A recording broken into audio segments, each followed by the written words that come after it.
Welcome back to Nintagious. I'm very tired, but we are still going to play some Mario Kart, and it is going to be wonderful.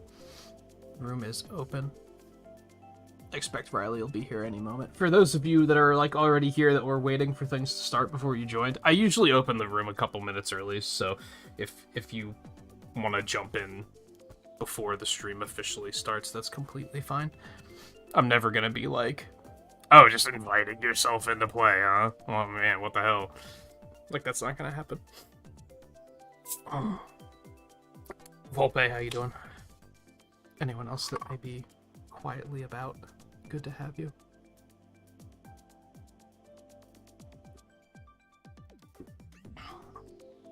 Riley, get your butt in here. Also, cheers. I have, Maui Burst. The pineapple one. It is delicious.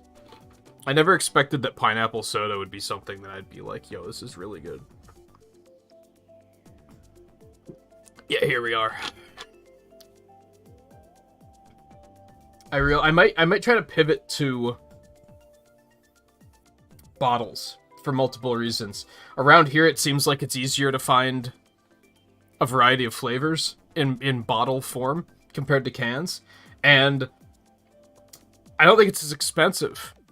Cans are really fucking expensive now.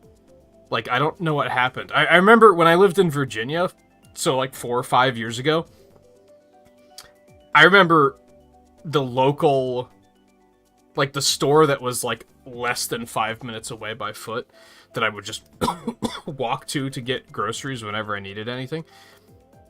They would regularly have 12 packs on sale, 3 for $10. Now a single 12-pack is like $8. Like, what the fuck happened?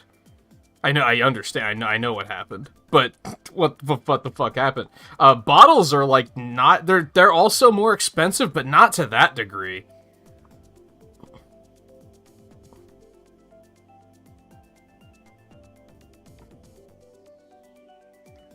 Not much into prices. You're still young. You'll get there. You have to start thinking about that stuff sooner or later. And I mean, for the most part, it's like, it's my lifeblood, you know? So it's like, I'm probably gonna buy it no matter what, but, I mean, unless it gets, you know, if it gets, like, alcohol expensive, then we might have a problem. But, I think we're still a little bit away from that. Hey, Alexander, how's it going? You're welcome to hop in for some karting as well, if you'd like. I don't know if you've played the new tracks yet. I know Riley has. I have not.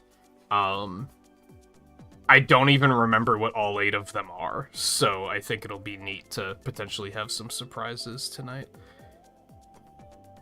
But I guess since we weren't doing private lobbies for Wave 2 yet, were we?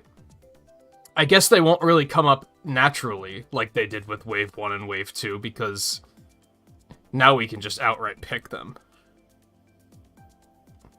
Ah, well.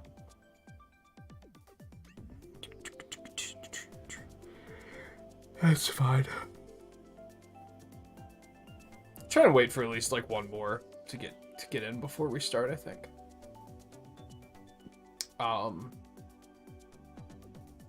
I'm looking forward, I was thinking about this morning.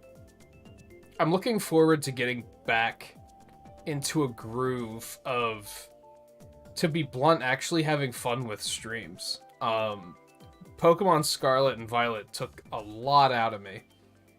That was really a grind. Especially near the end, because I just wanted it to be over.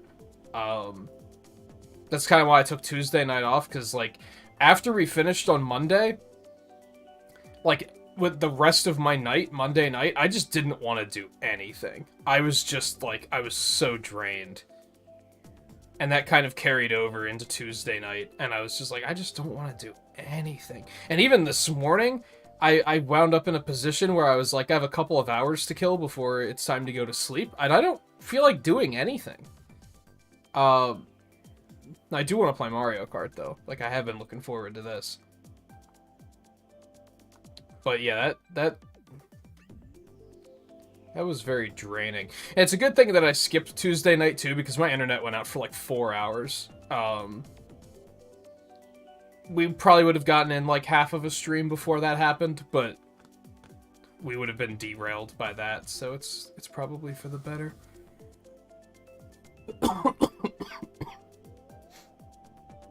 So we've got Persona 5 instead. You should have, or I should have. I mean, it's on Game Pass, so I technically kind of have it. Yeah, there's a lot I could have done instead of playing Scarlet and Violet. I'm not necessarily... I'm glad I played it, I guess.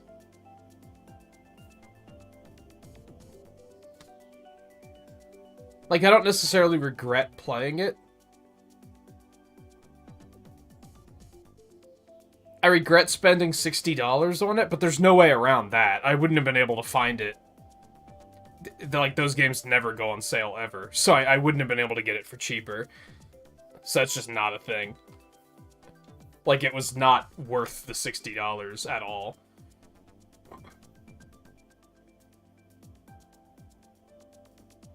Yeah, I'm kind of hoping we can get someone in that has... I should just get the expansion pack at some point is what I should do, but...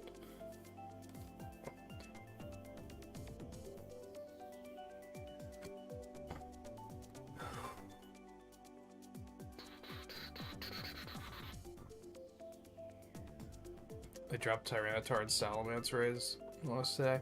Man, I'm agitated with Nintendo's, like, social media accounts.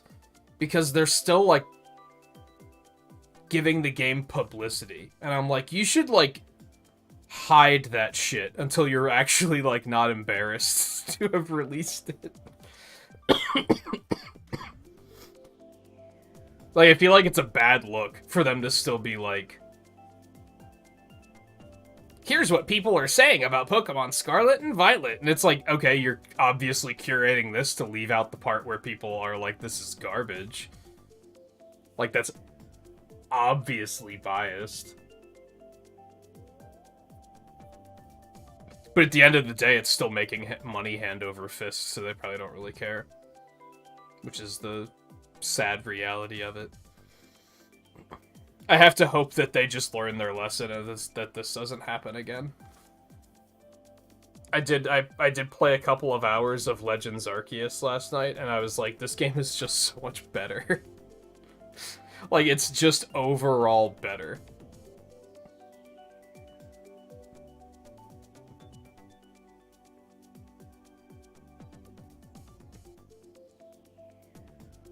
You know what's really fucked up?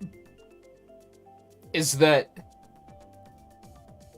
I'm so disappointed with Violet that I kind of want to buy Brilliant Diamond. The game is so bad that they made me want to spend more money on their property. Because I want, like, a Pokemon experience that isn't ass. They're unstoppable. They can make a bad game and you're just like, I'm gonna buy your other games too. Like, they're unstoppable. They can't be It's fucked up. Alright. I thought of that last night because I was like, damn, I kind of want to, like, play a Pokemon game that isn't shit. That is actually good. Start with 8. How do I set custom items? Ah, there. Okay. Lightning Bolt is off because fuck that shit. Is it? Is it worse than Violet? I mean, Diamond and Pearl are, like, top tier.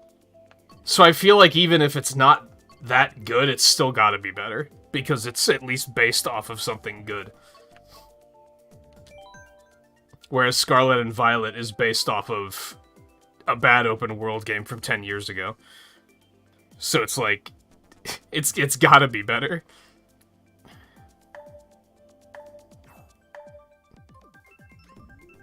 Should I just dig out my Platinum card and just play that instead? Probably.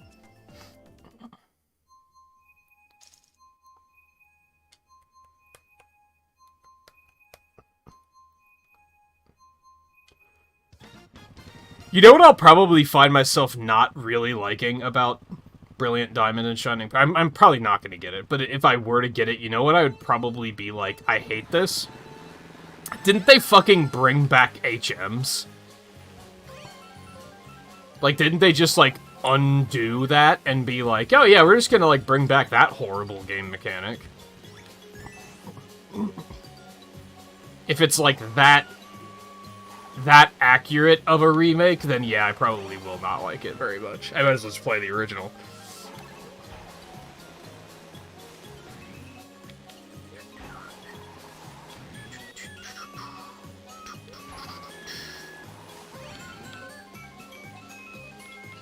But inevitably, I'm not really looking to play another Pokemon game right now because, especially stream it.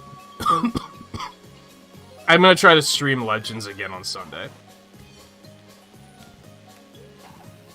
because I had a lot of fun last night, so I want to play more of it.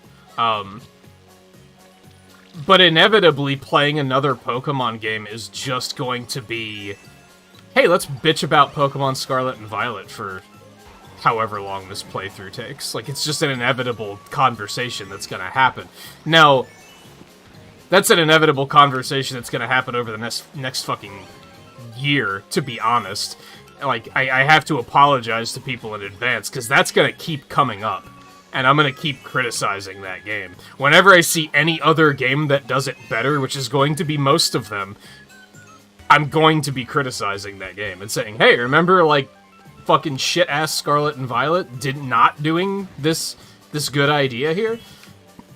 Like, it's gonna happen a lot, whether I want it to or not. It's just gonna inevitably come up frequently.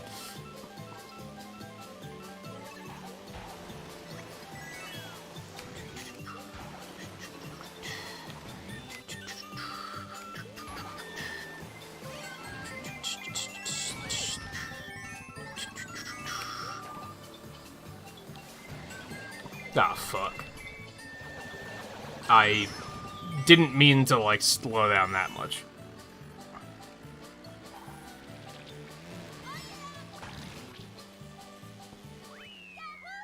Yeah, it's true to the original, like, to a fault. And it's, like, if it wasn't $60, I'd probably consider it, but, you know. About to drop $60 on Fire Emblem too, so I think I'd rather just get that, because I think overall I'll have a better time with that one.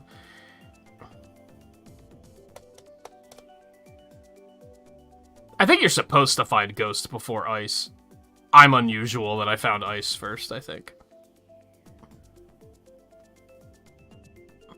And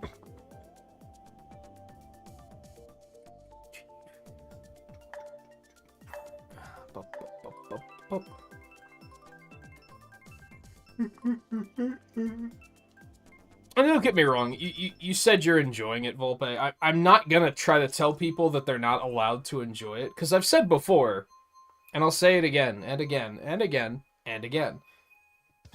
You're allowed to enjoy a bad game. Just don't confuse it for, like, oh, this game is so good. I was looking around this morning, and I was looking at just a news website, and I saw their review for Scarlet and Violet, and they were like, I forget what the headline was. It was like evolution in its finest form or some shit. And I was like, are you kidding me? Like, what are you talking about? The game is, like, objectively badly made. Like, don't kid yourself.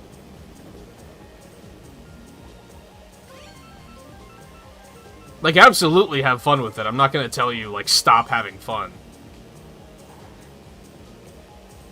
Just don't confuse it for, oh man, this is like the best Pokemon game I've ever played. It's like, no, it's not. If you've played a Pokemon game before, you've probably played a better one.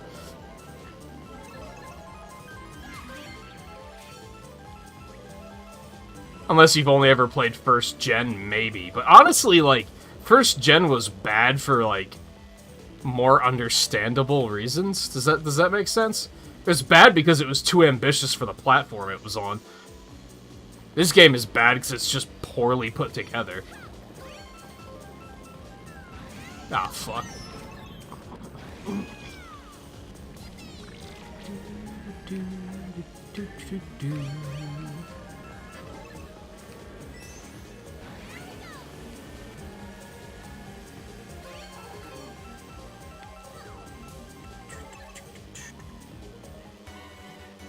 Yeah, wasn't the original game but made by like a dozen people or something like that? And it was a fucking handheld game? Like, it's kind of a miracle that they even pulled that shit off on the Game Boy of all things. And don't even get me started on Gold and Silver, because those games are fucking enormous. How did they even do that?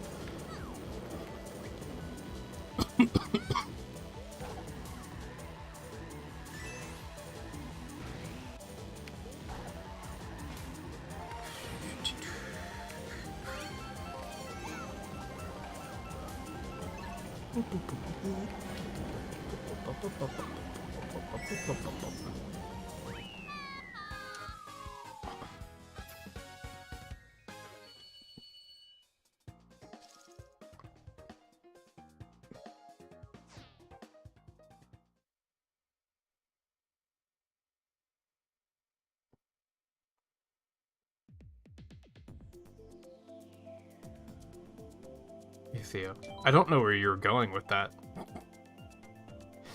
A reminder for what?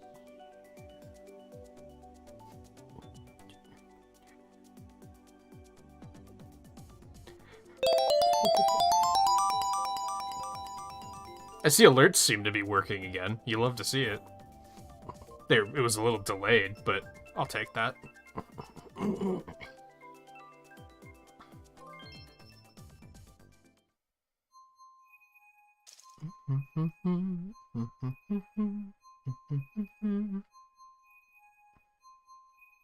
I see where you're going with that now.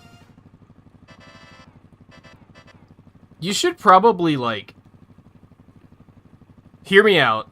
You should probably, like, stop, because I'm pretty sure you've donated over $60 to that by now. I have not been keeping track, and I probably should be. Hey, there's a game I could have played instead of Scarlet and Violet.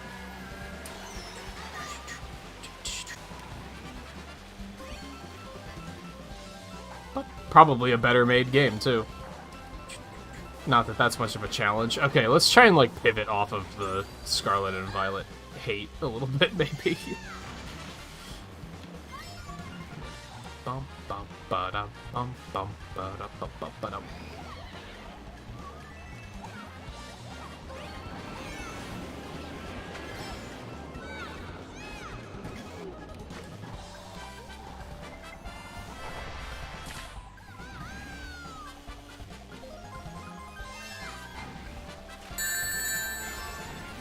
That one was really delayed, holy hell. That was so delayed that I thought you donated twice.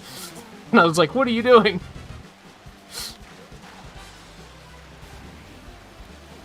Yeah, that sounds about right. That you're either just hit it or are about to.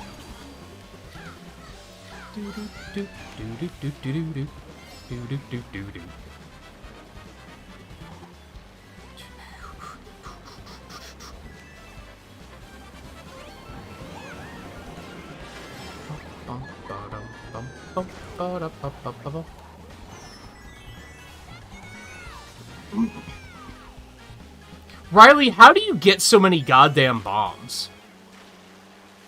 Do you know something I don't? I feel like there's a... If you're in front of me, there's like a 50% chance you have a bomb.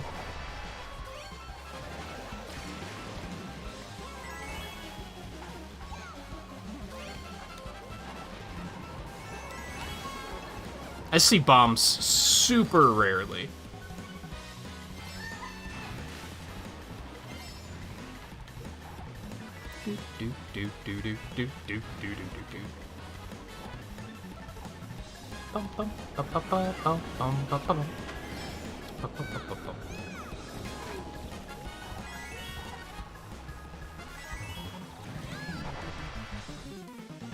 I pressed ZL like 3 times and it didn't throw the green shell. The fuck was that? Rigged? Rigged? Rigged like the Game Awards?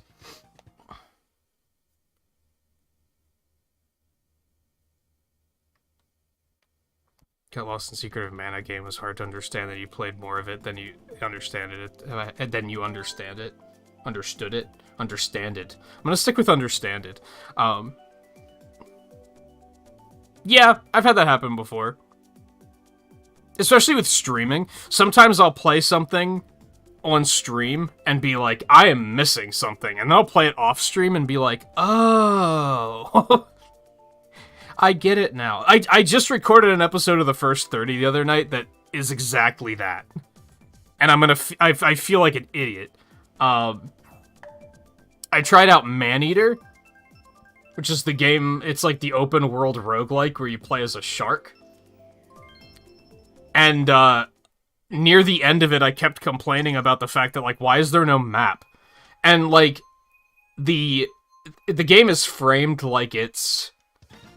like you're watching, like, a Discovery Channel show about sharks. So there's, like, a narrator just throwing out shark facts the whole time, usually relevant to what you're doing. And he says something about how, like, you know, animals don't have GPS. They just kind of know their way around. And I was like, okay, I understand why there's a lore reason for there not being a map, but, like, from a gameplay perspective, not having a map sucks dick. And, literally, like, 5 minutes after the episode ended, I was like, oh, look, there's a map. That helps so much. How did I not notice that, like, in the moment? It was sitting there right there on the menu, and I just didn't notice it in those first 30 minutes.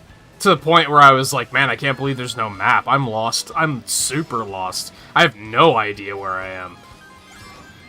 This game could really use a map. Oh. Look, there's a map.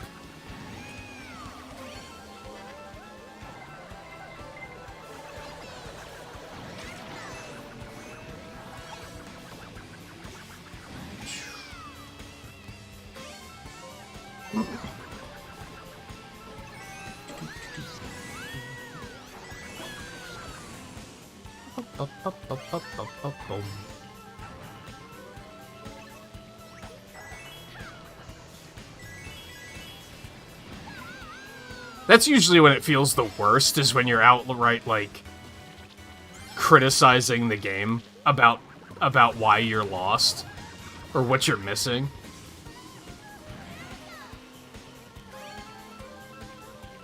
Which happened a lot in Scarlet and Violet, but, like, there was never the punchline of, oh, you actually can do that.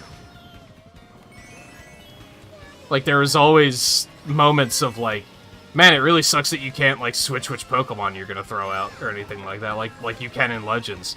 There was never a moment of, like, oh, you can? That is actually a feature.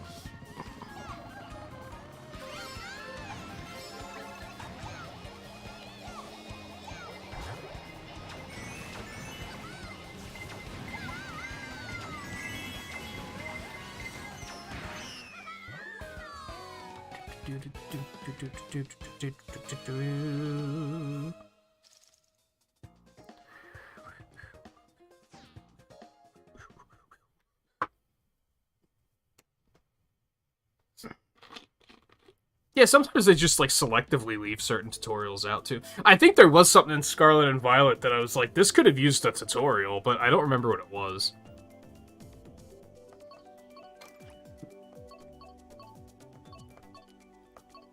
Alright, these two. Maple Treeway, that's right. Man, Rock Mountain is, like, a bottom-tier Mario Kart course. Do not at me.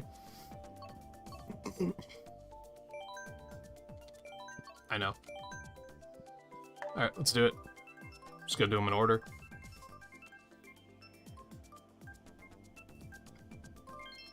That's also a good track. Maple Treeway is good. Yeah, that was a good pick. I'm into that one. Rock Mountain is, like, bottom tier, though, for sure.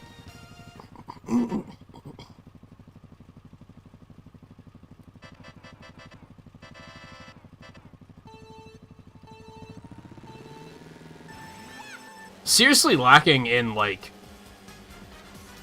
N64 and GameCube tracks on this one. And DS? No, we have Peach Gardens. I don't really like Peach Gardens that much either, if I'm being honest. Sorry, Riley.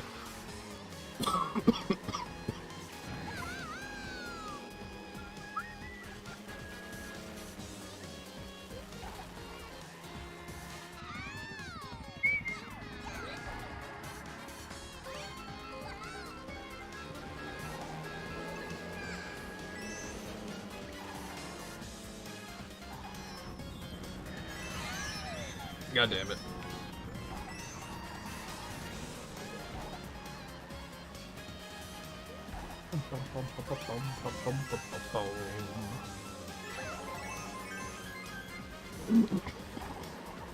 I think at this point I'll say the next time I can catch Miitopia on sale, I'll pick it up.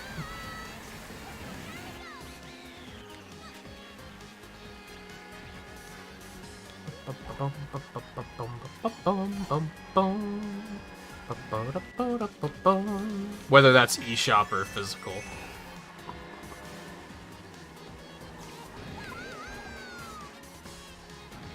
I like that, like, Nintendo has eShop sales all the time now, but it's never for games that I actually want to get.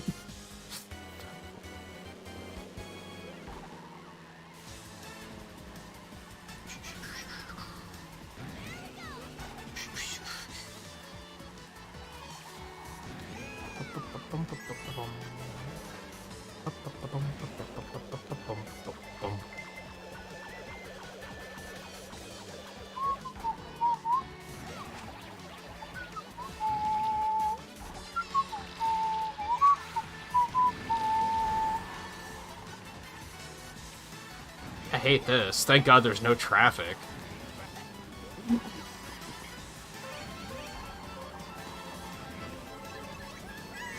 Nice.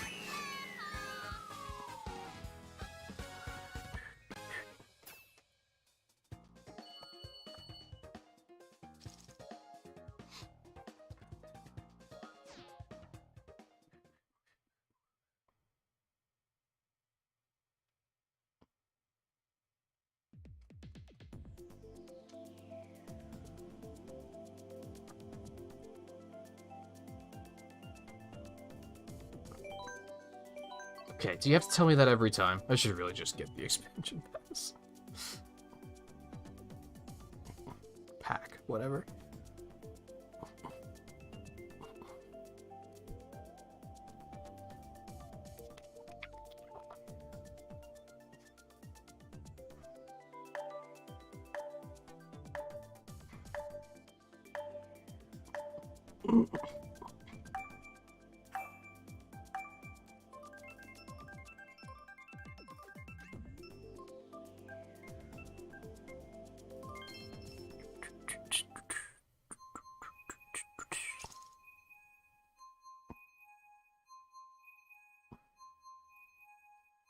Sorry, I'm shopping.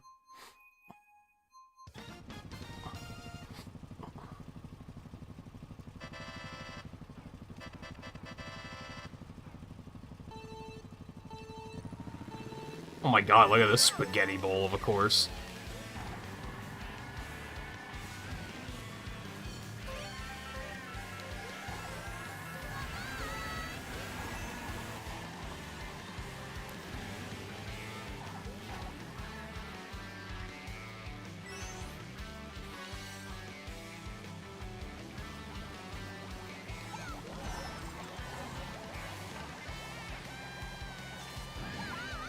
I didn't know they had chain chomps in London. I knew they had werewolves.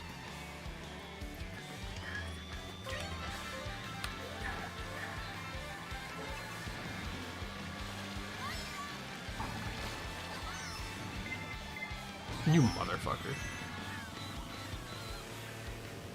Oh, or is this Belgium? I don't know. I put in London, so I assumed it was that. It doesn't sound very London-y, so...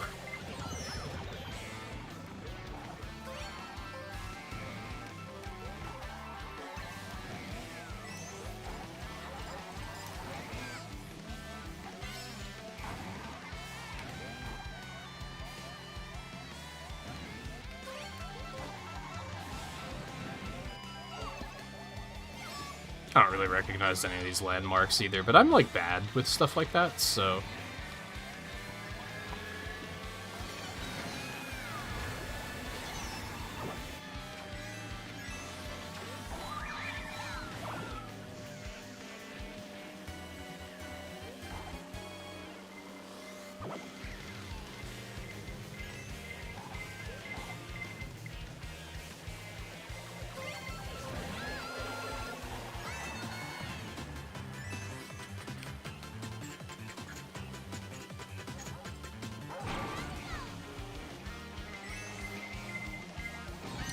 Motherfucker.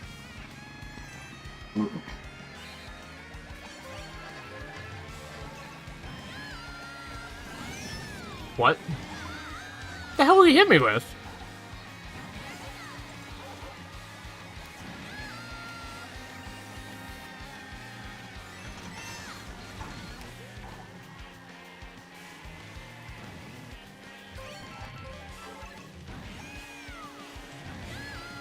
Oh god.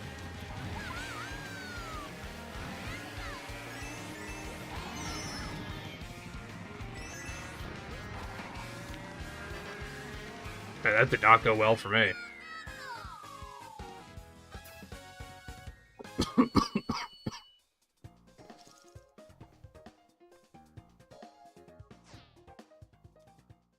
I think you might be right. I don't think that was London. London Loop. Yeah, that was Berlin Byways, I'm pretty sure. Looking at that.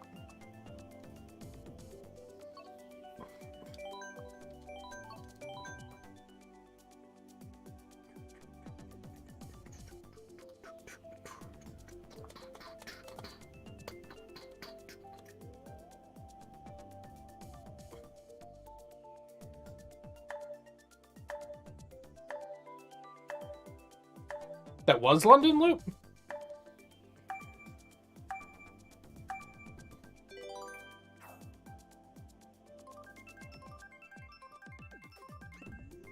I don't remember seeing the clock.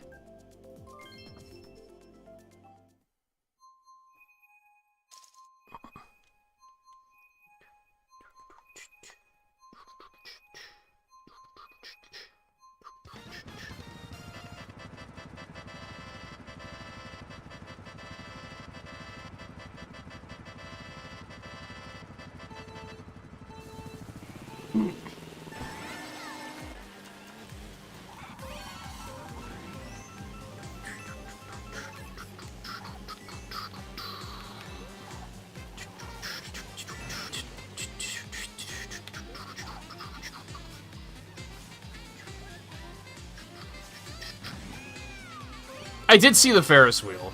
That's true.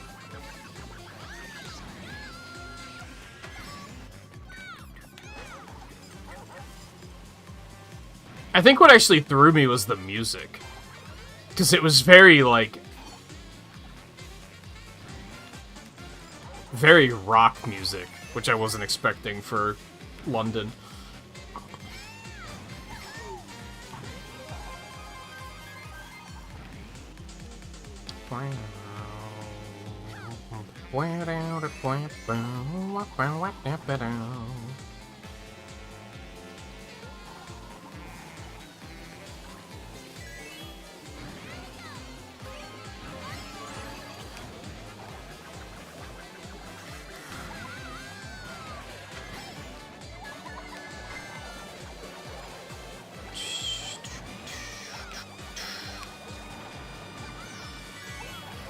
Ah, fuck.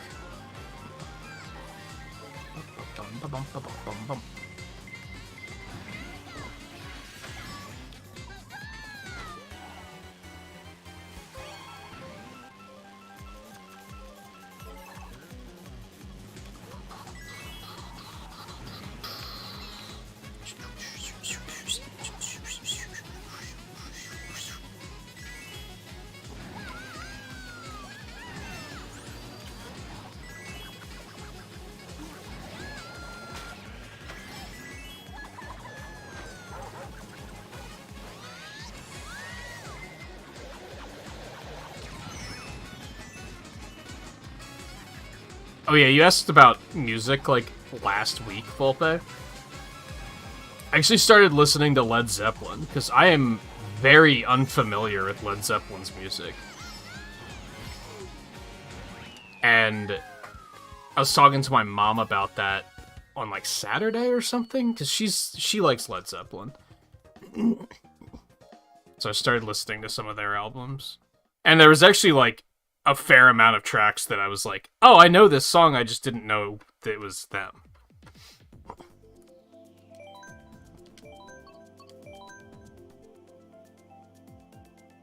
It's interesting, though, they used a lot of, like, their early music especially is a little bit more, bluesy than I expected.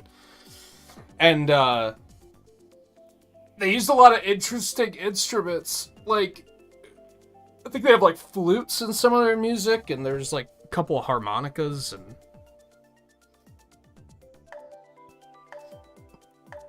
It's very, very interesting.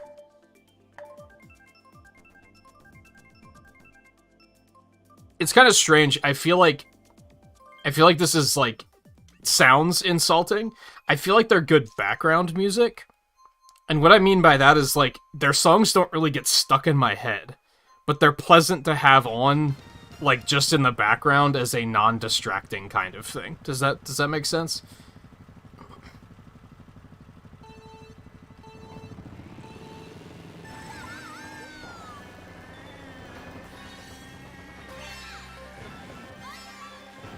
So this one goes underwater now, doesn't it? Okay. Did they make the AI more aggressive? Like, what the fuck? And it has anti-grav? What the fuck?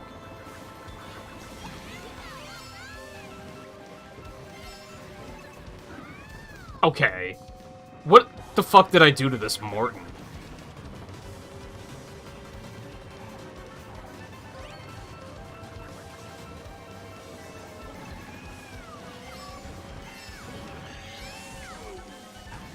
Theo almost knocked me off the course. He didn't mean to, though.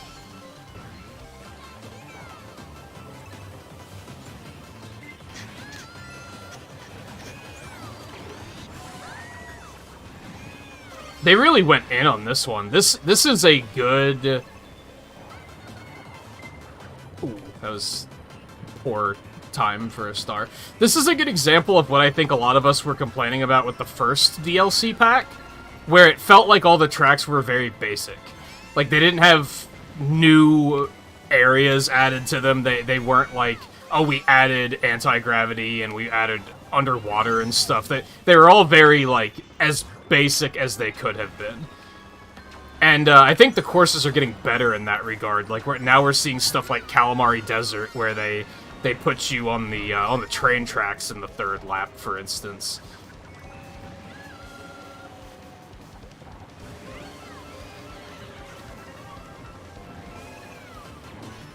Yeah, fuck you, Morton.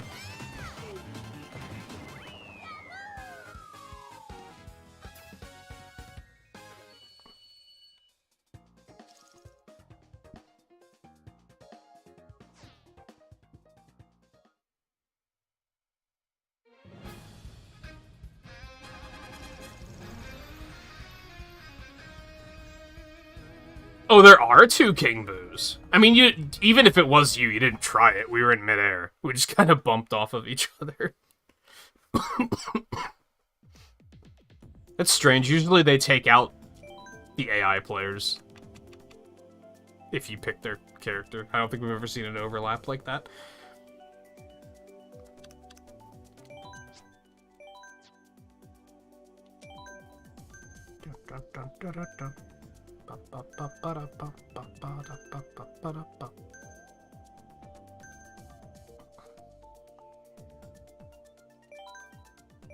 Alright, so I liked that one. This one is not going to impress me, I'm pretty sure, but... whatever, let's go.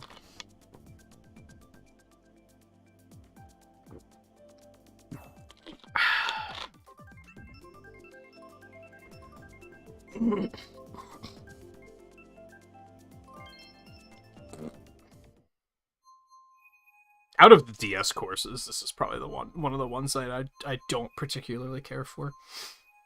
I feel like the final 4 courses of the DS game are like the weaker ones of the pack. I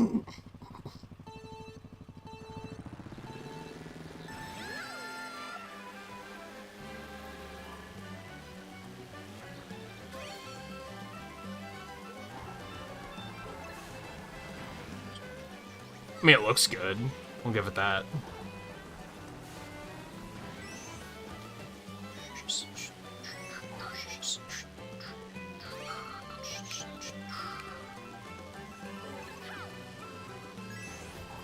They took out a lot of the fields. Okay. You little fucking shit.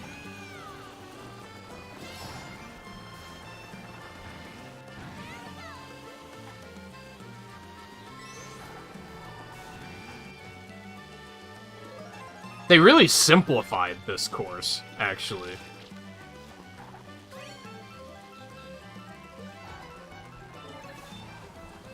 It feels like. Like, there used to be a lot of, like, flower patches that you had to drive around.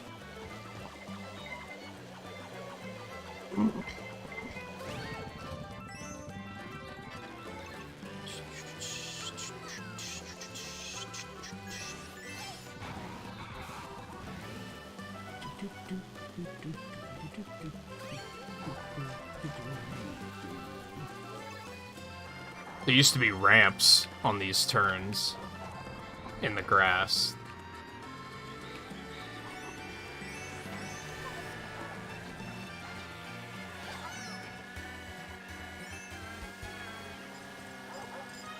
Nah, fuck.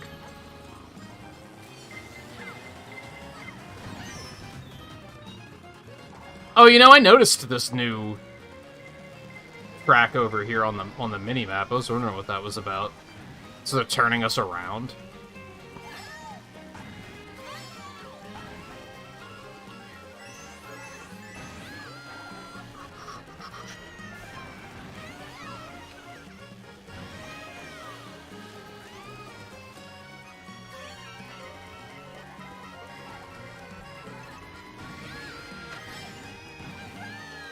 I was wondering why these topiaries were facing the wrong direction. It seemed very weird to me.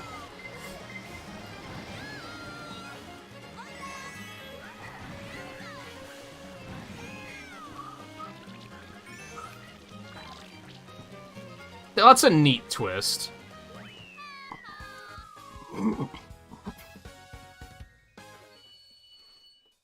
The hedge maze is still there, but there are some turns before that that used to have, like, flower patches that you had to kind of, like, carefully drive around, and they kind of took those out.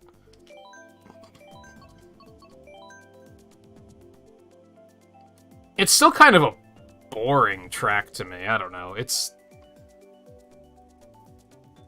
maybe a little better? I don't know. It's still just kind of dull. There's nothing going on.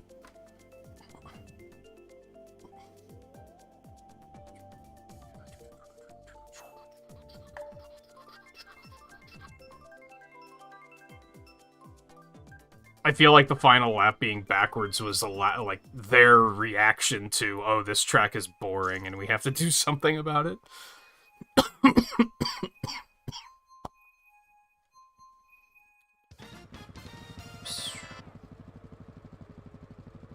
Which makes me wonder if they're going to do anything on this one.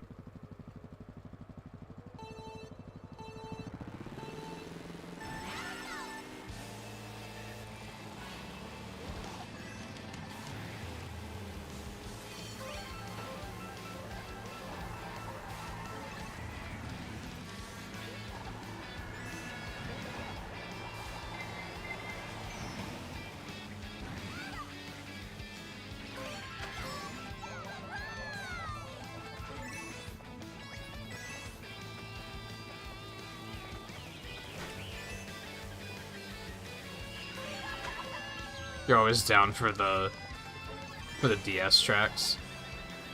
So there's so many good ones that they could have picked instead, like the Airship Fortress. That's kind of the way I look at it. Okay.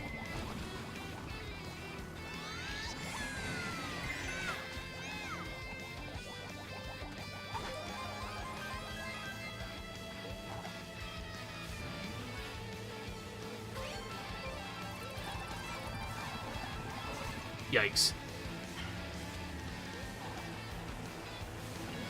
Or like the desert with the angry sun. Like the DS one has a lot of really cool tracks.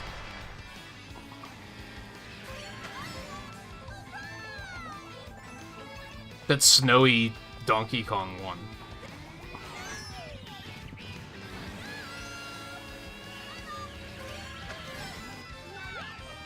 Now, admittedly, we already have a lot of them, like TikTok Clock and Wario Stadium and stuff like that.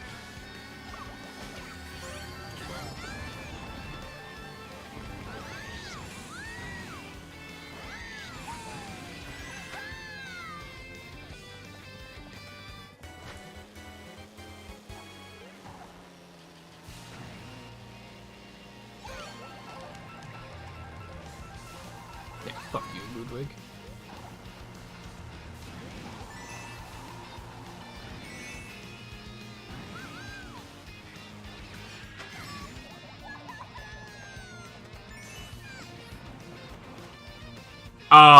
What just hit me?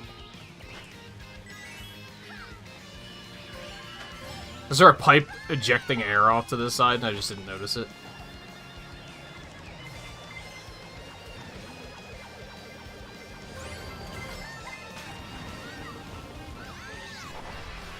I thought I had bananas for some reason, not a super horn.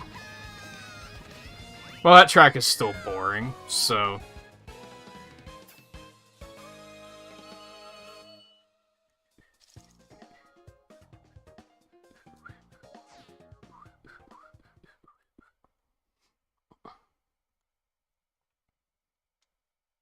I mean, all of the 3DS tracks kind of suck ass, though, so...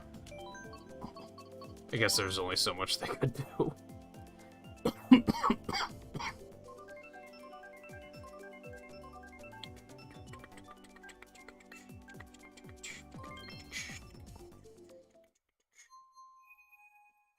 See, I don't like the Rainbow Road very much either. What good tracks does 3DS have? Piranha Plant Slide's good.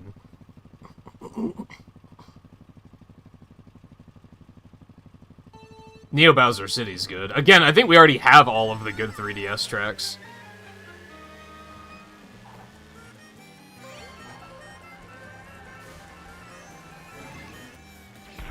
Wario Shipyard would be cool to see. That hole in the leaves was not lined up with the where we were shooting through at all. Like, not even a little bit.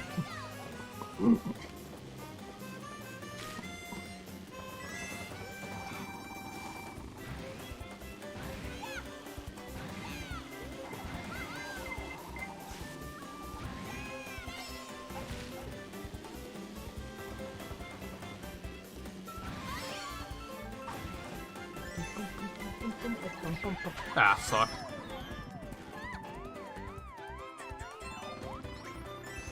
Jira, it's good until you've played it.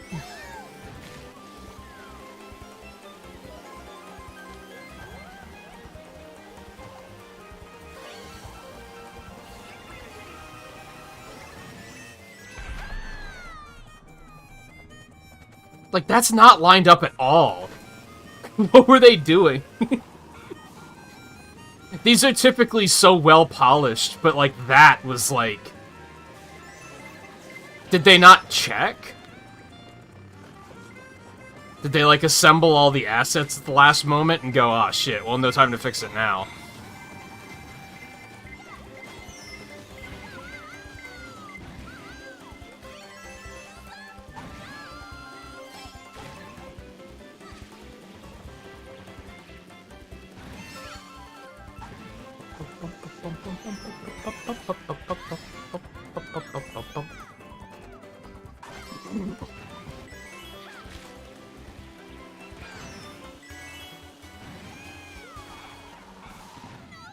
Excuse me?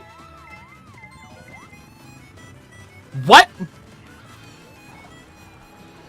The fuck was that? That's an intentional shortcut. There's items up there.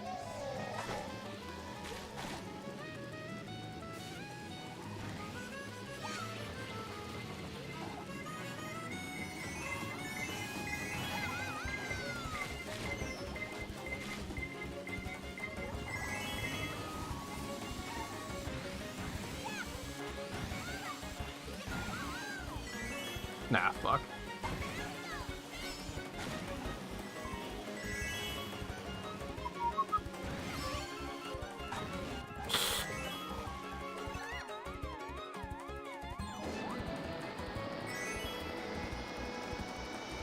Well, that did not go well, but the game kind of robbed me. Why the fuck did it reset me up there?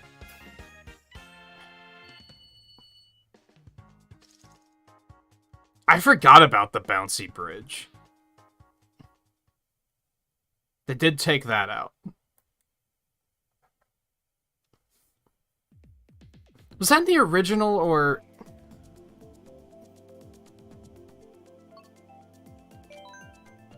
I don't remember.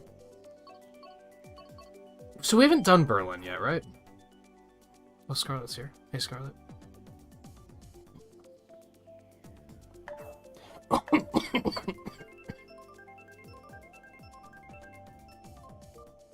I'd say that course was mostly fine, but I'm just kind of put off by the hole in the leaves being completely misaligned. And for why ever they decided to reset me while I was trying to take the alternate path. I don't know what the fuck that was about. But that one could have been a fluke, to be fair.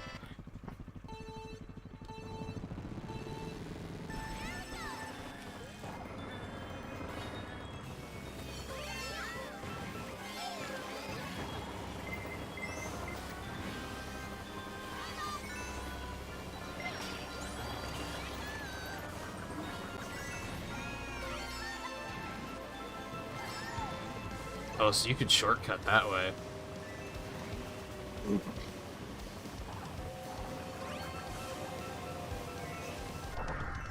Thanks, Scarlet.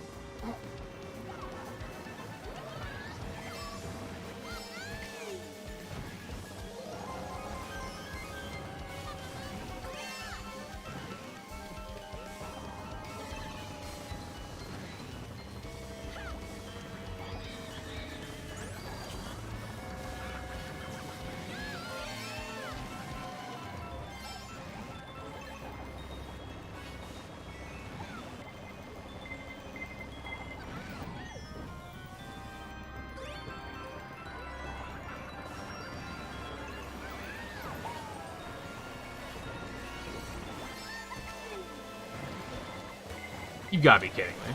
You gotta be kidding me! This fucking video game.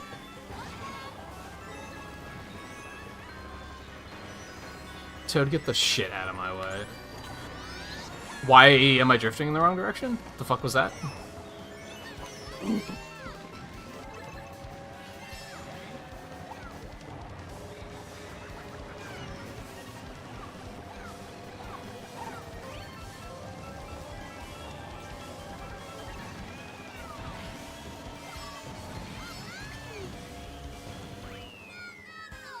Man, I'm lucky to even have gotten fucking 5th on that one.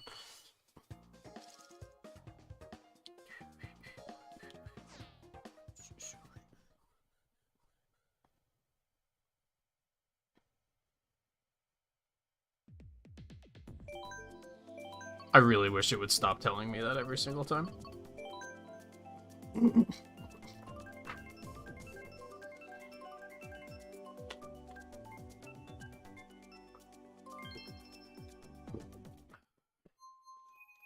But they gotta get their sales, I guess. It is Berlin. Volpe confused me by saying Belgium earlier.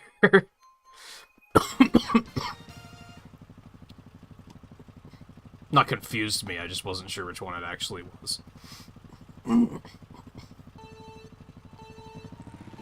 God, this is a fucking mess of a course too. Look at this shit.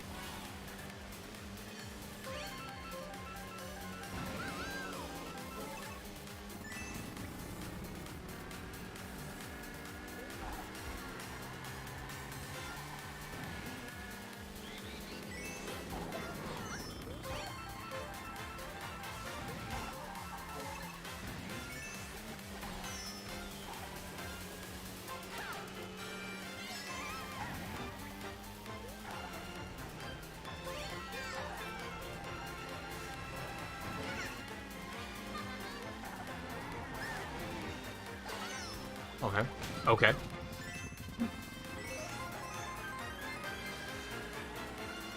Do you guys feel like they made the AI harder? Am I imagining that? Am I just out of practice? I feel like the AI is keeping up better than it usually does, and they're more aggressive.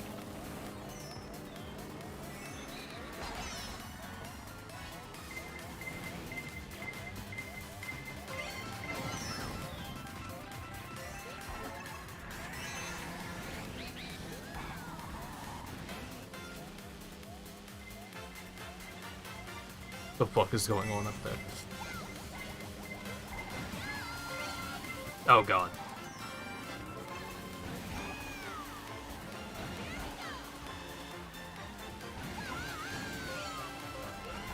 Where am I going? What is that? No, not that way, apparently.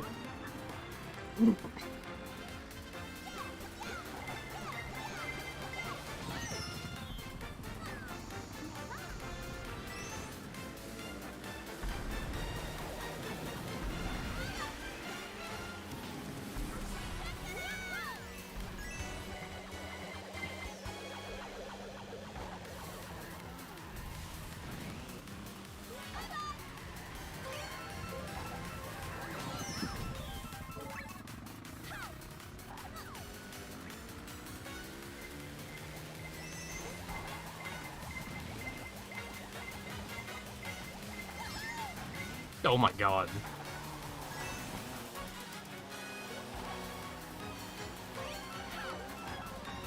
Oh my lord.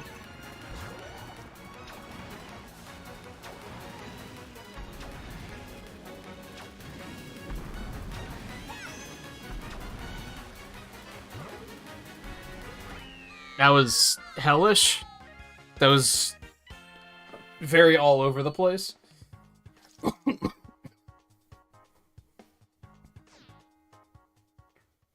That one's gonna need a couple tries to really get the hang of it. That was just overwhelming.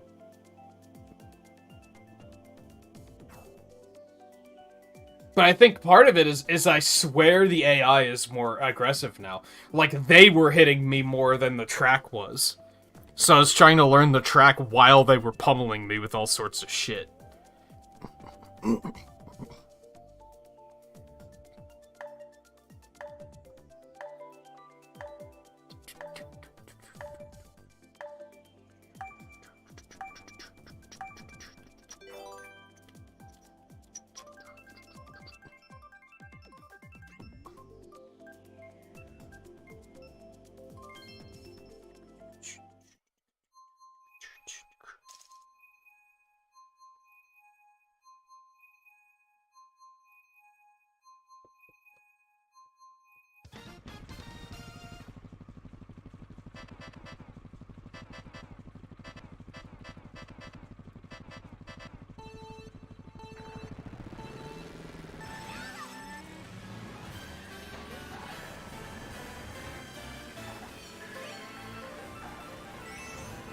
Oh, can you go up on the train track too?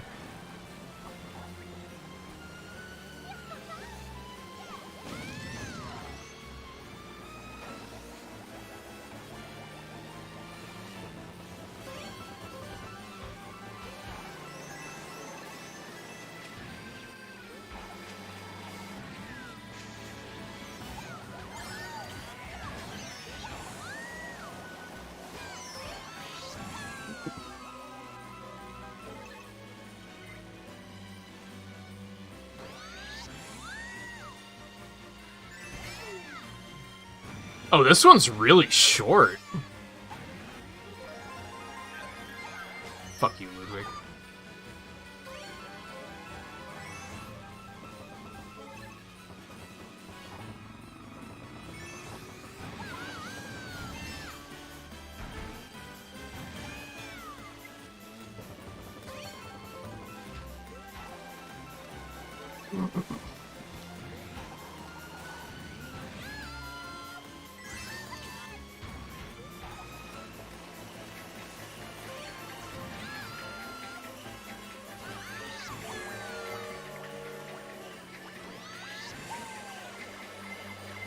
a boom shell.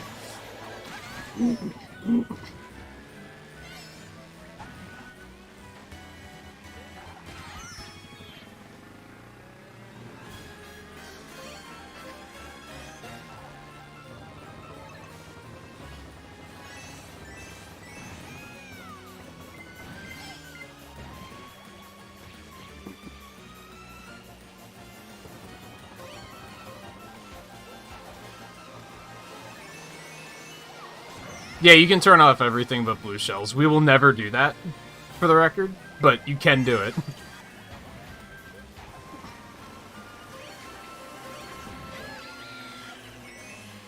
I would rather go play more Pokemon Violet than play this game with only blue shells.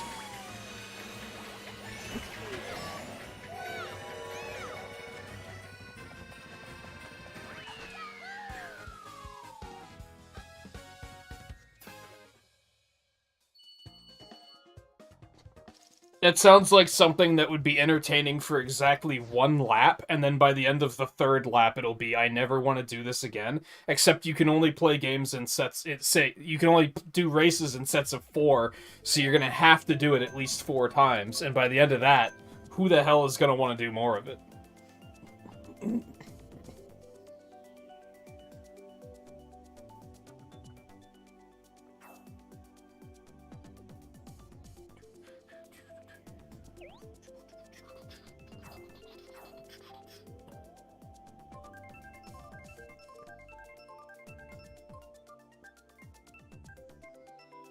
Baby Park's already chaos. You don't have to do anything to that. That's also something I would rather do. Like, I'd rather play more Pokemon Violet than play Baby Park with anything. This looks very shimmery.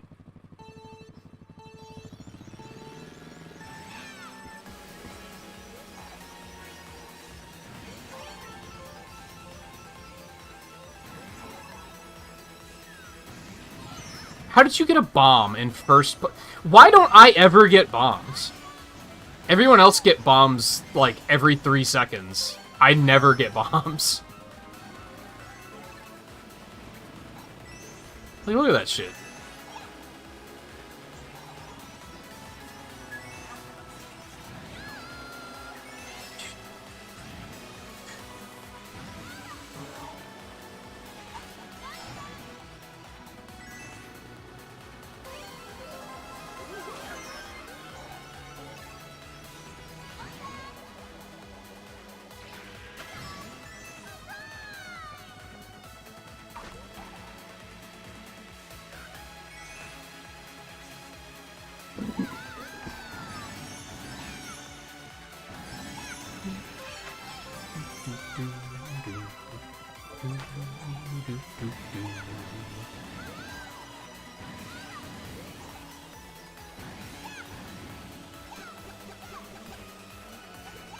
Oh no, what have I done?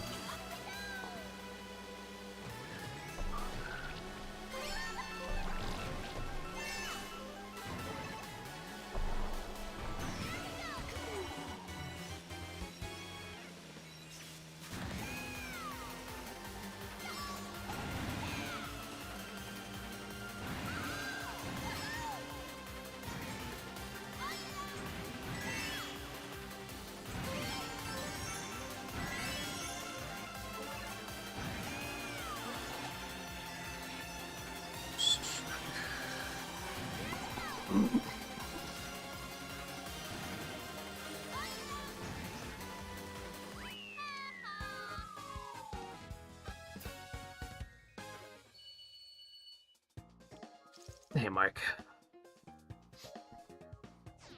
Are you in the process of... Oh, at your brother-in-law's place? Oh, so you had car problems, like, mid-move? That sounds awful. I am sorry to hear that.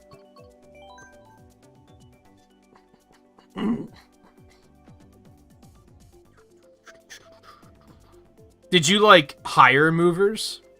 So, like, when you get there, will everything already be unpacked, or... Or are you doing it all yourself?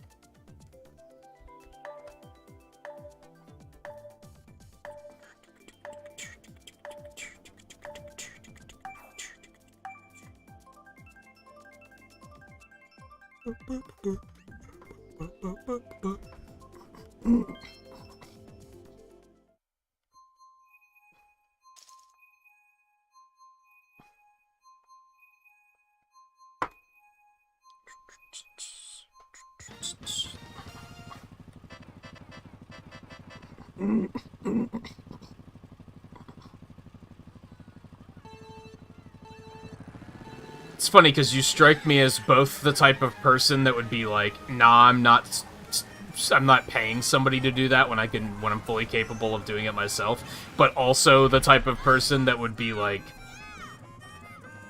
fuck that, I just want it done now.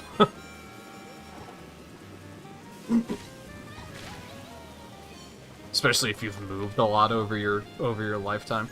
I think I'm definitely in a state where, like, if I ever need to move again, I'm definitely hiring people to do it.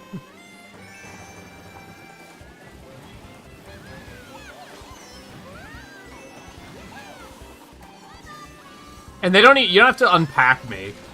You don't have to, like, set up my new apartment or anything like that, but just get everything where it needs to go, and then I'll handle the rest. Pack it, move it, unpack, like, take all the boxes off the van into the new place, and then I'll handle the rest.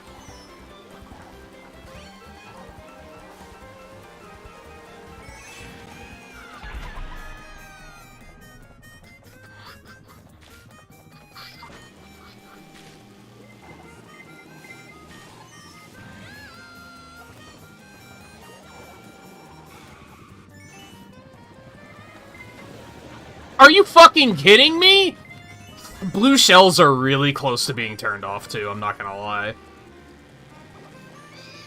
I was thinking I'm fine with blue shells because there's still some strategy involved, but, like, the game doesn't give a fuck if you strategize, so...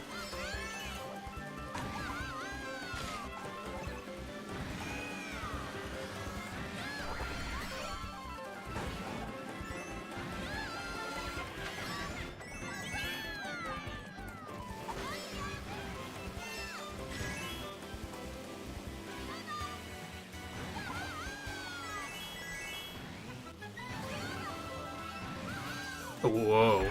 I didn't fully know where that was sending me. For some reason, I thought the path was a little weavier.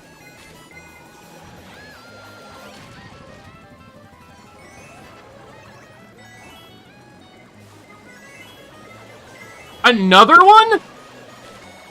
What is happening? Riley just got hit with 2 blue shells, like, back to back.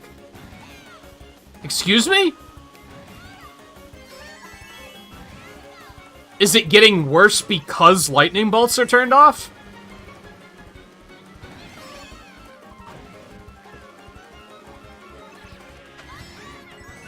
That was like 4 blue shells in one fucking race. Like, excuse me?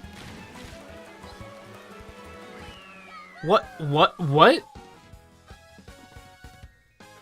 I thought lightning bolts would completely... I thought turning lightning bolts off would completely fix this game for me, but it's like... It's stepping its game up, for sure. Like, that was literally... The second blue shell probably didn't hit you, right? Because you were still in recoil from the fucking first one? What the fuck was that?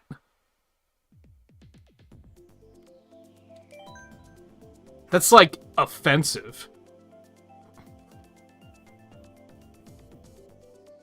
U-Box, it's a large crate from U-Haul. It gets delivered and we'll unload it. Oh, so you loaded it yourself? And then you basically paid someone to just drive the truck, more or less. But that's it. I only turned off lightning bolts. That's it. That was the first race that felt like something unnatural was happening. It hasn't felt that wonky until that one.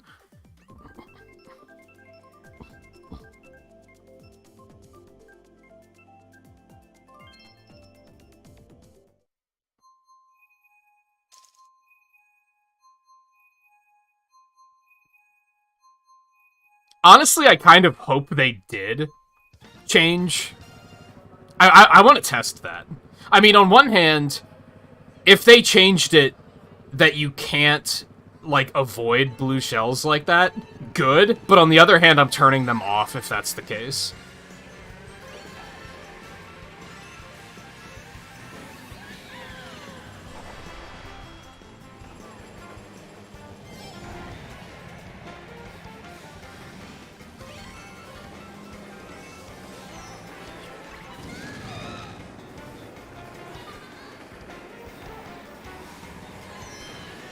Because I think that's a just cheesy, sleazy mechanic anyway.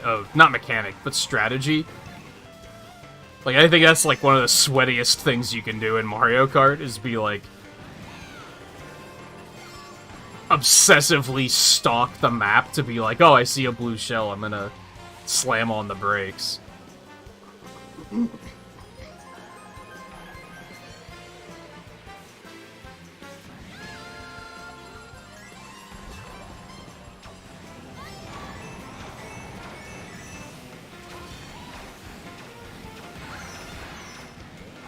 I was way too obsessed with actually hitting people with that. But that's also, like I said, I was gonna leave blue shells on because there's actual strategy involved.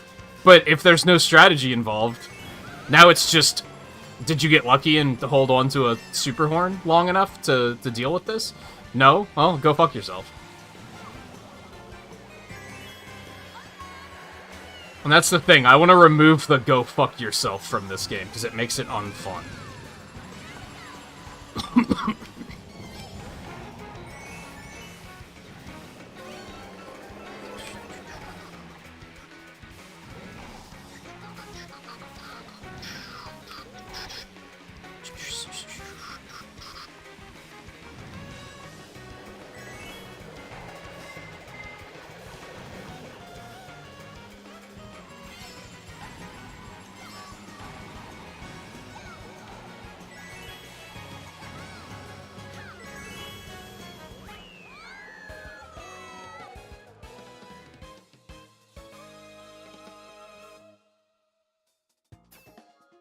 It is, there's a moment of...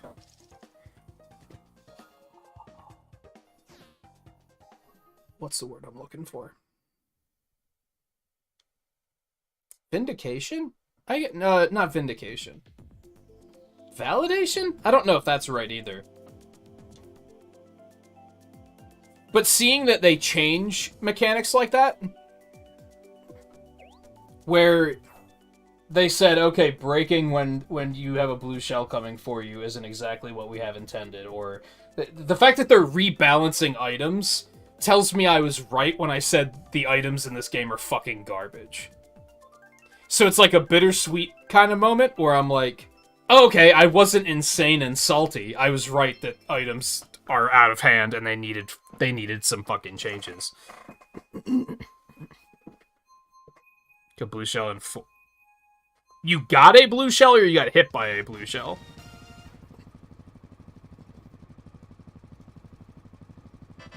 No, we only saw 2 of them that race, which isn't too bad.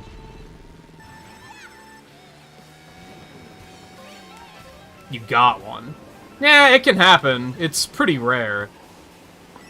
That's not that unusual. I mean, it's rare, but it's not like a what the fuck, that's never happened before.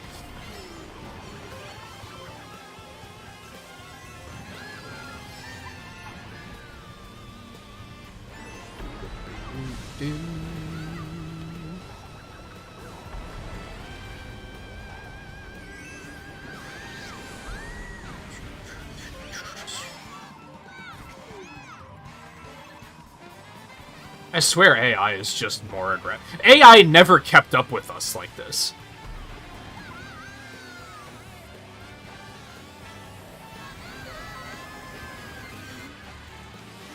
Like, it would often be, we would be 4 of us playing, and it would be the 4 of us in 1st, 2nd, 3rd, and 4th.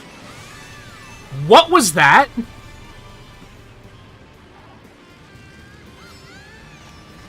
Was that also multiple blue shells? There was like 3 explosions there.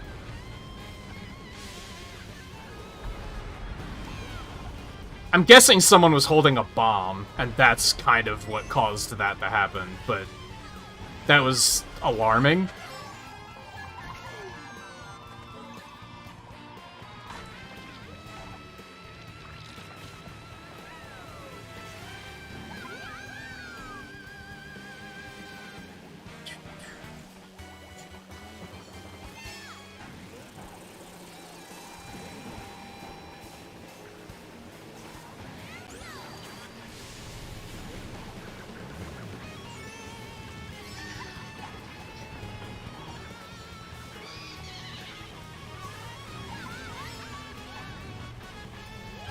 Why did I pick the wrong lane on every single lap? God damn it. What was that? I'm amazed I didn't lose more position to that.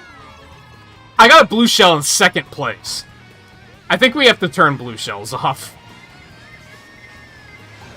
Is it just gonna come back and hit me? Look at those bullet bit. What the fuck? What is going on? I swear it wasn't this crazy until these last couple of races. Those first couple of races felt completely fine.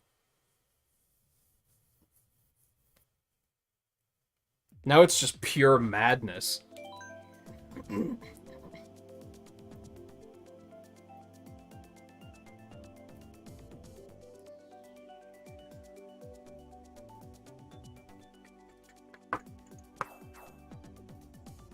So it was 3 blue shells. What the fuck?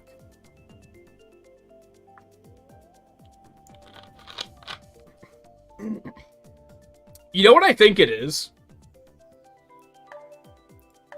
And this is some real tinfoil hat paranoia bullshit. But I know that this is how these games work sometimes. And it's gonna make it sound like I'm blaming you. And I'm not. I am, but it's also not your fault. You can't be held accountable for this.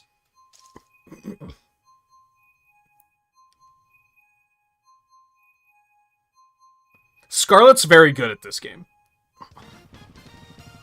And I think her being added into the equation... AI cheats when it comes to getting items. The better you play, the better the items the AI gets. Ever since she's joined, item balance has been bonkers. And I think it's because we have one extra player who's very good. Which is completely setting the algorithm into doing crazy things. Which is scary, because it means if we get even one more good player, it's gonna get even crazier.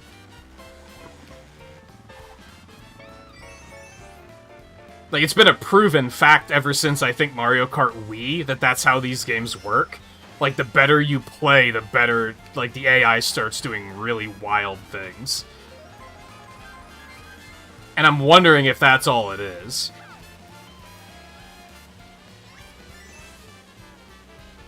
That would explain why bombs are showing up as often as they are, too.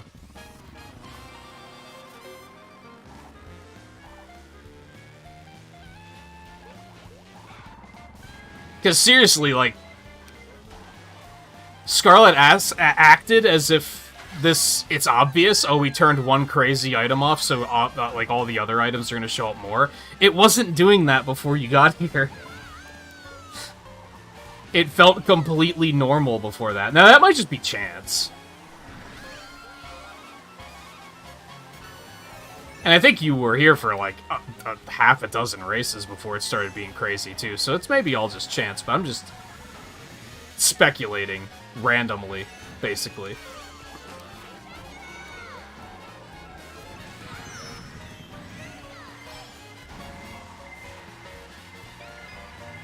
But I think for above average or higher players... it's just causing the AI to do weird, wacky things. And it always has done that. It's just strange because now they can't get lightning bolts, which is what's throwing everything off.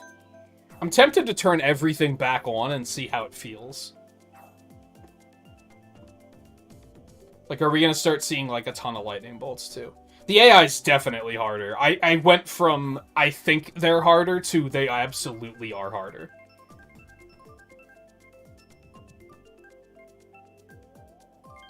They're more aggressive, they're keeping up better than they used to, which is good, don't get me wrong. I'm happy with that, because they used to be way just complete, even on the highest difficulty, they used to be complete and total pushovers. So that is a good thing.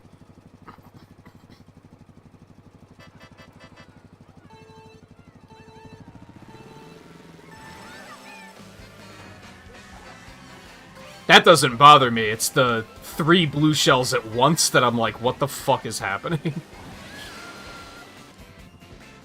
It's a terrible, terrible shortcut.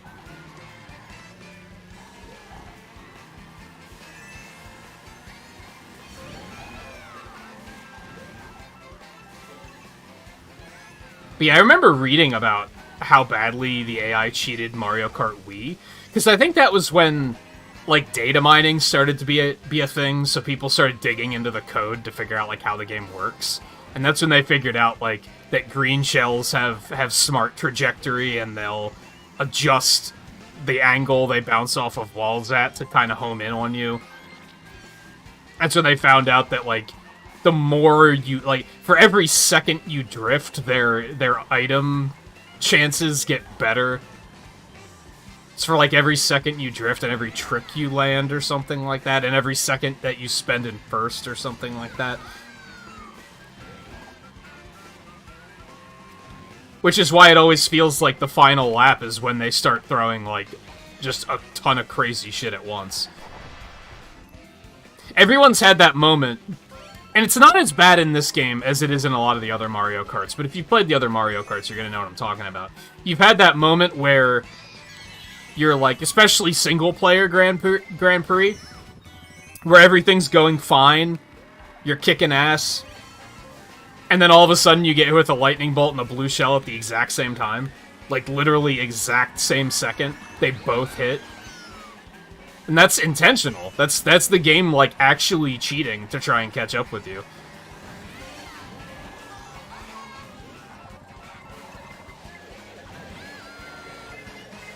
Yep, there went 2 again.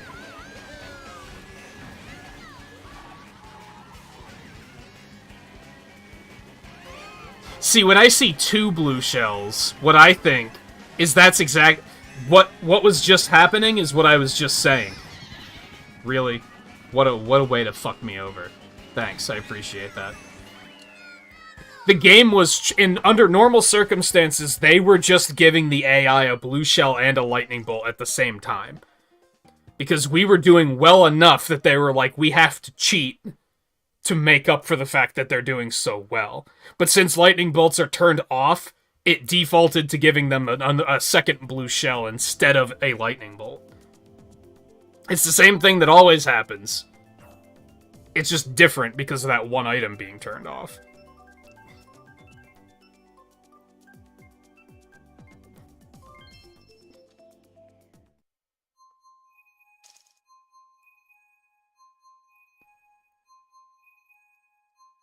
Turning CPUs off, so it's just the 4 of us? That sounds awful.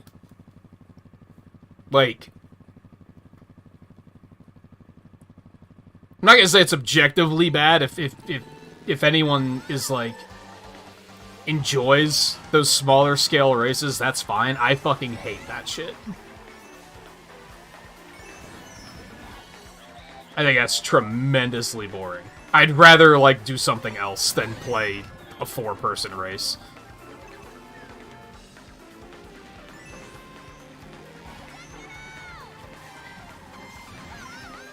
I remember, like, the N64 GameCube days when, like, they just didn't have the power to have AI players in when you were doing 4-player multiplayer. So that was the only thing you could do, was just 4 people. And I was like, I hate this. This is boring.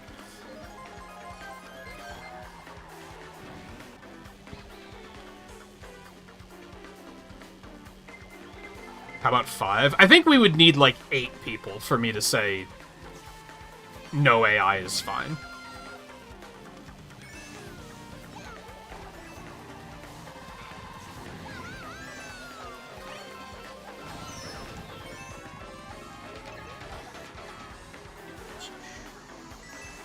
Oh my god.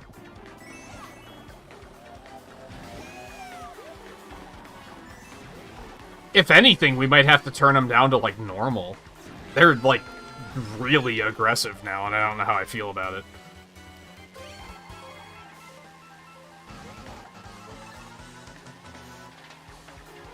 I think if I were completely focused, it would be fine. But a lot of the appeal of Mario Kart Nights is I can just kind of, like, chat with you guys. And if it gets, like, if they get this hard, then phrasing, I kind of can't focus on chat at all. It's a lot less comfortable.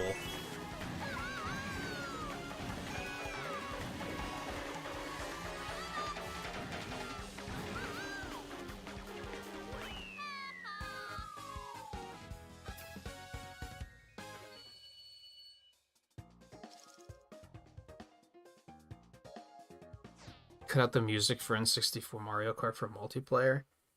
I do vaguely remember that. I think, like, Battle Mode doesn't have music if it's 4-player or something like that. That sounds familiar.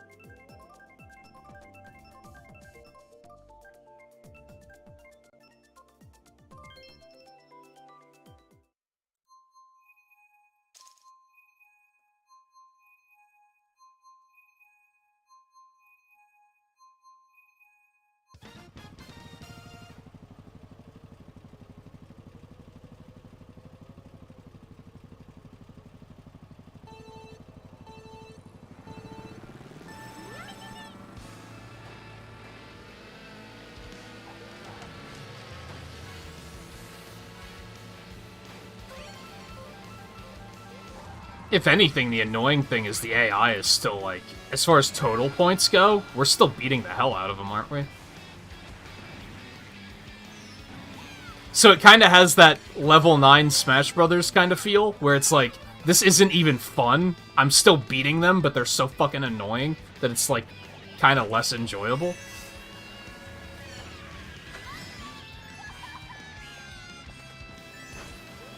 Now they're just being bastards, but we're still, like, winning.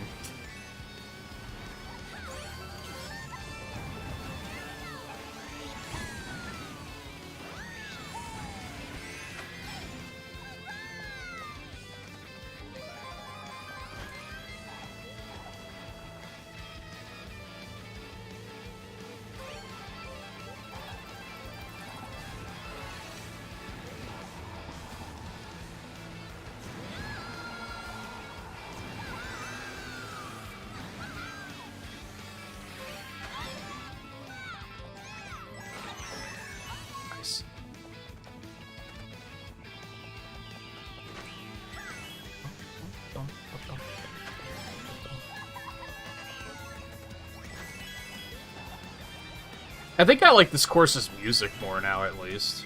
This is a pretty solid remix.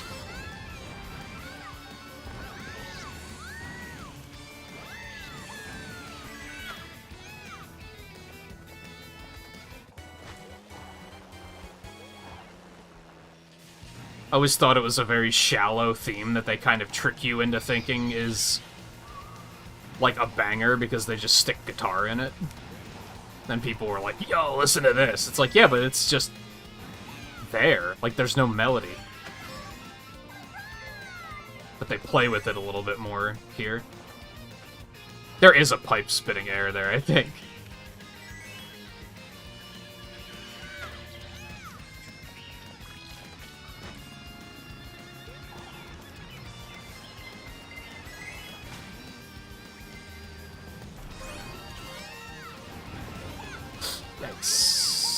Yikes! That was a bad move.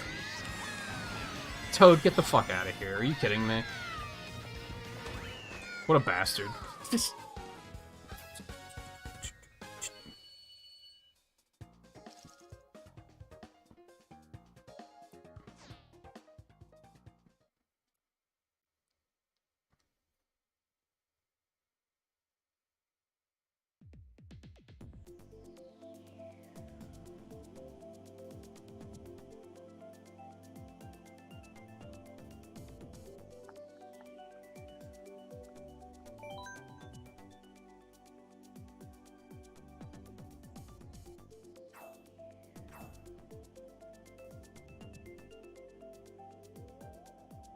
So I'm reading patch notes to see if there was any other little stealth changes.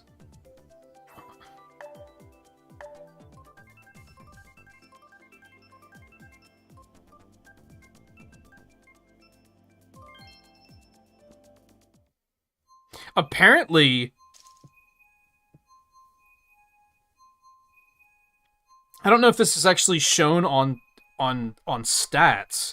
Apparently, different Kart parts have different invincibility frames now. I don't know if they show that in stats.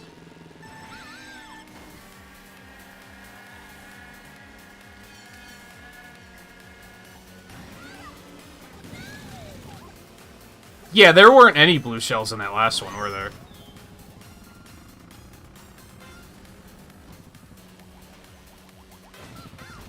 But it looks like listening to techno. I used to when I was younger. And then eventually I started to realize that there's a problem I have with techno. With bad techno, at least. And I think a lot of it seems to have this problem. Where it's all build-up. I heard a lot of it where it was like a 6-minute track, and they spent like 5.5 minutes building up to like the drop. And then there'd be like 30 seconds of like super like awesome music, and then it would be over. And I kind of fell out of love with techno when I realized that a lot of them did that.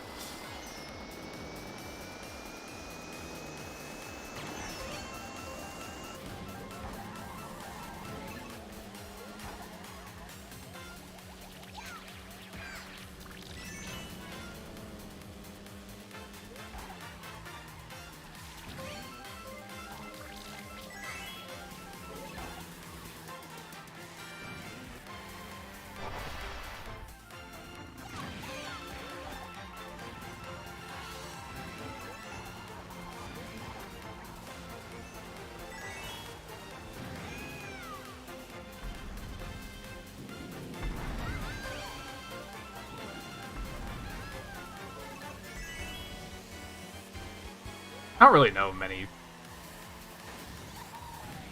techno bands. I don't even, like, I think a lot of the ones I listened to when I was younger were like, they were like techno remixes in games and shit. They weren't, this is stupid. I mean, your iframes do last long enough that that second one's not going to hit you anyway, but it's still dumb that it even happens. But again, that was under normal circumstances, that probably would have been a blue shell and a lightning bolt instead.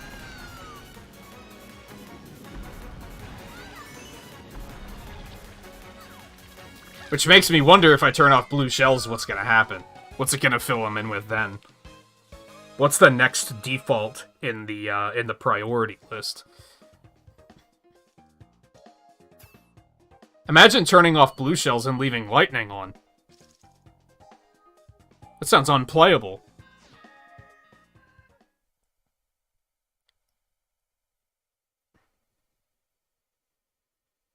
No, dubstep didn't exist yet in the era I'm talking about. This was pre-dubstep. I could understand why dubstep maybe does it too.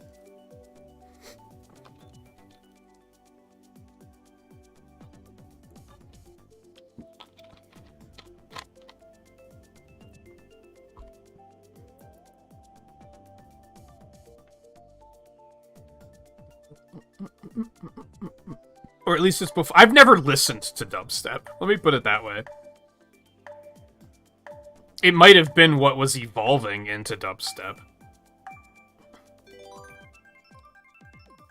But we're talking like 2002.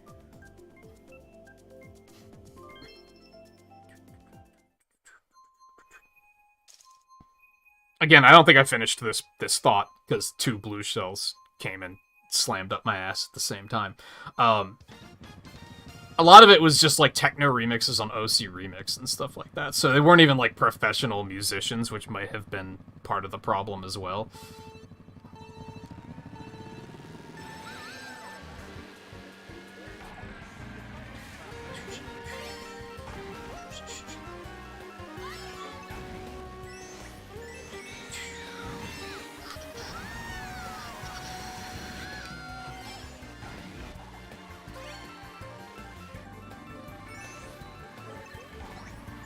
Whatever.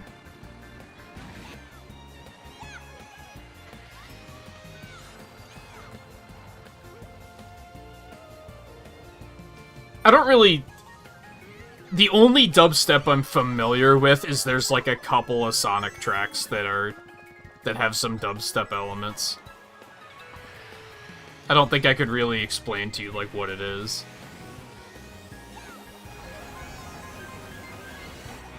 Because I just don't know.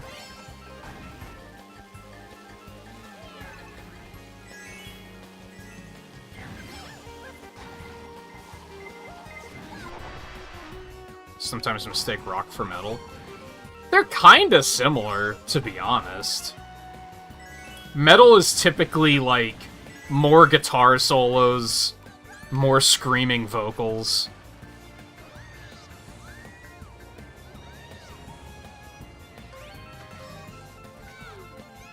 I feel like older rock used to give instruments other than the guitar solos, which doesn't really happen in metal. Metal is just guitar solos, basically. There's probably some exceptions to that rule, but I realized, again, when I was talking to my mom about music last weekend, I don't remember what night that was. Was that Wednesday night? Maybe. Boston came up, and I really like Boston because they have, like, keyboard solos, they have, like, they let the other instruments, like, have a chance to shine, which is really cool. Metal really doesn't do that. And I love me some cheesy guitar solos, so I'm not really about to complain about it.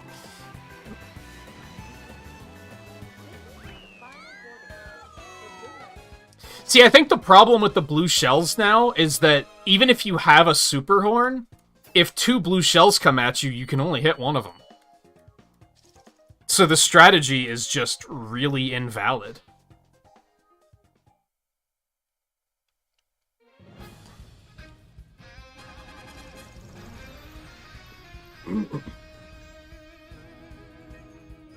I'm just really wary about turning blue shells off, because I worry that we want a little splash of chaos. We don't want to completely eliminate chaos. What time is it? Let's do an 8. And let's try to turn blue shells off.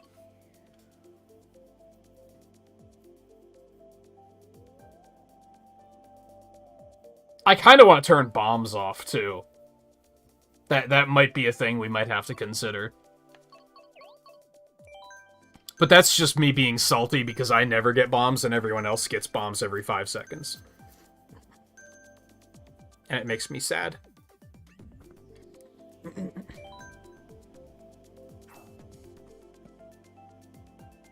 I have not listened to a lot of Metallica. Were we talking about this on stream a couple nights ago? Or maybe this was my mom I was talking to too. Metallica's kinda...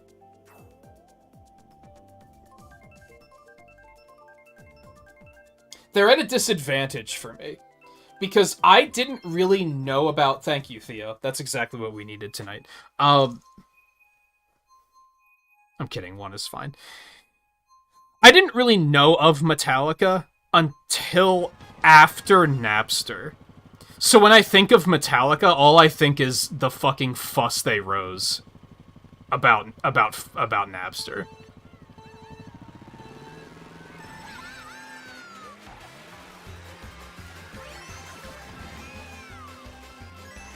Which is, like, unfair. Now, there's a couple of their songs I really like. Enter Sandman's really good. I really like I Disappear as well. But then there's a couple of their songs that I can't stand. Because some of them, similar to what we were just talking about, have, like, 3 minutes of intro, and you're like, just get to the fucking song already. Now, they don't then have the song for 30 seconds and then end it. The problem is they have, like, 8-minute-long songs instead, but half of it is build-up, and I'm just like, I'm not a fan.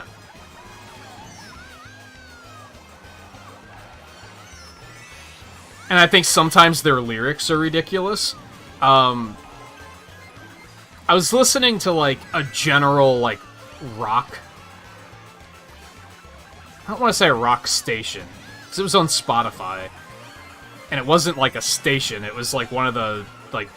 They'll try to put together playlists based on what you listen to be like, hey, here, we made you a playlist. And one of them was, like... was rock-focused, and there was a lot of Metallica on that. And I don't remember what the name of the song is, but... they just start adding vowels to the end of words to make them rhyme, which is ridiculous to me. Like... instead of actually making the lyrics rhyme, they just start saying "oh" at the end of everything. Because then everything rhymes. And it's just kind of ridiculous.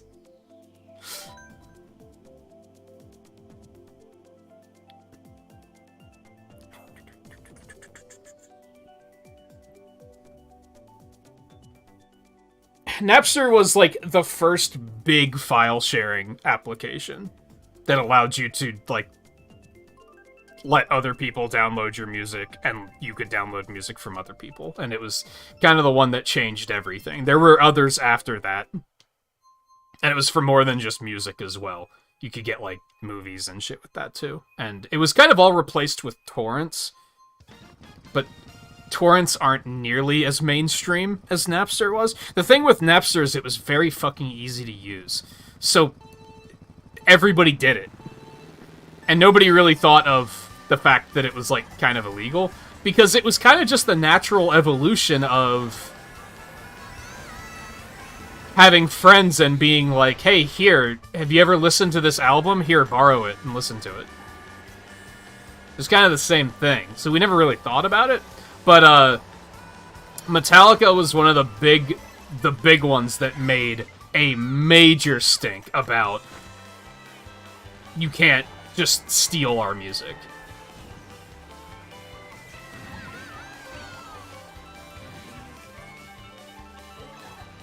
But instead of, like, acknowledging that that was the way the industry was moving to a digital format and trying to, like, come up with a solution, they were just like, no, stop. And there are a lot of parody cartoons about it and shit that just made them look like idiots. And so that was kind of, like, my introduction to Metallica.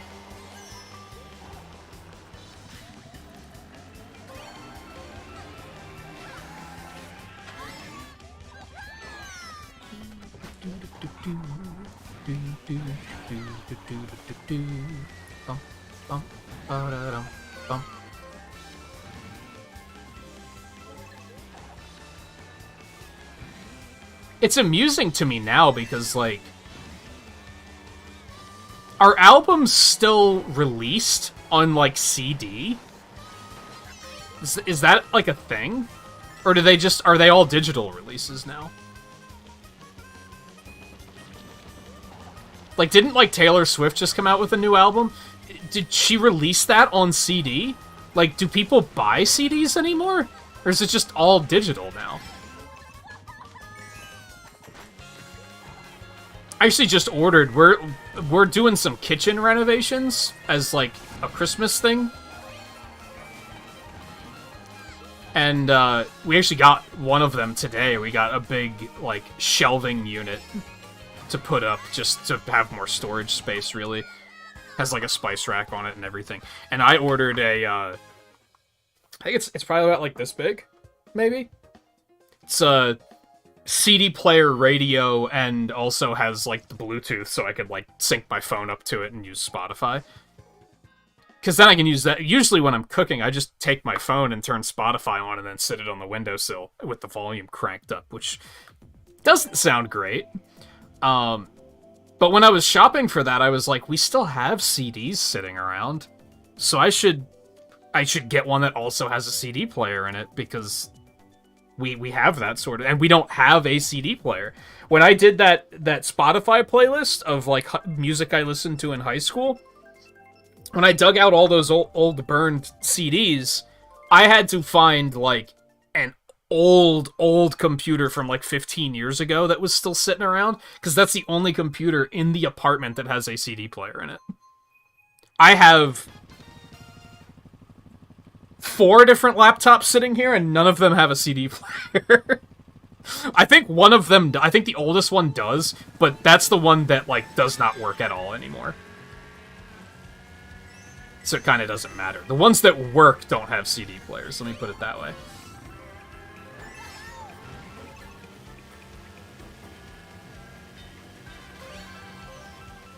A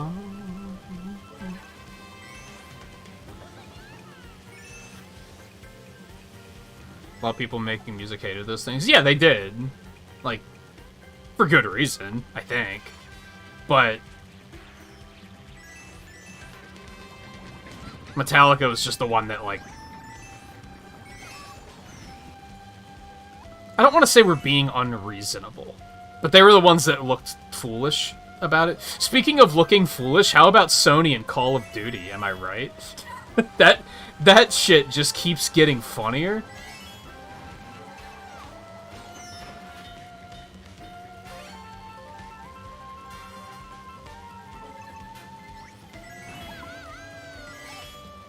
I love that Microsoft was legitimately like, yeah, so we want to keep putting Call of Duty on your platform for, like, at least the next 10 years. How do you feel about that? And Sony was like, nah, no. But we also don't want you to buy the company.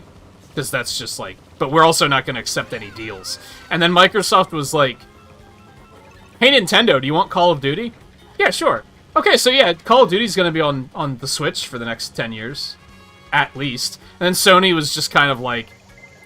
They only made that deal to look like they're cooperating. Like, they're not actually, like, giving Nintendo... Like, that was just, like... I mean, let's face it, the Switch can't run Call of Duty anyway, so it's an empty deal. They did that just to make it look like they're being negotiable. It's like, Sony, shut the fuck up. What are you doing?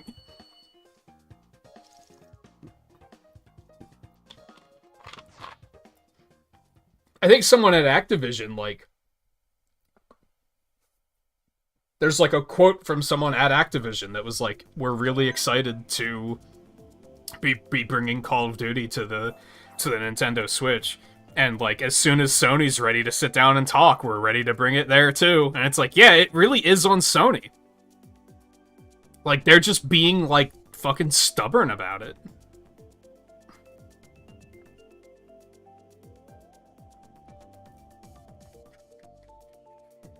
Anyway, where are we?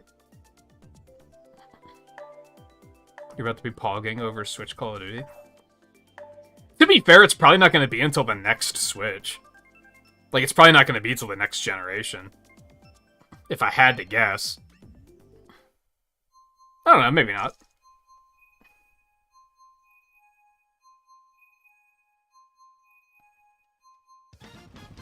I don't know, Nintendo doesn't want Game Pass either, so I have to assume that... Why would they try and force Sony into that, but not try to force Nintendo into it? Like, they also want to put Game Pass on Switch, and I think Nintendo's like, nah, no thanks.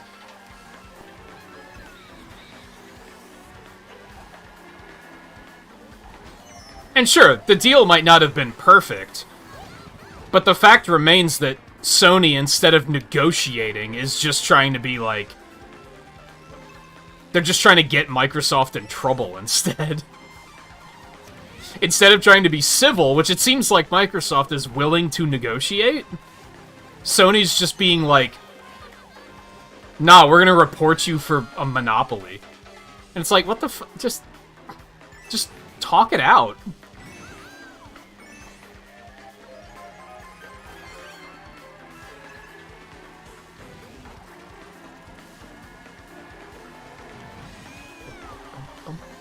Nah, fuck. Saw that coming. I should have played that differently.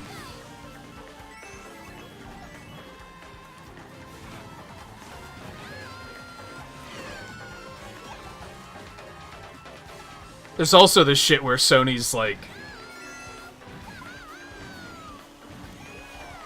excuse me. They keep claiming that no one can have a successful video game business without Call of Duty. That's how integral it is. And then, whenever anyone's like, well, how's Nintendo doing it? They're like, that doesn't count. It's like, what do you fucking mean it doesn't count? Why? Because they found a way to succeed without it, and you just don't want to find a way to succeed without it? Like, grow up.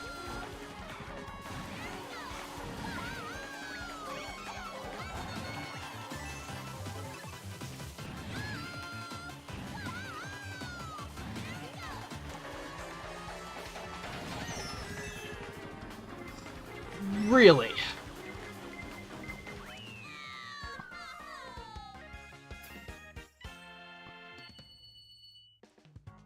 Oh, did you finally get your glasses, Theo? That's good.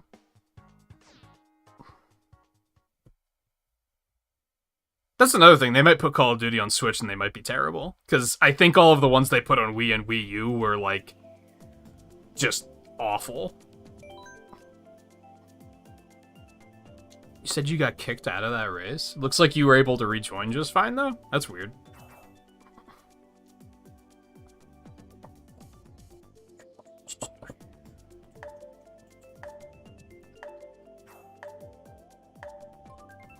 Was there one on DS? Jesus.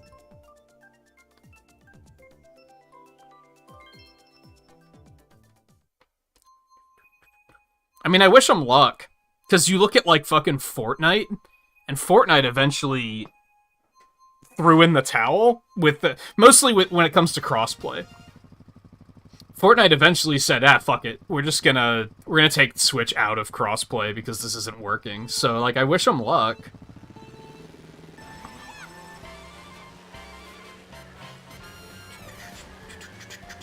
Am I gonna buy one of their games? Hell no.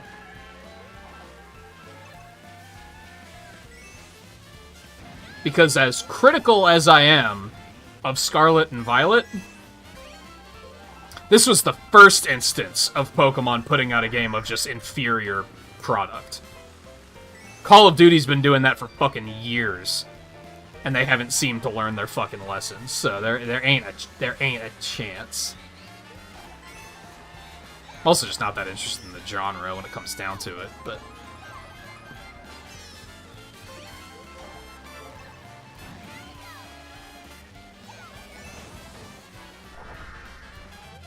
Nah, what am I doing? But I'm also not against it, like, being on Switch or anything. Like, whatever. Why not?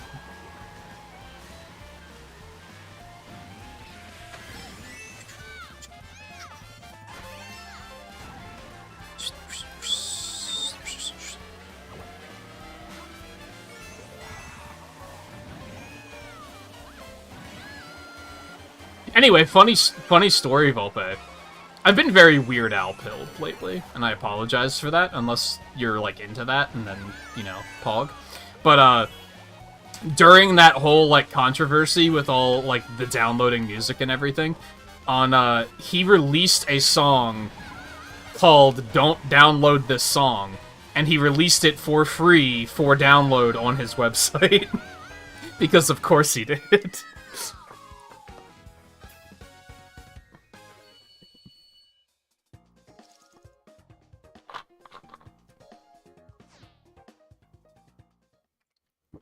Did you get disconnected again, Scarlet, or did you just get romped in that fucking race.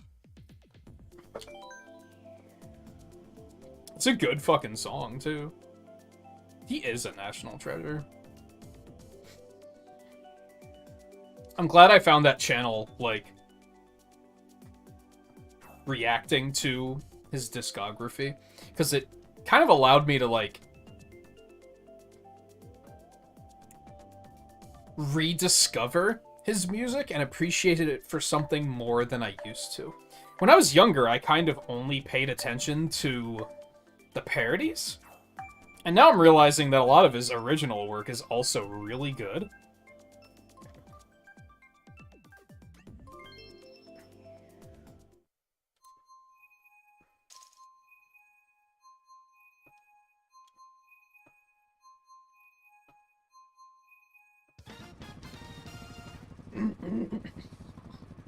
He gets permission from all artists to before he does the parodies. And if they don't give permission, he won't do it. I guess the exception to that rule was the Amish Paradise controversy. Because I think it was the record label gave him permission, but they never talked to Coolio about it. They just said, yeah, do it, and, like, Coolio did not know. So I think he said ever since then he makes a point to talk to the artists themselves about it.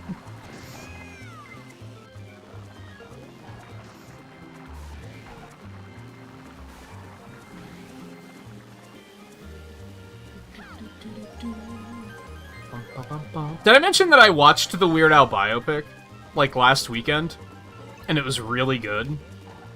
I kind of want to do another movie night soon just to watch it again with you guys, because it was, like, very entertaining.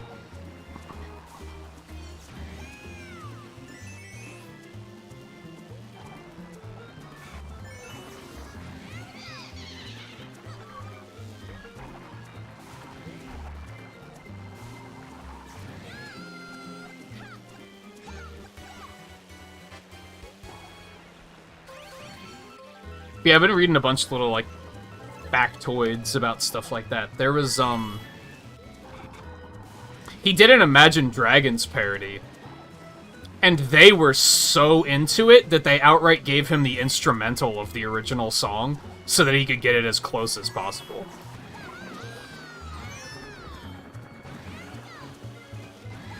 No, no.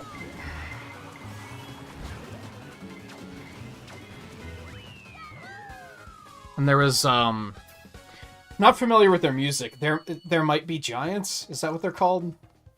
I don't think I know a single one of their tracks. He didn't do a parody, but he did what they call a pastiche, which is not a term that I was familiar with until recently. And that's basically a style parody. So he did a song in the style of their music, but it was an original song. And I think he got the piano player from There Might Be Giants to come do the piano part for the song. So, like, some of them are, like, outright collabs. For the most part, artists are, like, really into him doing stuff with their music, from what I hear.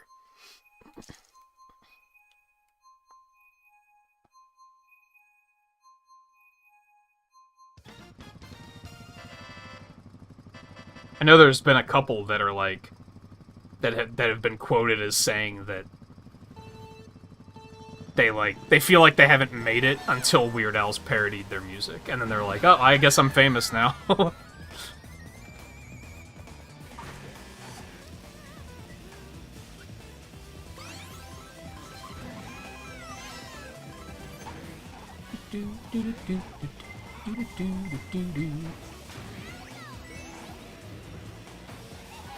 We do have to do another movie night, because Riley, you want to see, or was it Riley? Some of you guys wanted to see Detective Pikachu, right?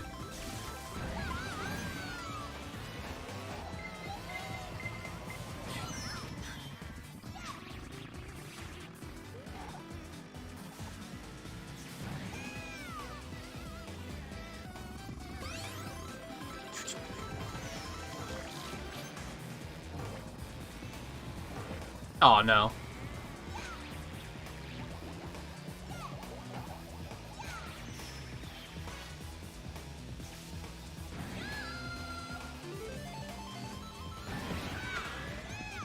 We should also watch the shitty Monster Hunter movie, Riley.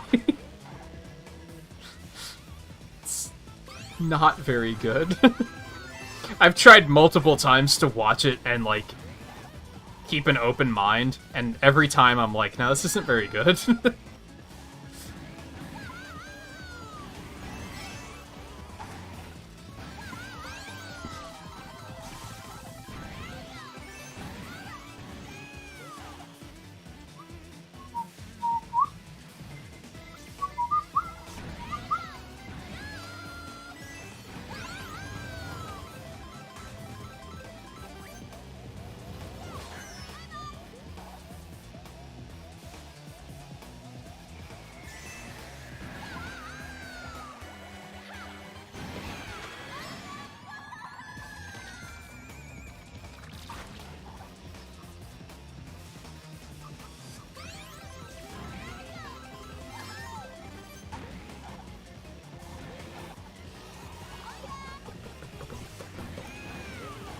Oh, this is chaos. I should have stayed back.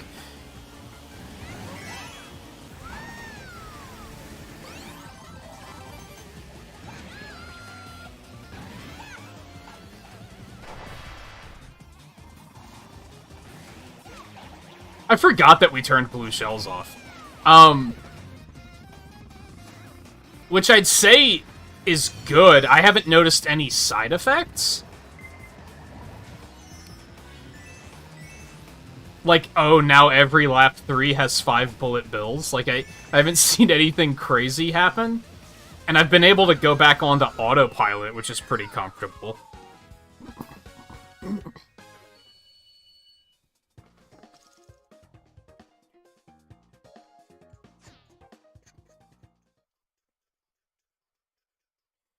Say 2009 to 2011 was COD's best year. Which games were those, Riley? I think I've said before that the only one I came close to buying was Black Ops 2. Because it just looked like a legitimately good video game. The only reason I didn't was because I would have bought it on PC, and at the time, the amount of hackers on PC made those games completely unplayable. So I never got it. But I wanted to, because I was like, this looks good.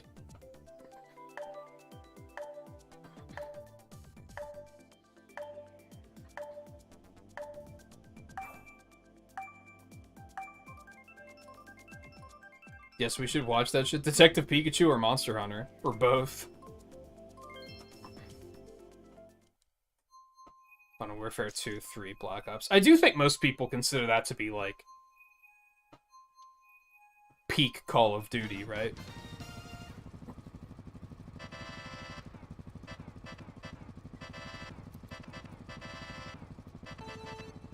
Monster Hunter, it is not good. It's...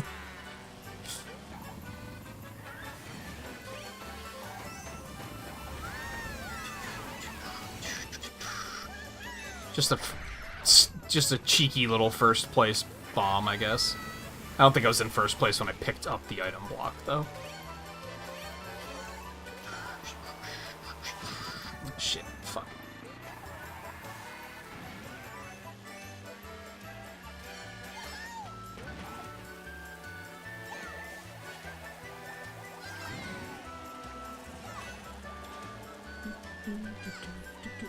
Volpe, did you leave when I was talking to you again?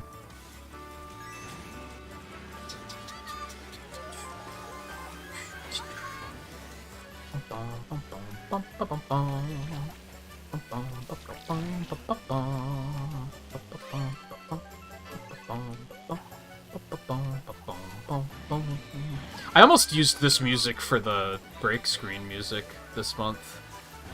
I was worried that it doesn't do well listening to it for like 5 minutes straight.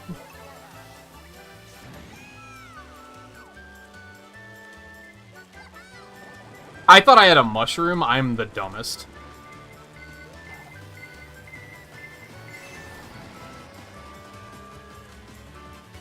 Oh, you like half heard it? I hope so, because I don't really remember everything I said.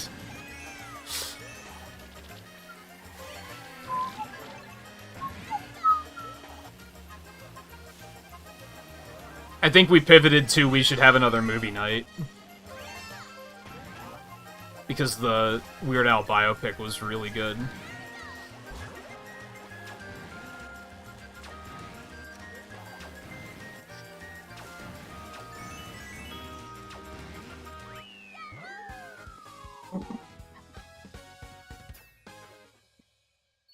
What else did I watch that night? Watched Uncharted that night, too. That was pretty good. As someone who doesn't know anything about Uncharted, so I don't know how accurate it was to the games, but I thought it was pretty good.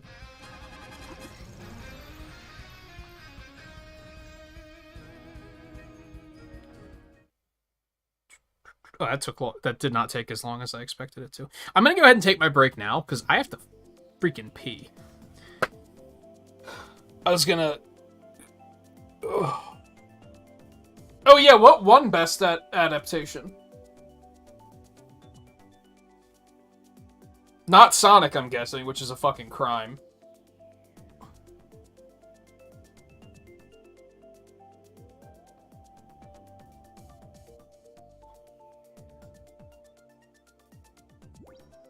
I mean, Uncharted was pretty good.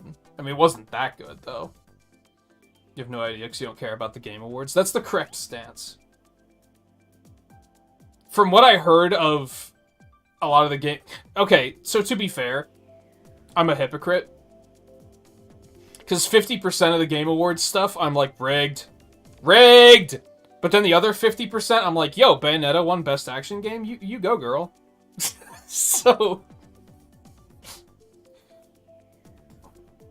Then I heard that, like, Stray won Best Indie or something. I'm like, are you fucking kidding me? Over Tunic? Get the fuck out of here.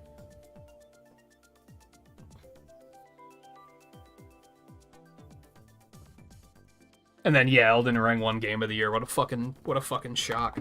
I'm convinced that that kid ran up on stage because he was like, something has to be unpredictable about this. Because this is the most predictable outcome. So he was just, yeah... Reformed unorthodox Rabbi Bill Clinton.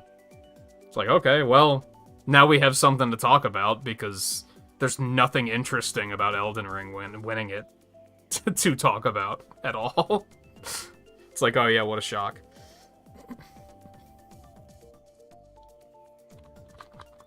Wanted this cat game. Isn't it like 3 hours long? Like, I don't know. Maybe it's awesome, and maybe I'm just missing out, but... It just reeks of that's the game that journalists wouldn't shut the fuck up about, so of course it won. It's just all... The whole night just sounds like it reeked of just bias, as per usual, which is why I didn't watch any of it.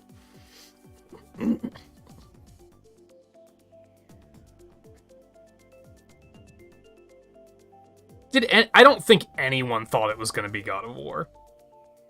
I have not talked to anyone, like, last week who said it's gonna be God of War. Everyone was like, nah, it's gonna be Elden Ring. Like...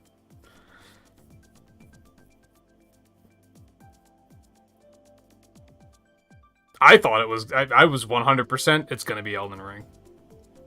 There wasn't a doubt in my mind. It may as well have just been the nominees are Elden Ring, Elden Ring, Elden Ring, Elden Ring, and Elden Ring. That's how much of a sure thing I thought it was. What other games were nominated? It doesn't matter. Because of course it was going to be Elden Ring.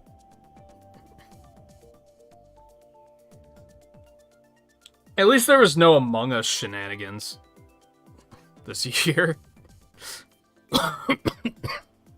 Although there was the Genshin Impact thing on Player's Choice, which was kind of shitty, but... And similar for... like, the same shitty reasons with Among Us winning a bunch of awards last year. But even though I think Genshin Impact's a good game, it still didn't come out this fucking year. So, you know. Anyway. Pee break. I'll be back in a minute. Riley's probably smoking a fucking cigarette because he's bad and he needs to stop. But I'm guessing that's why he left. So hopefully he'll be back by the time we start back up as well. So stay tuned. I'll be back in a minute, and then we will continue racing.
Also,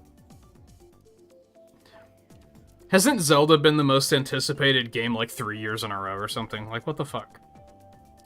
Get over it. I would definitely change a lot about a show like that if I were running it, for sure. Alright, let's go. I guess I should check to make sure Theo and Scarlet are still here before I hit. Let's go.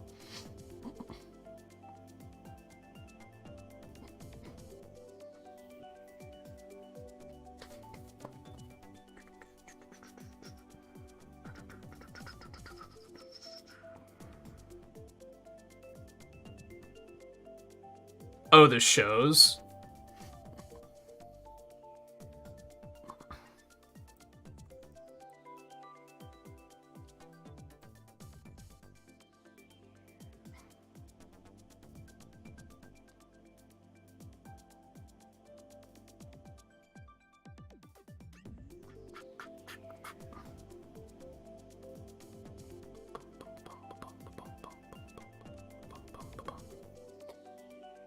Yeah, I think I've talked to like 2 people who watched Arcane and they said it was good.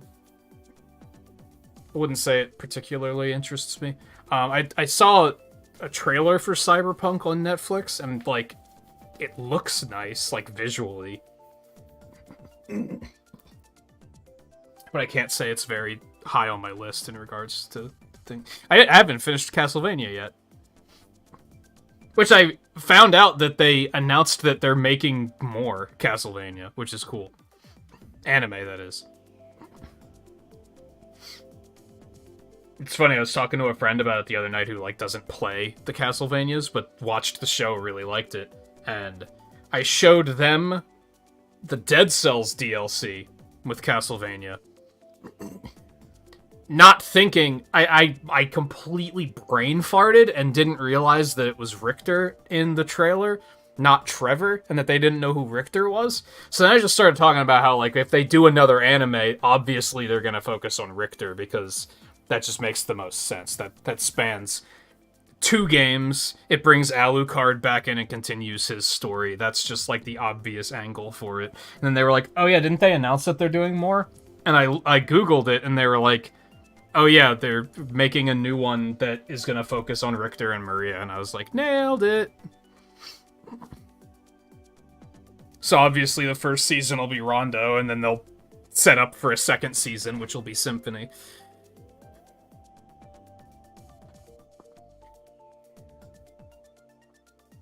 Where's Theo?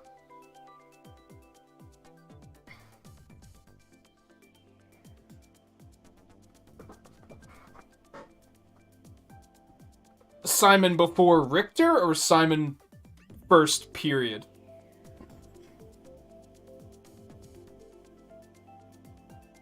I don't know. I don't think Simon's games have enough deep lore in them. They'd have to make up a lot of shit. And I think Castlevania 3 and Symphony of the Night are, like, obviously the fan favorites, so I think those make sense to start with.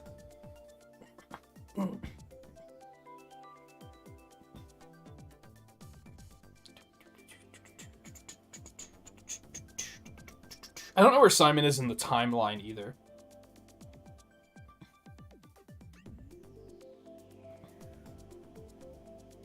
I know that Castlevania 3 is like second? Is that right?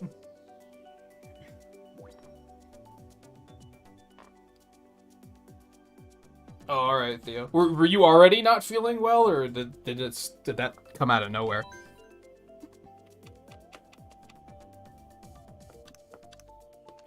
Like the 16, I guess.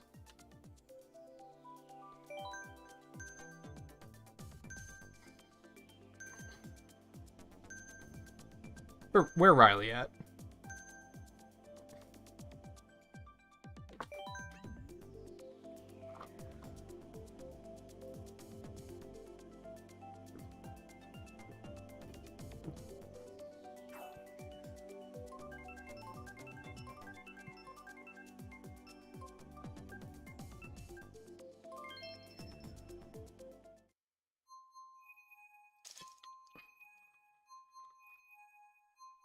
And like I said, I think Richter's builds off of what they already established since Alucard gets involved. So I think that makes sense.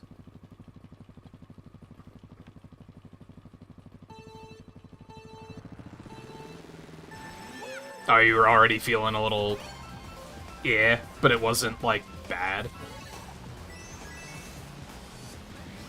Hopefully that's nothing serious, then. I actually was thinking when I was just up that I'm feeling better. I mentioned that shelving unit we got for the kitchen, that came today. So I had to haul that in when I got up. And, I probably should have waited for someone else to be here to help with it, because it wasn't that heavy, but it was very awkward to carry. Because they always package those things in a way that you can't really, like, get your fucking arms around them. So, I kind of felt like shit afterwards, because I think my body was just like, what the fuck is wrong with you? But, thankfully, I've mostly shaken that. Beg your pardon?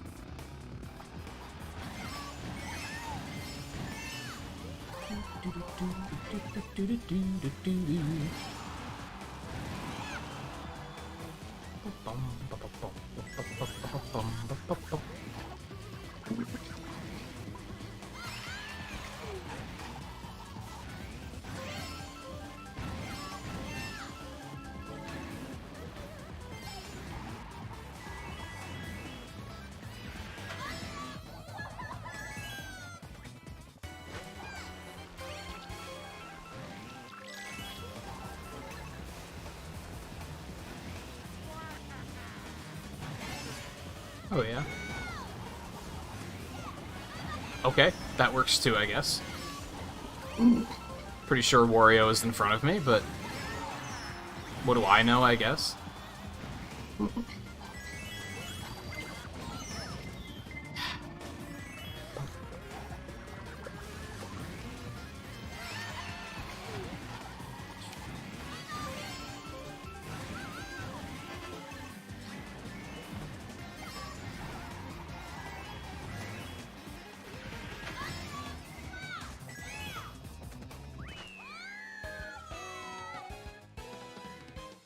Man, I was kind of thinking, or hoping, that Mario Kart would have a little bit more longevity than it seems to have.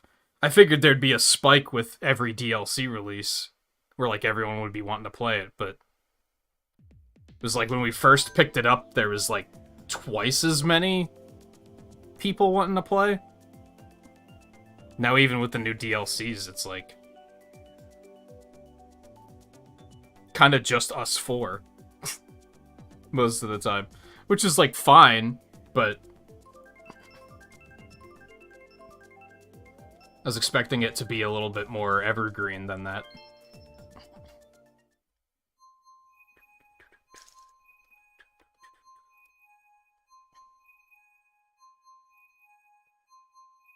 I was kind of hoping to, like... I would love to just do this every Friday, but it's kind of hard to justify when it doesn't pop any harder than this.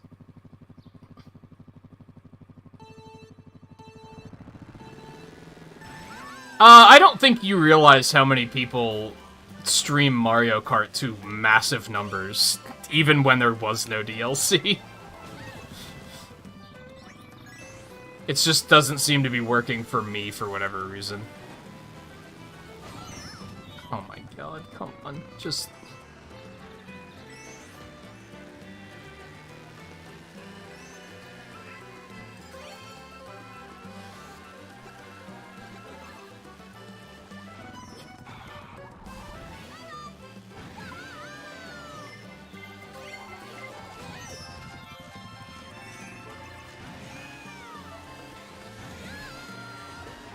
I guess they took the ramps out because the Monty Moles actually, like, move in this game. They didn't in DS, they were just stationary.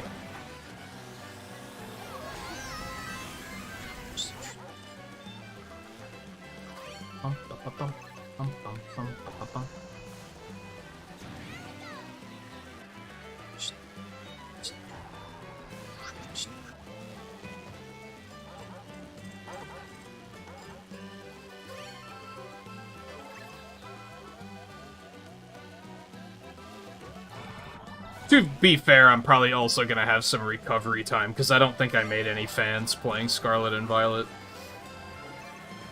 In fact, I probably, like, outright turned some people off, so... might take a while to bounce back from that.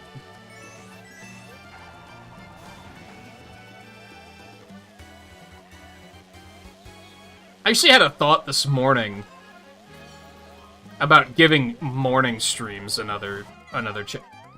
Oh, I forgot about the turnaround. About giving morning streams another shot. Because I mentioned it was like 7 o'clock, and I was like, I don't really have anything to do.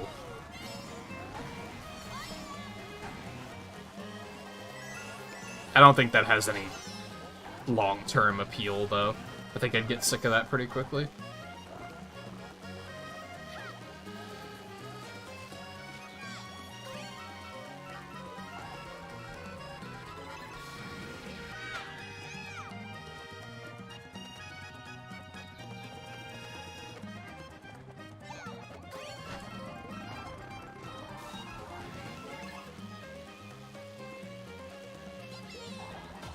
I guess the inevitable issue with not having blue shells and lightning bolts now is there's no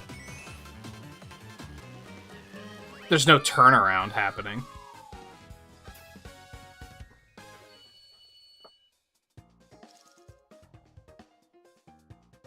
Now if someone gets in first, like, comfortably, first, second, like, if we just get first, second, third, too far ahead, like, there's not a whole lot that can be done. I mean, if you really wanted to plead the fifth, you could have just not said anything. I know full well you were upset about it, like, from stream 2.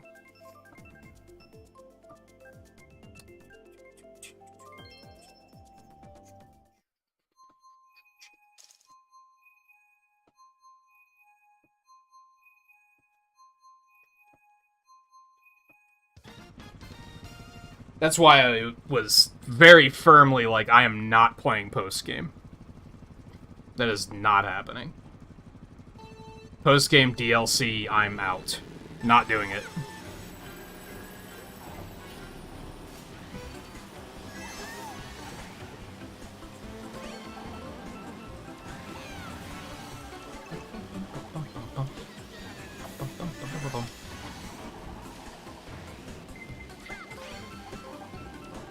I guess it's worth pointing out. I assume most of you were making this assumption already anyway. But I went ahead and looked up, like, all the legendaries and everything, and, like, I more or less know the full Pokedex now, so if any of you are like, oh, I'm gonna go fight this one legendary, you're, like, free to mention that. You probably assumed that I didn't care about spoilers at this point anyway, which is fair, but I don't think any of you are that far yet, but still. I was pleased that, like, I won't give, like, numbers exactly, but I remember saying early on that I hope there's not, like, 13 new legendaries, and there's not a lot. Which I was pretty pleased by. Unless you count the past and future things, I guess. I wouldn't, though. I called them Ultra Beasts early on, and that's not even accurate, because I think Ultra Beasts, there's only one of each, right? But anyway. No, there's more than 2. There's more than the ones on the front of the box. But there's still not a whole lot.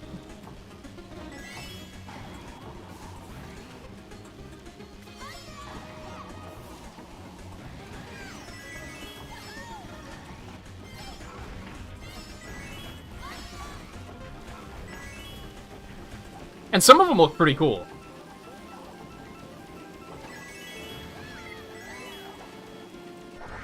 Oh, okay. I don't know how that red shell missed me. That was a little bizarre.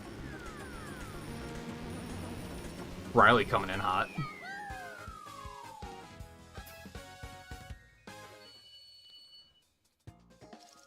Mirai meets future and Korai is past. I remember that coming up pretty early on, yeah.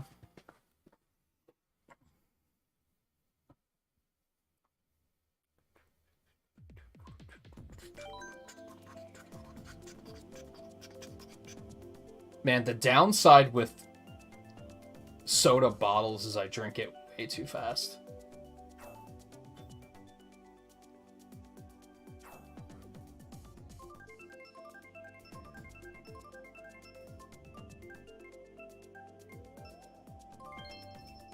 I will say that the finale was pretty cool. Like, the whole, like, final battle, without going into details, for obvious reasons. But that was probably one of the higher points of the game. But I was still, like... I'm so eager to be done with this.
See, it feels like even being down to 3 people from 4.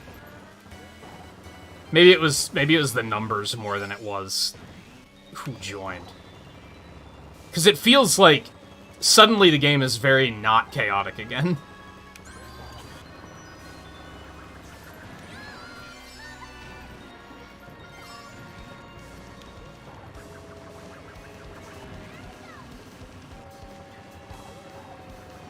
Yeah, they've got some sick drums in this remix. For such a really simple theme, they really went in on the remix.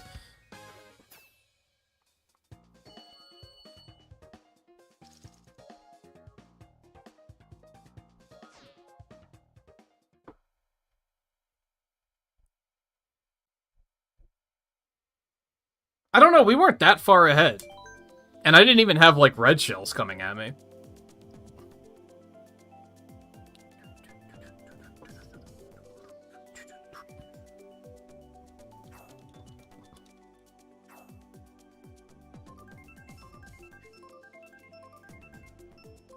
I think it's just the algorithm isn't stacking up as quickly as it was. Mixed with the fact that without blue shells, there's just no contention once you get far enough ahead.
Right after I hit the Mushroom Zoo, because of course.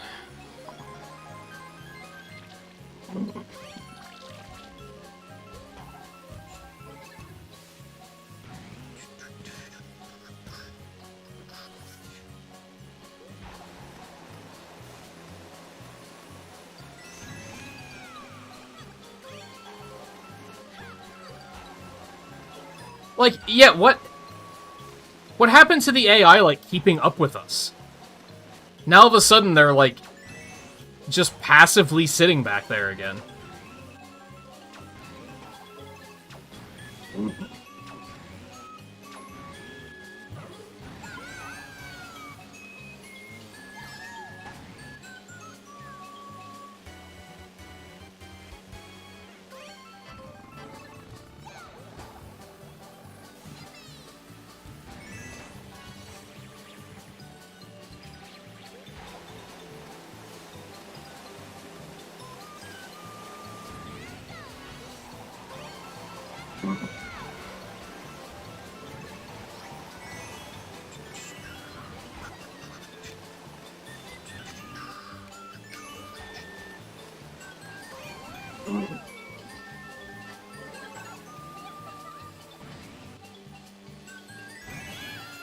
Like, I think I preferred them being more aggressive, for sure. Now it's, like, kind of boring, if I'm being honest.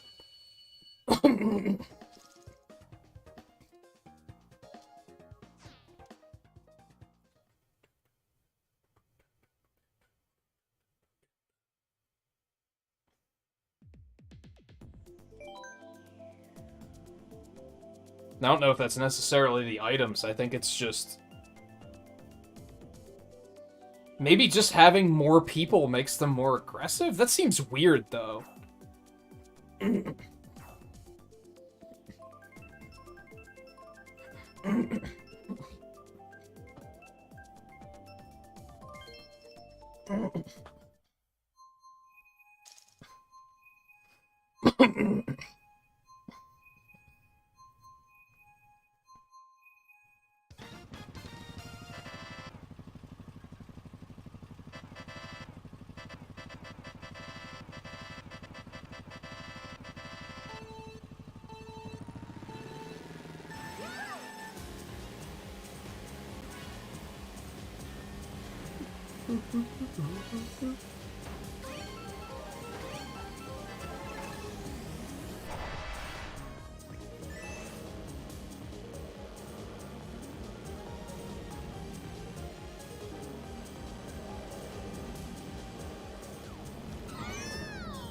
I was completely spacing out.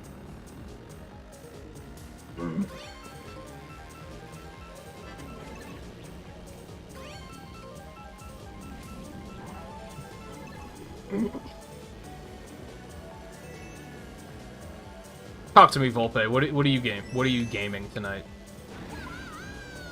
I'm realizing we have a perfect storm of, like, dull at the moment.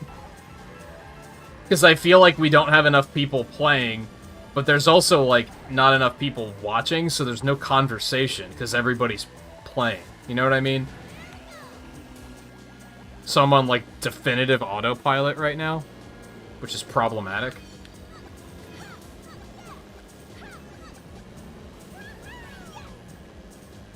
Yeah, you said you found your way to the Ghost Gym. You said you were playing more whichever mana that was, right?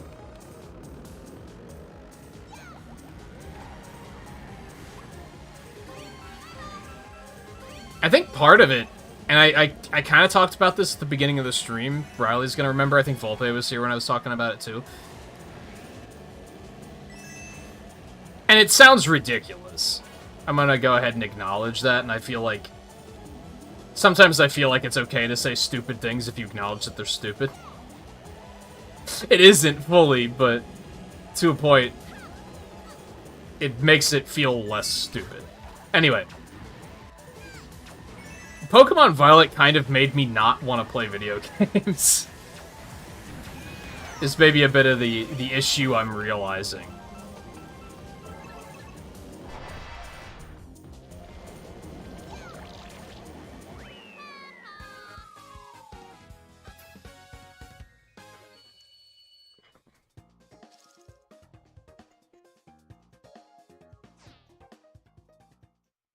And it's probably not the game itself, it's probably the fact that I pushed so hard to finish it.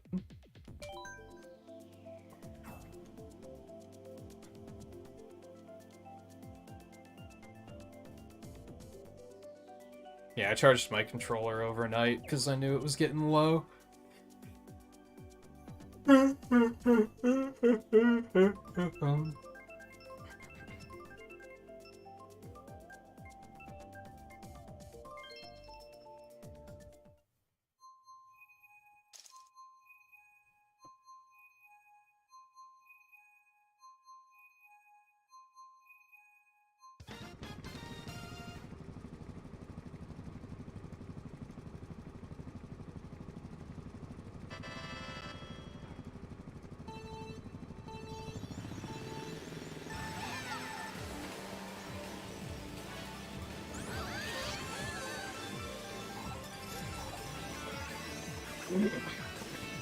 You can't just play with it plugged in?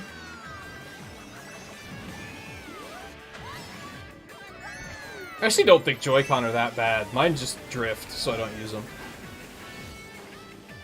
I had no problems with Joy-Con, like, at all, until they started to drift. Which took a very long time to happen.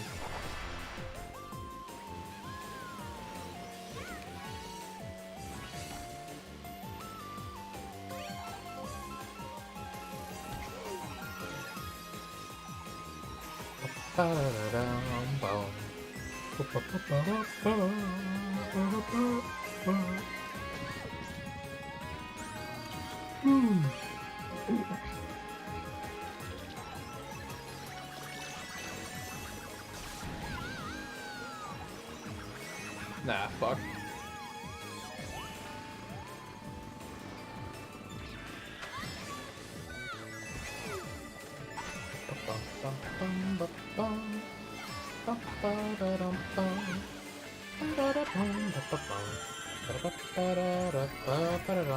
Oh, you went back to that a little bit?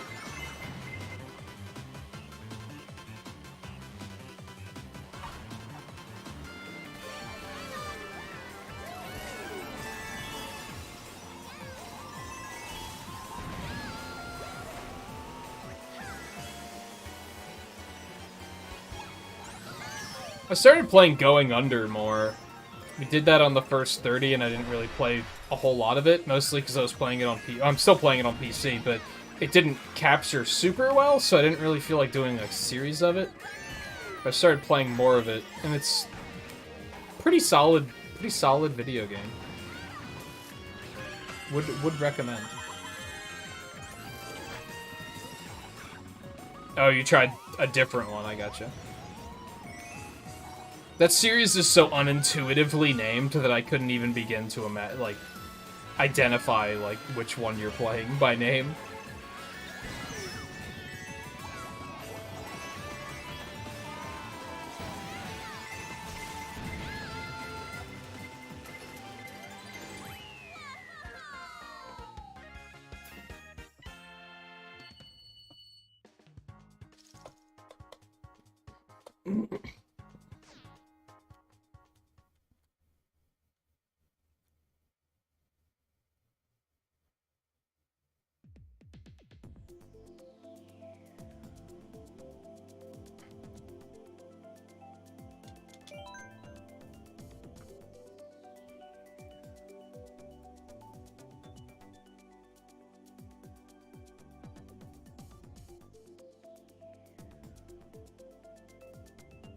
Oh, so the cord just doesn't reach? So just pull up a chair in front of the TV? I don't know.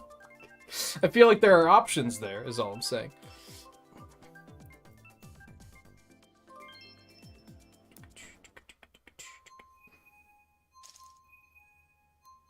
Hell, you don't even have to plug it into the Switch. You don't have an outlet?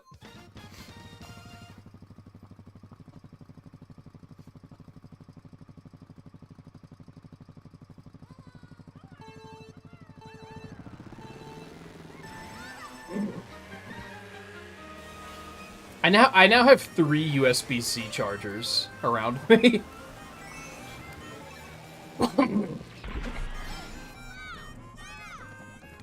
It really bothers me that those leaves aren't lined up. It really bothers me.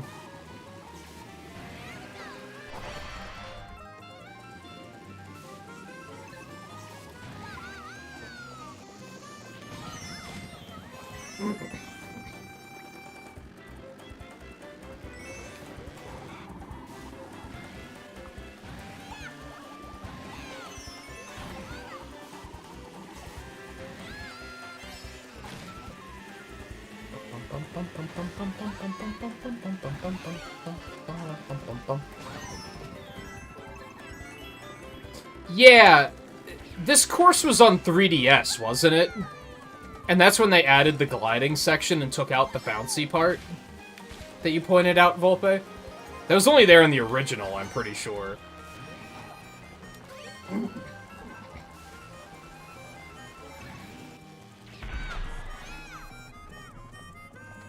I think it was on 3DS. I mean, what other game would have had gliding? So it pretty much had to be.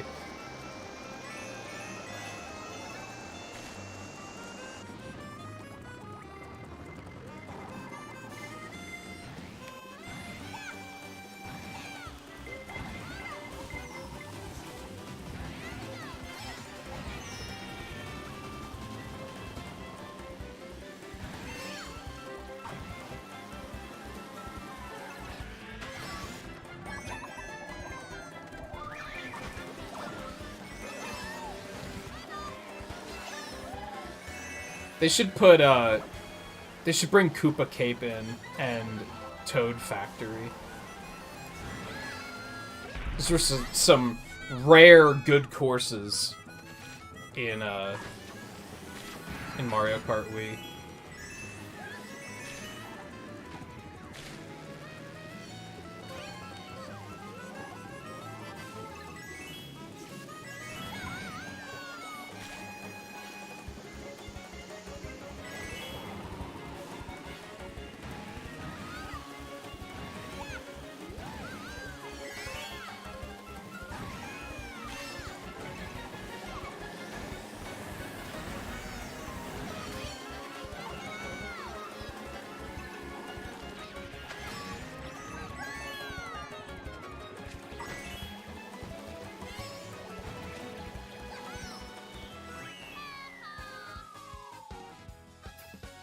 I've still only seen London once, haven't I? I should try and do that one. I'm starting to, like, process, like, okay, how do I feel about these courses? Yeah, I was kind of hoping that Riley would hit the Inkling, and then I could also hit the Inkling, and I wouldn't have to hit Riley. But... And then I accidentally hit random, because I'm just in the habit of doing so.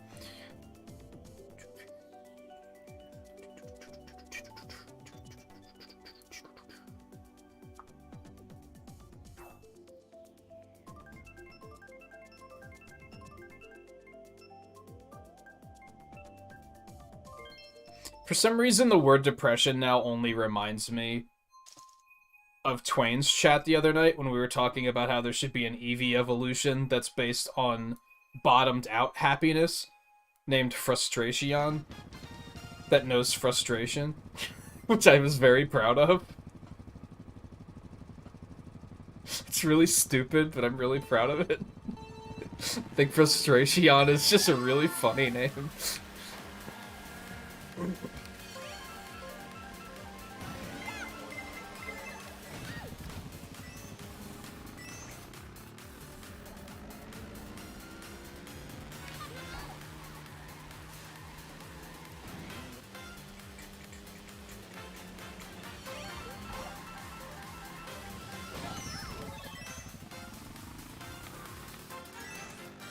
There's a small part of me that's like, fuck it, all items off. But I think that would really be boring.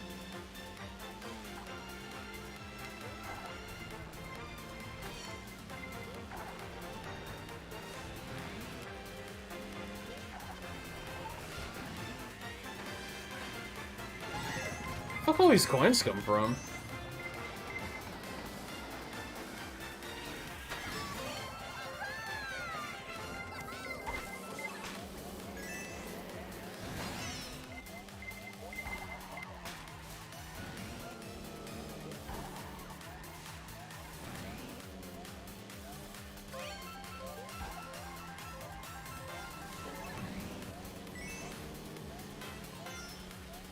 This course isn't too bad. That first time it was a complete mind flood, but since then it's okay.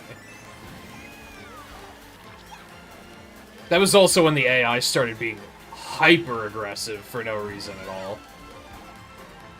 So I think that added to how chaotic it was.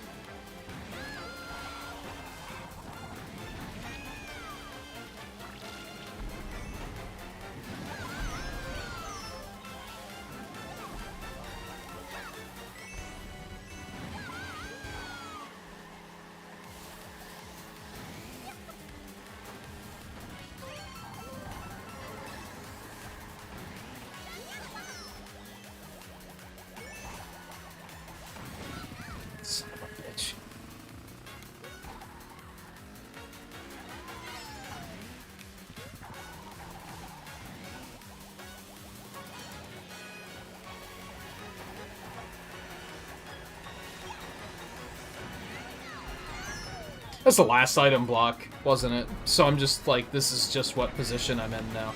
I kind of hate it when races do that. When the last, like, 20 seconds of the lap just has no items in it.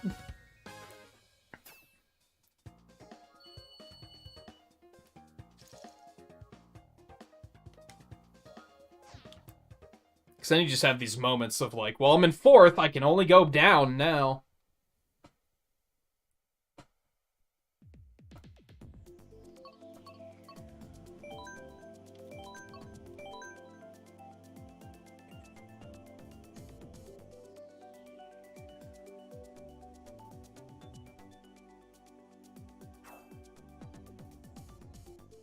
I guess we could. I mean, I would probably leave mushrooms on, but that's it. Because then you can at least, like, use shortcuts and stuff, which is, like, still driving skill, I guess is what I'm getting at.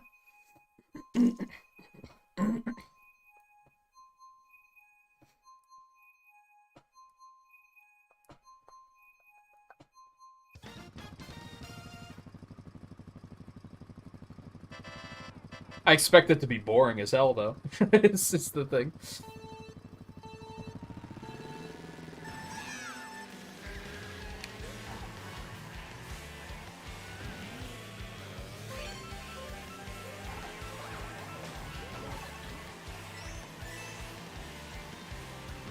And coins? Maybe?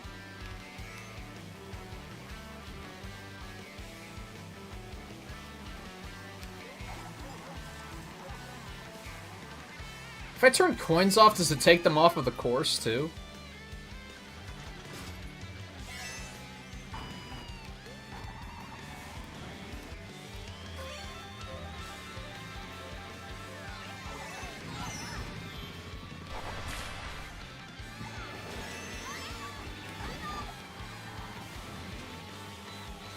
Oh yeah, there's Big Ben.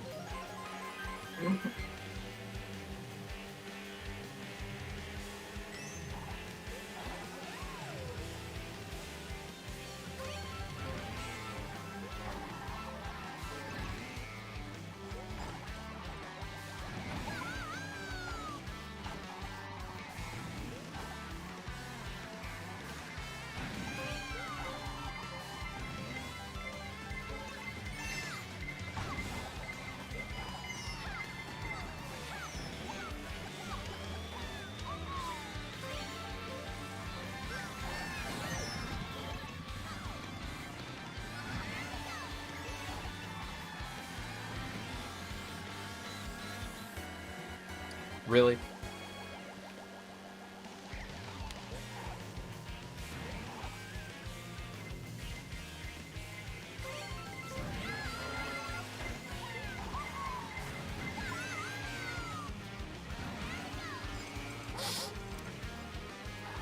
Oh, no. Really? You can't drive over that? I call shenanigans. I really wish they'd put up, like, actual barricades instead of just visual things. I feel like I'd be able to read them a little bit better. 2 stars? Okay. I guess that's what happens when you have blue shells and lightning bolts turned off. Ooh.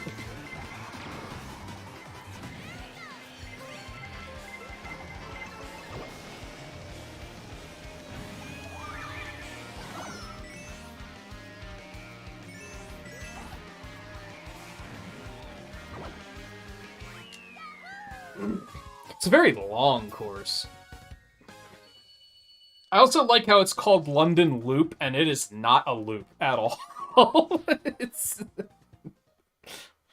a very complicated course for something that's called London Loop.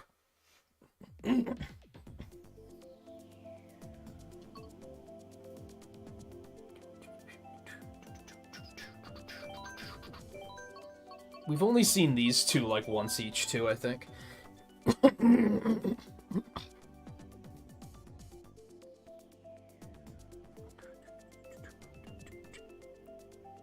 Yeah, and it has to have alliteration.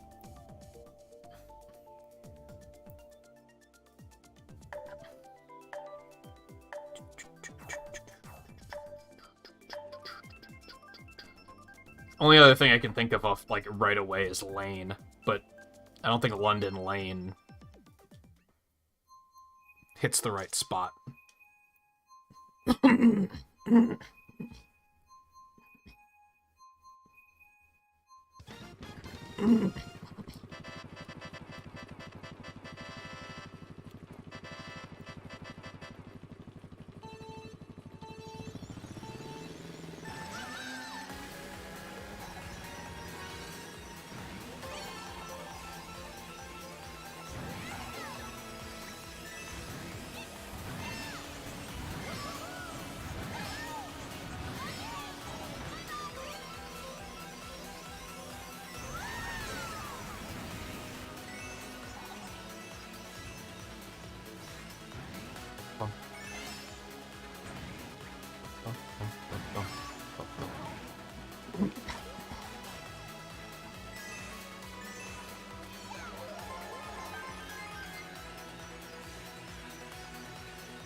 Aw, hell. I like how the music gets very muted here. I don't know if that's a dynamic thing they're doing, or if it's just happens to be where the track is going at that point. The music track, that is, not the physical track.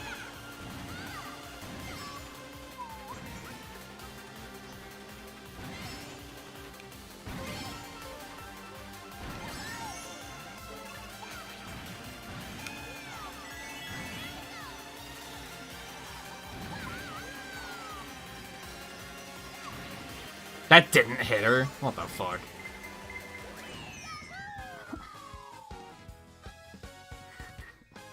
I don't really like this track. I don't know what it is, though. Like, I don't know what it is about... And I don't like the original track, either. And I don't know what it is that I don't like.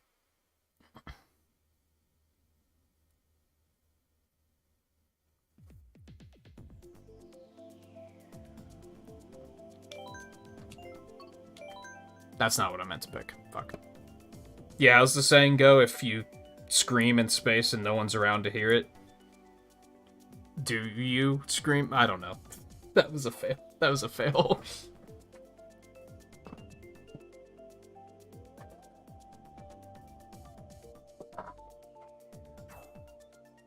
If you scream in space and no one's around to hear it, do you make a sound? There we go. That's how it goes. That's not how it goes, but that is how it goes.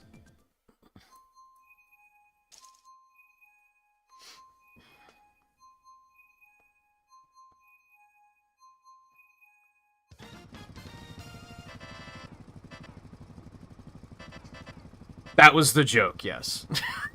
You nailed it.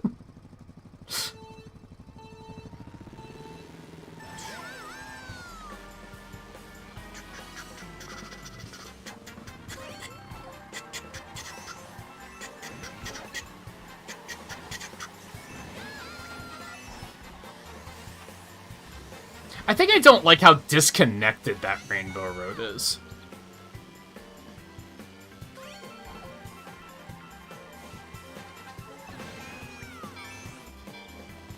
Not a big fan of... I like roads and not short strips of ramps.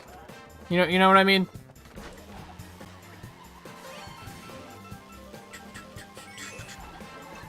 I'm not a big fan of the courses where it's just, hey, look how many jumps you can perform. Like, who cares? I felt like it was a very cheap track design gimmick that they started using in the Wii tracks especially, where there's just, like, ramps everywhere.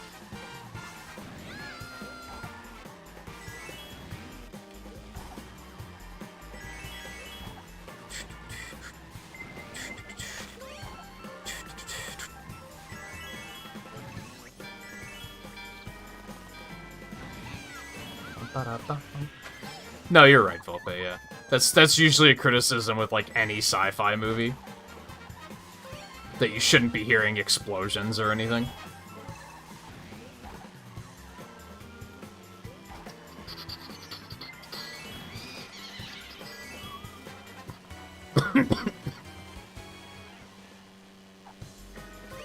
Because there's, like, no atmosphere for the sound to travel through, therefore there's no speed of sound.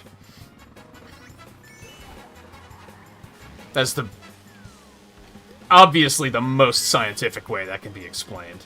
Like, don't even try me.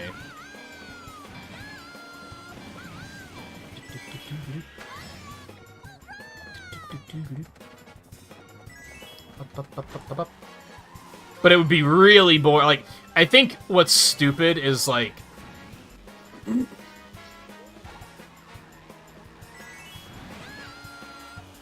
Everyone always thinks they're clever when they point that out, right? Like, have you ever watched, like, be watching, like, a sci-fi, like, space movie with someone, and they'll just be like, you wouldn't hear the explosion in space. And everyone thinks they're so clever for pointing that out, but it's like, yeah, but no shit. Do you want me to mute the movie for the next 20 minutes?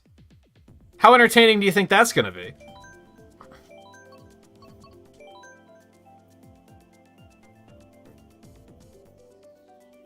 Like, duh. Of course it's not gonna be completely silent.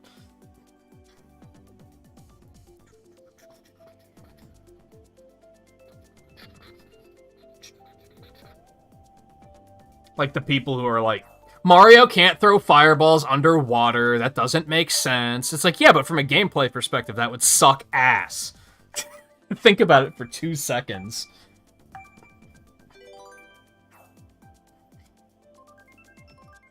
Yeah, there's no atmosphere, that's what I said.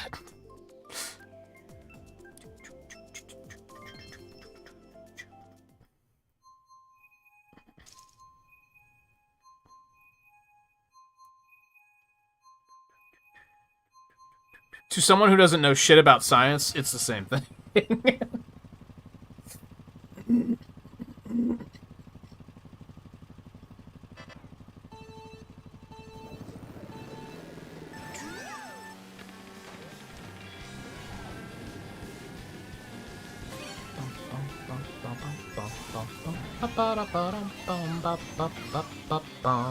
Funny thing is I was gonna say there's no air, and I thought that sounded stupid.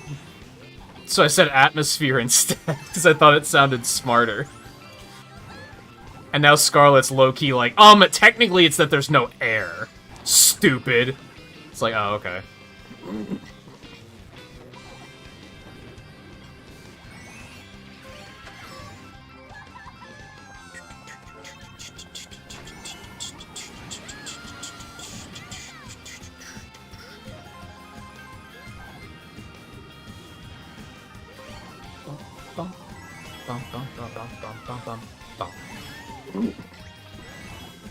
Which race is this?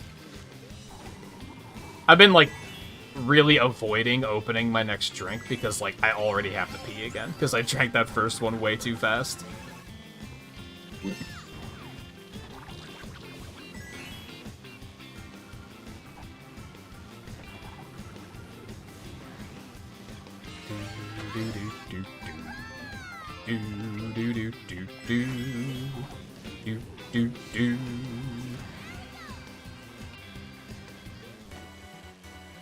I can't decide what I want to play next week. I suppose it's a productive conversation that should be had. You son of a bitch. What a shot. Holy fuck, I'm far ahead.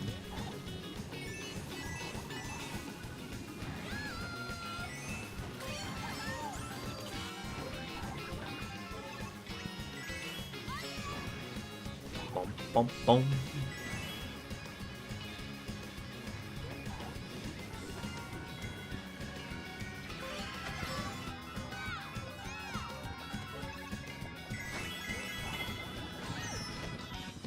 My finger was holding ZL down. I call bullshit.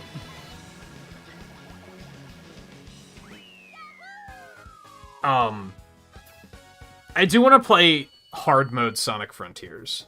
I just don't know if I want to dive right into it. Okay, first, I'm going to try to do Legends on Sunday. I would like to finish Legends Arceus. Honestly, I think I might be able to finish that in one stream. If not one stream, definitely two. I'd like to play Sonic Frontiers again. I don't think I'm ready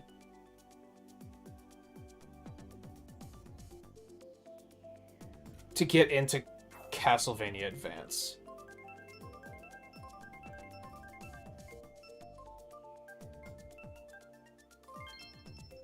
I don't think I'm ready to start that. There's a indie RPG that hit Game Pass like last week that I was pretty interested in playing, called Eastward. So I'm kind of thinking about just jumping into that.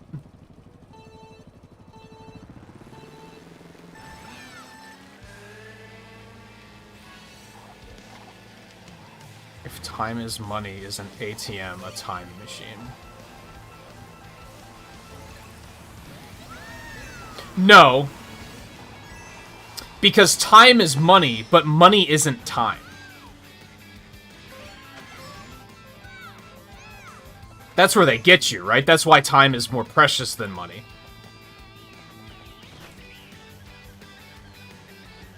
Because time can buy money, but money can't buy time.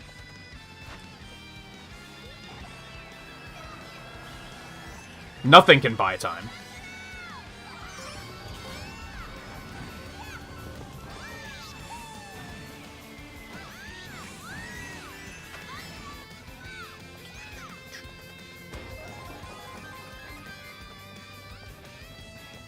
Ah, fuck.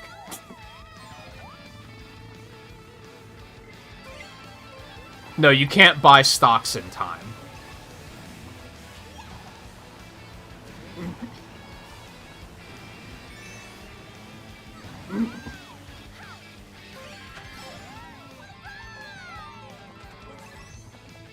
That would either be the worst or the best stock to invest in.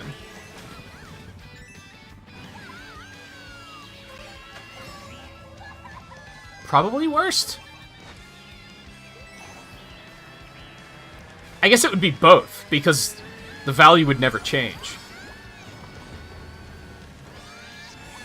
Ah, fuck.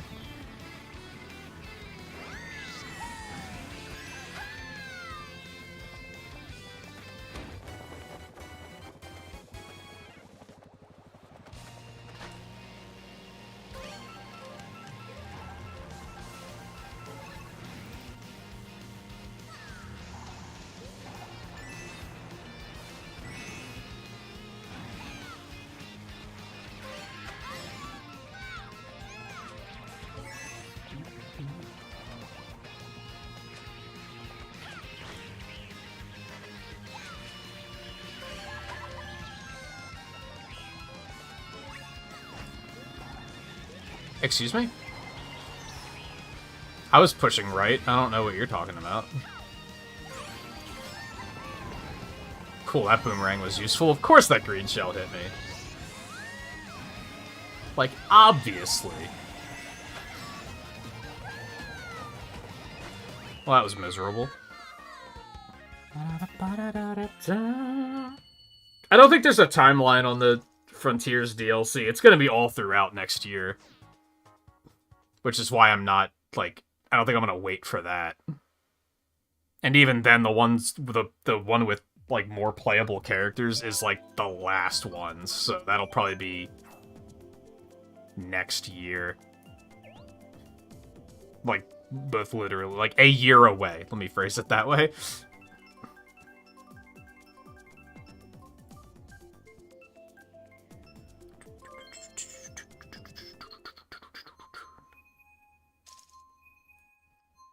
I think Frontiers has a chance to just be the polar opposite of Scarlet and Violet, where it's just like, I adore it, and I'm just gonna have fun. I don't think there was a single thing in that game that I complained about, because there was nothing to complain about. Even spending 45 minutes on pinball, I was kind of like, this is fine. That was very close to not being fine, but it was still fine.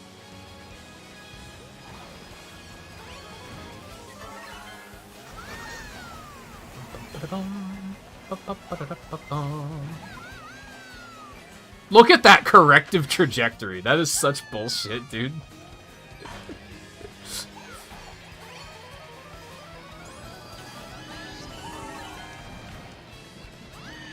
Nah, fuck.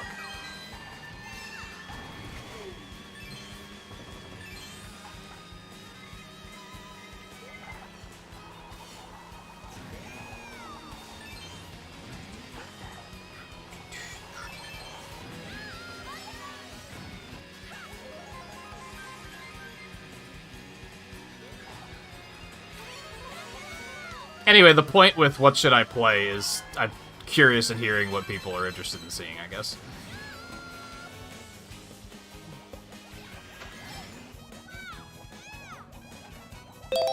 Which... Hey, Lan, welcome back. Fuck was that? Which I would guess I guess I would include Pokemon Legends Arceus in there, because I'm curious how interested people are in seeing that as well. So that, Hard Mode Sonic Frontiers, Eastward, and Castlevania Advanced Collection. I'm pretty sure I don't want to start that yet, though. But I'm still interested to see who's interested in what, and seeing what.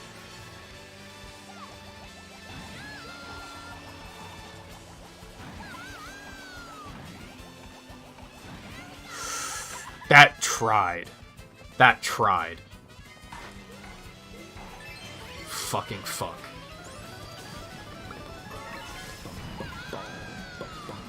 Fuck me.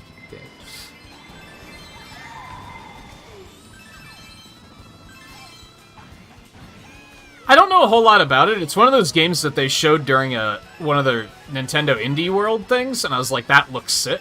I want to play that. And then, you know me, if it's something that I think looks interesting, I just stop reading about it, because I'm like, I'll just wait until I play it.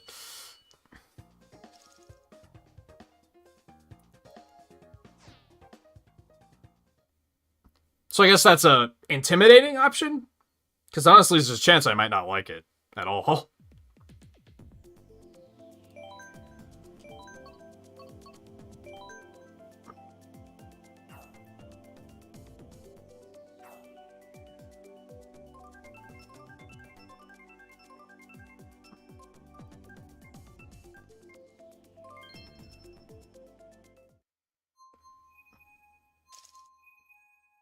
I would probably say it looks Earthbound inspired. It looks very quirky RPG with nice sprite work kind of thing. From what I remember of it.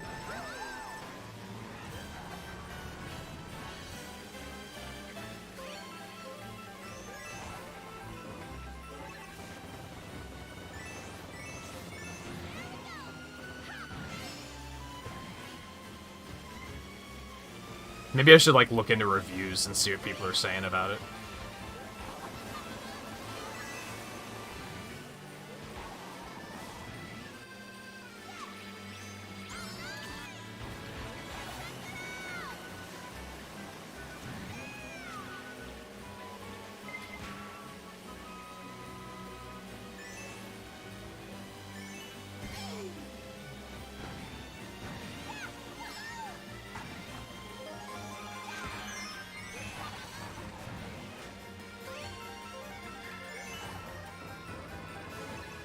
I mean, I would try it blind. I mean, just look at a review to see, like, are people saying it's excellent? Are they saying it's pretty good, but it's also pretty flawed, etc., just to know what to expect.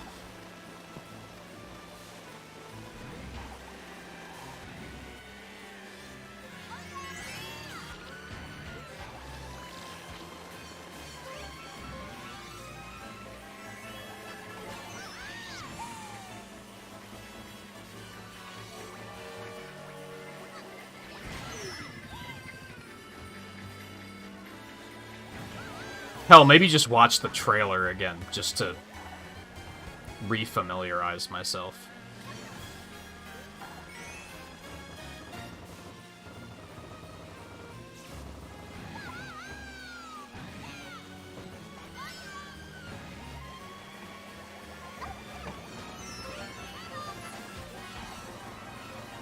On one hand, case in point, the game we're playing right now, even if public opinion is going in one direction, I might find myself thinking the exact opposite.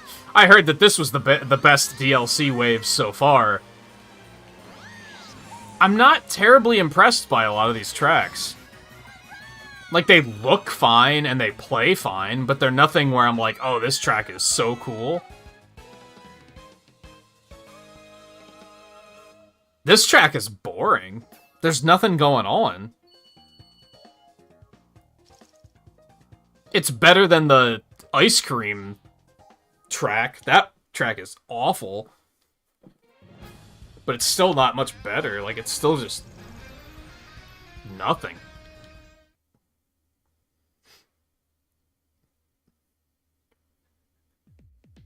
Yeah, but, like, Calamari Desert has trains. Who cares? Been there, done that. Alright, you want 4 races with just mushrooms and coins?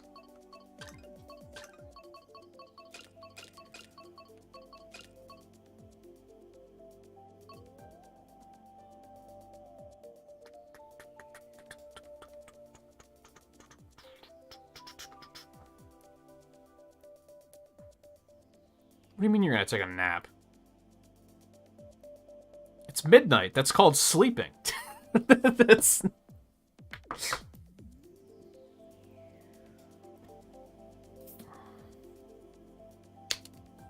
At least stay for the mushroom only.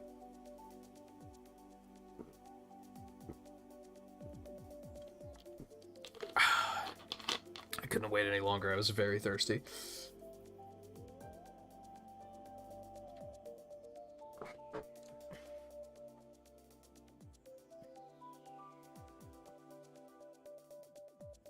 But I also get what you mean, because you're probably going to go to sleep and then wake up at like 3 or 4, right?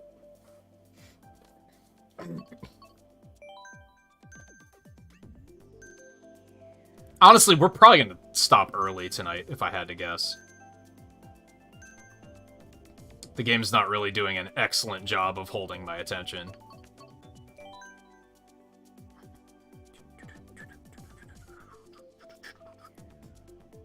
I'd be able to justify it if more people were playing, but...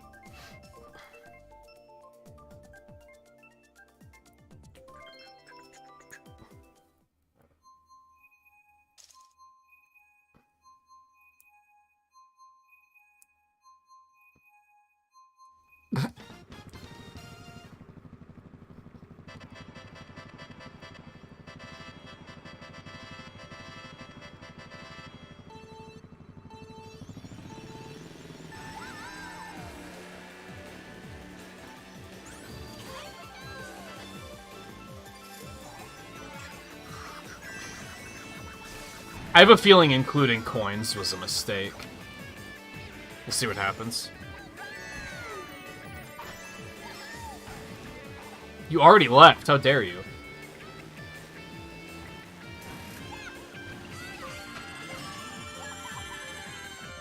Yeah, you wanted to test the skill.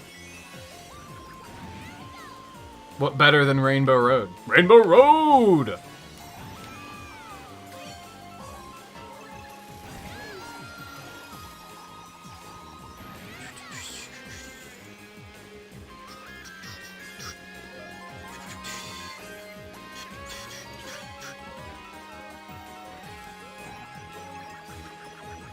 Oh, you weren't live. Yeah, it happens.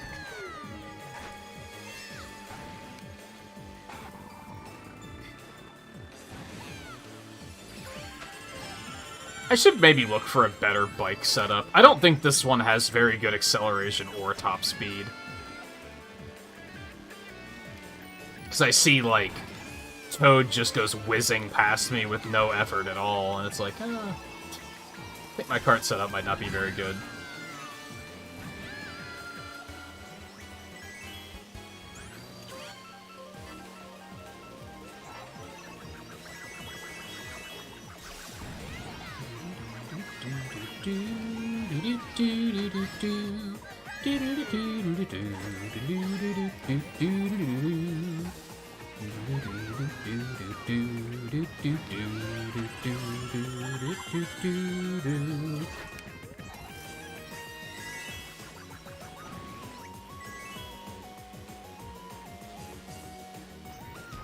Ah, fuck.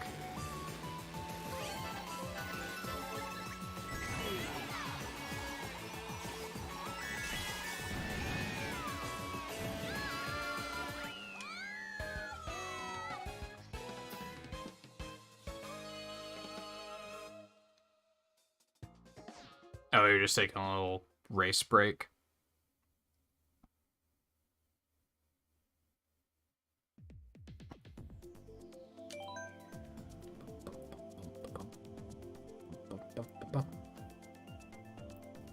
How far are you in Pokemon now, Riley? Did you finish it? I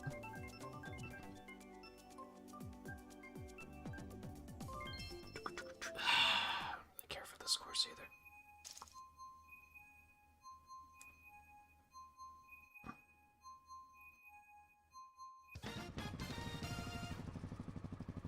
Oh, so can I tell you guys how much I hate shiny hunting now? I was poking around on YouTube the other day for no particular reason. It was just hanging out on my phone before I went to sleep or something. And I saw a, like, shiny hunt fail compilation for Scarlet and Violet, and I was like, oh, this ought to be good, because they're all gonna, like, spawn in walls and shit. And it's gonna make me want to just, like, cry myself to sleep. And it wasn't that. This motherfucker's idea of a shiny hunt failure was getting the wrong shiny. And it was literally, like, 5 times where the wrong shiny showed up, and he just, like, turned and walked away. And I was like, wow, first world problem much? Poor baby, you got the wrong fucking shiny. You got the wrong super rare 1 in 4,000 chance of seeing it shiny. You poor thing. And that's when I realized I fucking hate shiny hunting.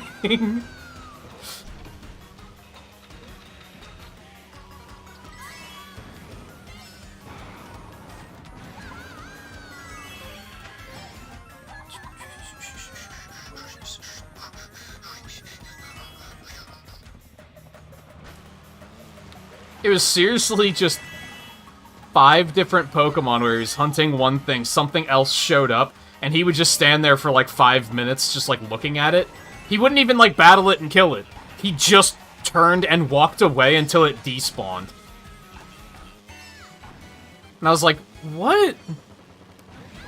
Just catch it! Pussy? What's wrong with you?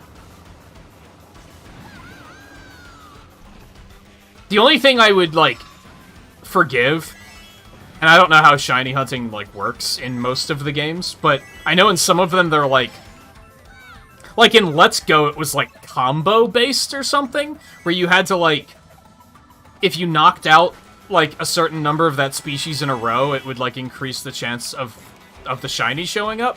So if battling a different shiny would have broken the streak, then I kind of get it.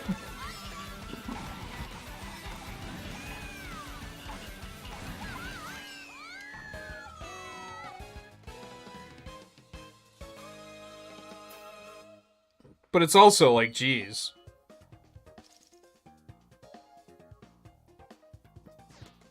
Your life must be fucking perfect if you see a shiny and you're like, that's not the one I wanted. That's just wild to me. Like, I would still catch it. I had that happen in Let's Go. I think I was hunting, like, a Zubat or something, and a shiny Rhyhorn showed up, and I was like, I'm still gonna catch it. Like, 100%.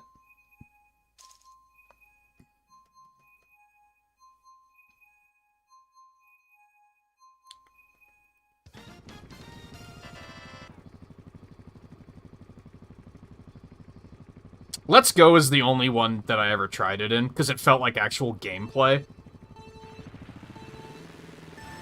I think the shiny hunting that's, like, legendary shiny hunting is especially really stupid to me. Because you're literally just resetting the game, like, 1,300 times in a row. And that's just idiotic.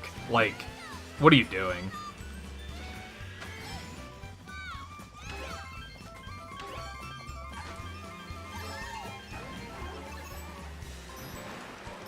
I liked it in Let's Go because I actually had to, like, play the game. So I was like, yeah, this makes sense. But then even in Sword and Shield, from what I understand, has to do with those mass outbreaks. So basically all you're doing is roaming the map, checking the outbreak, being like, okay, there's no shiny here, I'm gonna go check the next outbreak. That's not playing the game. You're just walking around in a circle. Like, I expect it to be a little bit more engaging than that.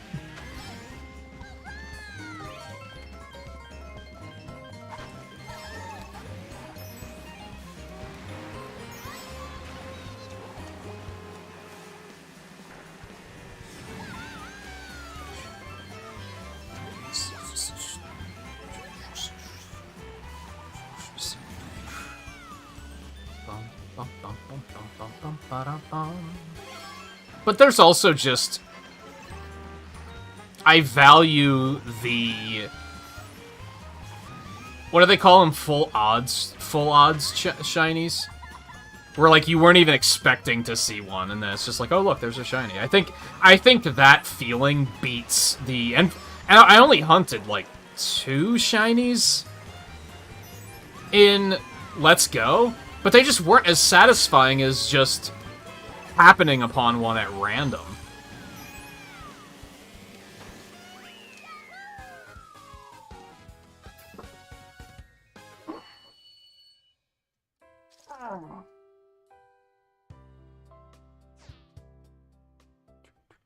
Which is sad that, like, I have a shiny in Scarlet and Violet, and that was, like, not satisfying. But the 2 I found in Sword and Shield were, like, exciting, because it was like, oh shit. The one I found in Legends was exciting, because it was like, oh shit.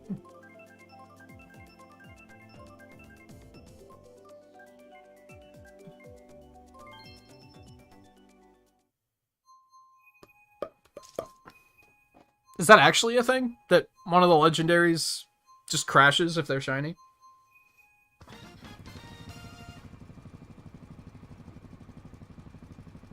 Did I say Sword and Shield? I meant Scarlet Violet.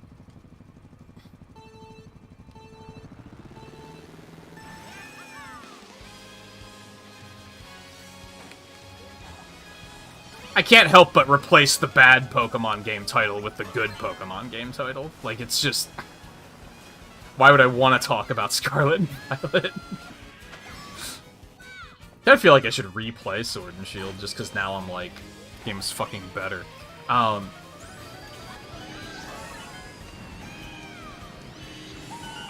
don't know how they work in Legends either. It's just I'm under the impression that that's how Scarlet Violet works.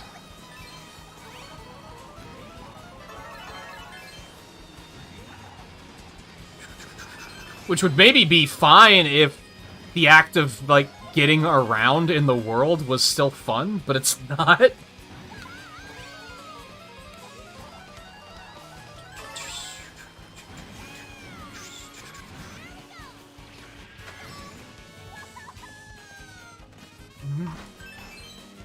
Like, I'm pretty sure if they had a mechanic like that in Sonic Frontiers, where it was, like, something to encourage you to just kind of run around aimlessly and look for things, I'd be like, yo, this is Pog.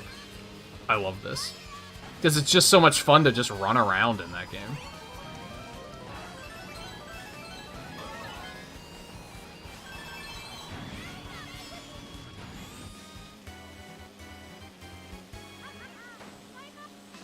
Shut up, Chris Pratt.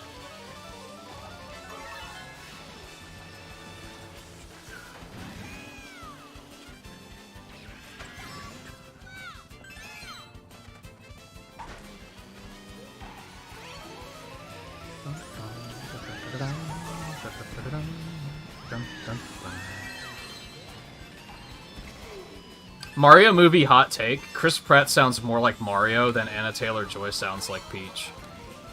Don't at me. I realized that the other day, where I get that moment watching the trailers when they show Peach, where I'm like, that's the wrong voice coming out of that face. And like, I actually don't get that with Mario.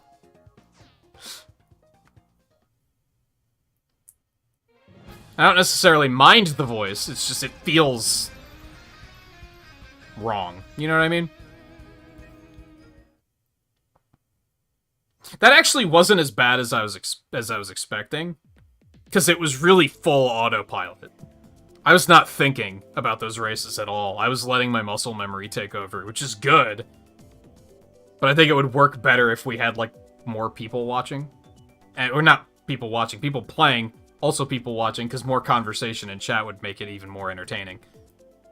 Because then I could just focus fully on chat. Only gold mushrooms? Nah, I think the red mushrooms would be more fun. Gold mushrooms are chaotic, but that sounds like you're just gonna get yourself in trouble a lot.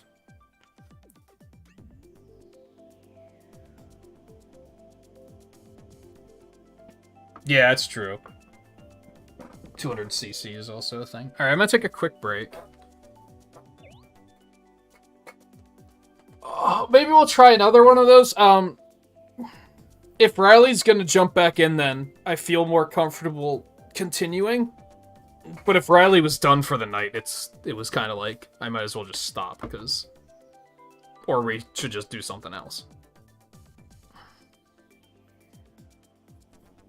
200cc plus gold mushrooms. Volpe, you're a mad lad. Has anyone ever told you that?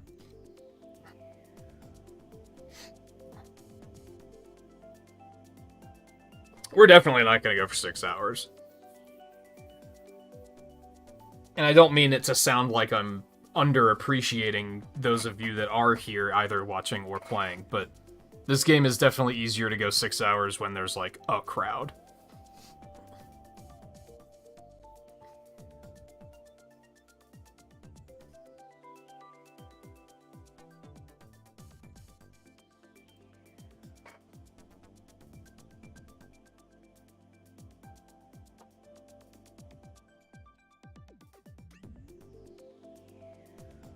Alright, no rush, right? Well, how long do you think you'll be, Riley?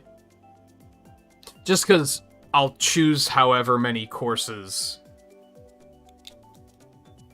you'll be gone for. You know what I mean? I think like 30 minutes. We'll do 8 courses.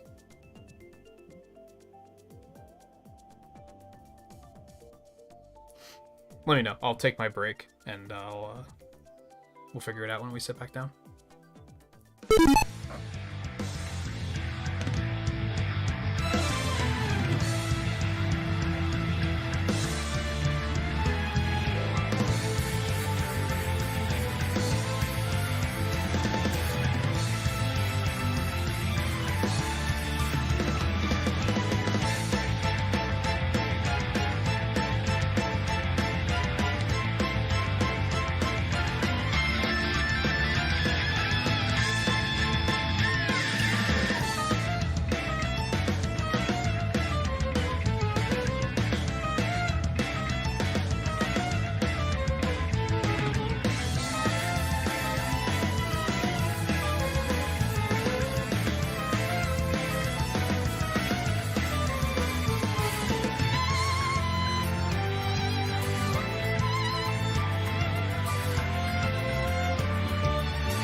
you good, Scarlet, or did you get up too?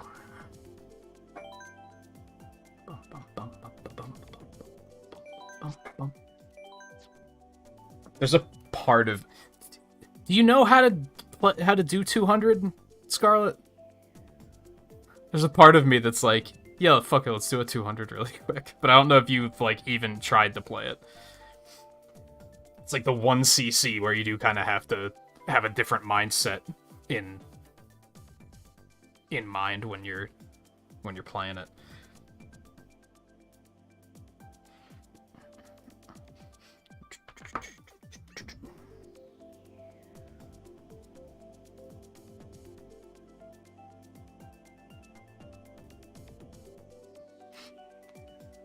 See, the crazy thing is that I already use the brake, even in 150 sometimes. Oh, you did get up, okay. But do you know how to play 200, Scarlet? Or have you not really dabbled with that at all?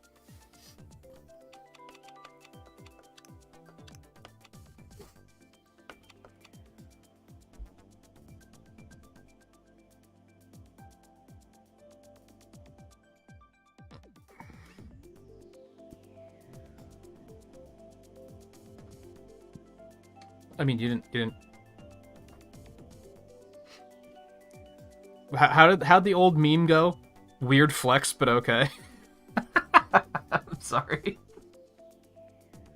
I just didn't want to throw you into it with you being like, oh, I've never played 200 before. I will do a Volpe pleaser.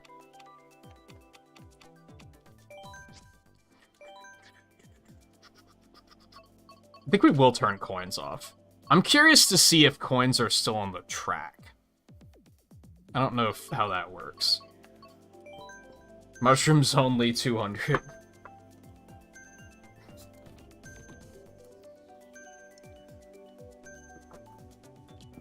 Now, despite my saying that I do sometimes use the brake on really, really tough turns, even in 150, I wouldn't say I have experience with 200cc.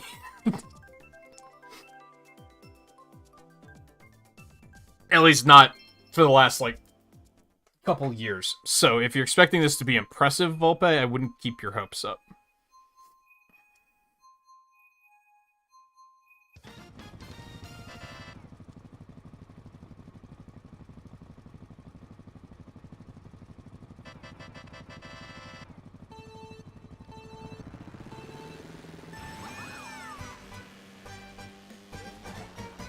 You guys see that video of where they mod it to have 2000cc?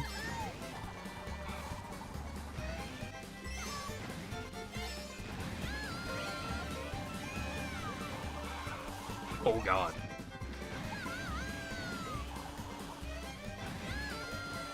That was a mistake.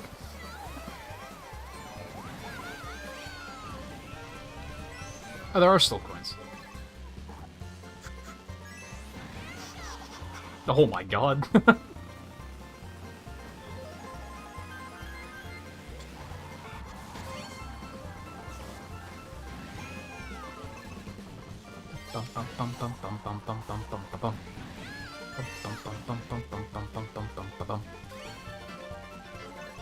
I feel like I have this under control, it's just the mushrooms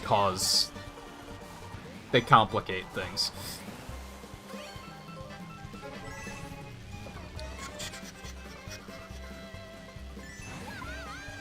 Oh, that did not work at all. Okay, this is fine.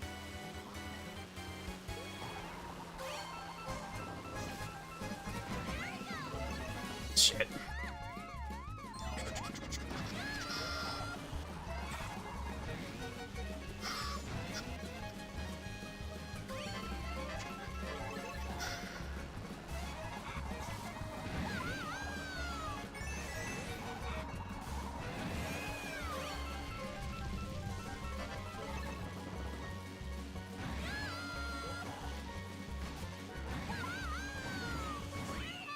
Still, like, smoked the AI with no difficulties. Yeah, the AI does not know how to 200cc at all, if it wasn't obvious from that right there. They just ran into the wall for a second.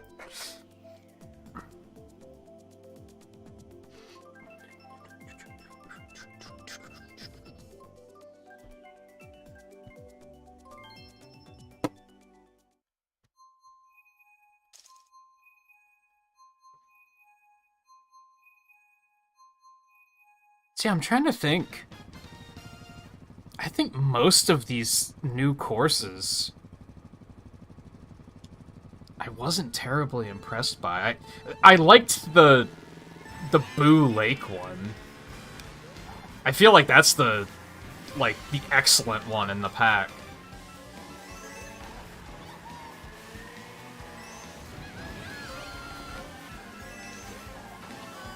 London and Berlin are both, like, okay, but I'm also kind of over the...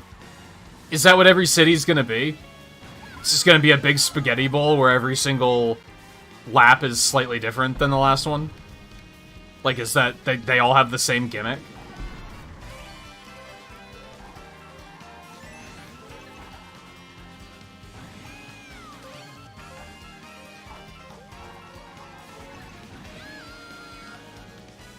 They feel kind of like, okay, been there, done that.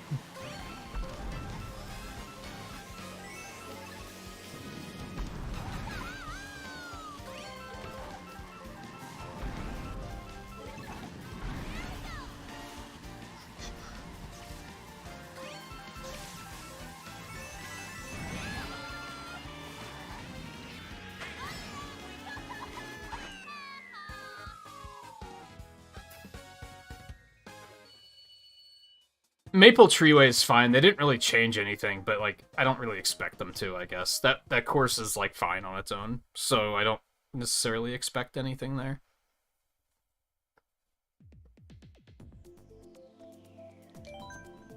Yeah, see, I was kind of thinking that London and Berlin just feel like another Paris Promenade. Like, it feels like the same course.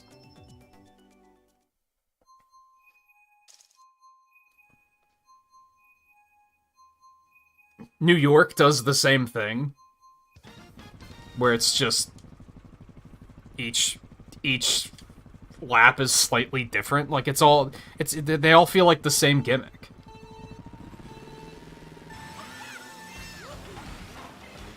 This track sucks in general, in my opinion. This one was so popular, like, early on, and everyone was like, oh, this is so cool, but I think that's just because it was new.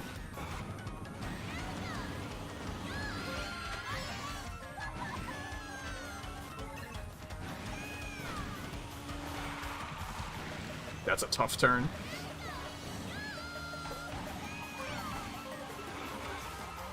Oh god. That's also a tough turn.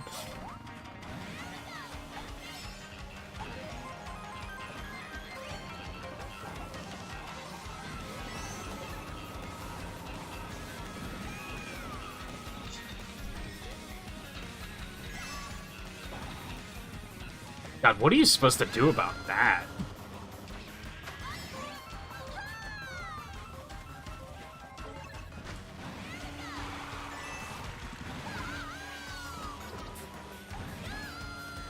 Oh god.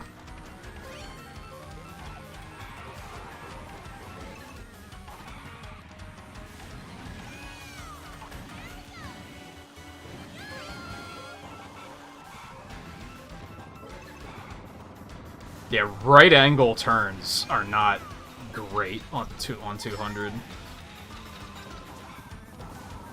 There we go.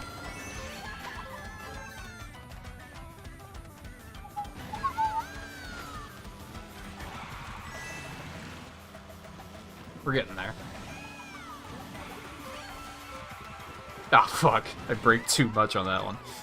Broke?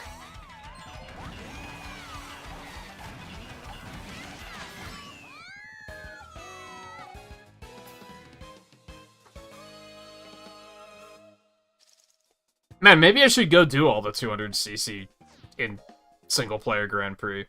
Like, if the AI is this quote-unquote difficult, I don't think it's going to be any problem.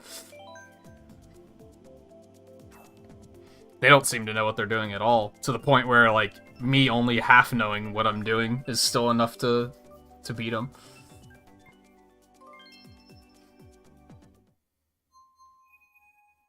General interest. How's it going? Welcome to the stream. We might not be going too much longer tonight, but it's good to have you anyway. I don't know, we might do like one more set of 8 after this, if Riley's good to go.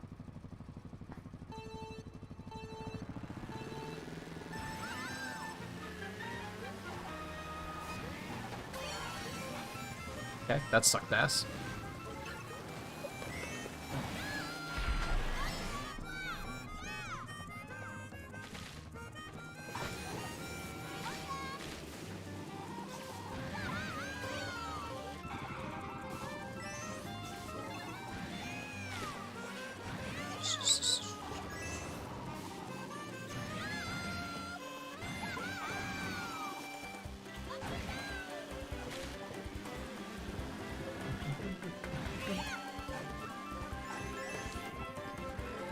Okay, that was strange.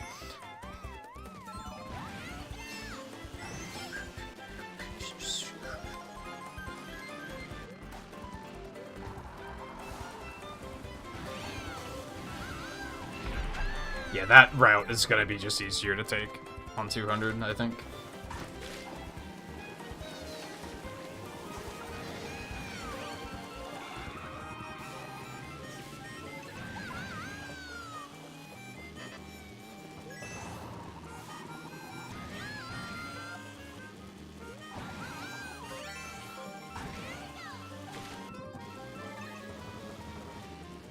Isn't that bridge in there, like, that doesn't have railings in the original, does it?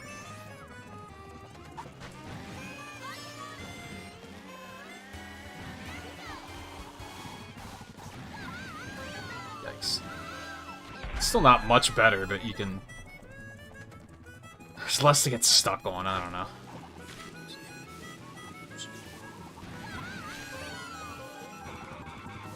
Nah, fuck. Oh, saved it. Fuck you, bedhead.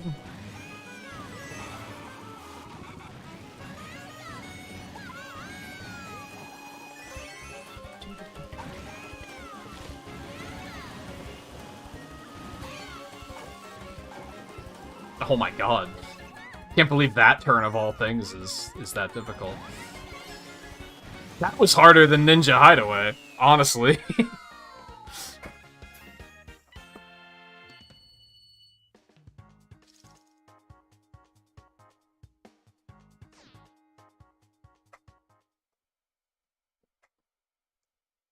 I would love to spectate the AI on 200. Because I saw them taking some of those turns in ways that was like, how are you doing this? Like, they were glued to some of those turns and, like, not slowing down. What do they know that I don't know?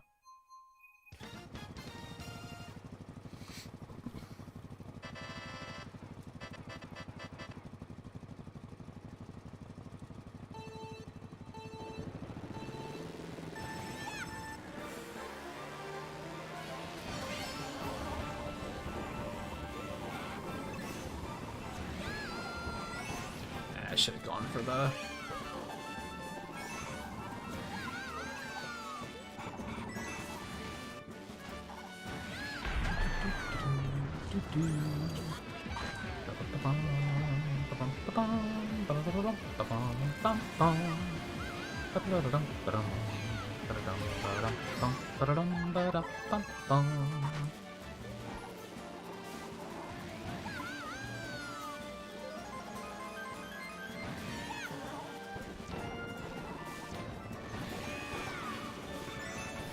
You know what I hate about 200cc is, like, the jumps.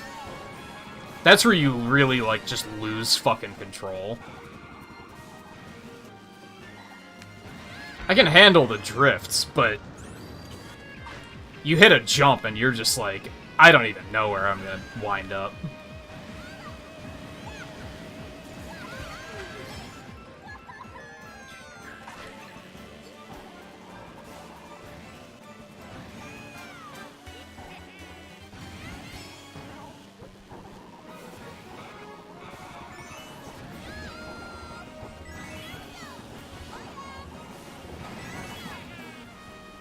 Was I actually drifting there? Because it didn't feel like it.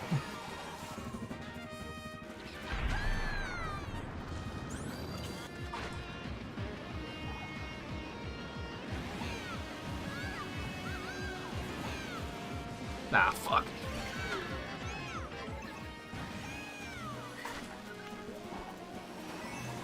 Jesus, they all fell off.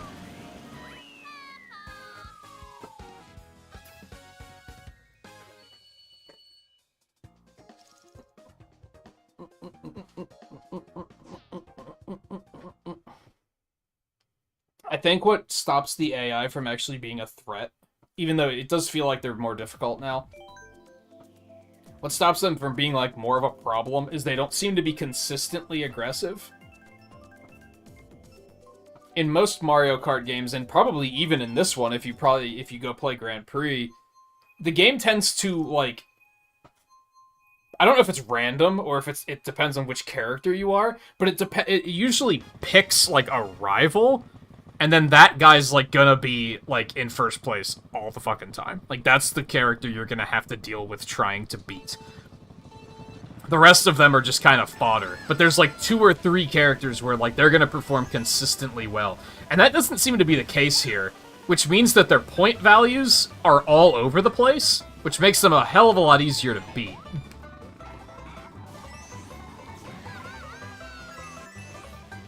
If they're placing first and second in one race, and then placing, like, 12th in the next, like, even if you are consistently 4th, you're still probably gonna beat them.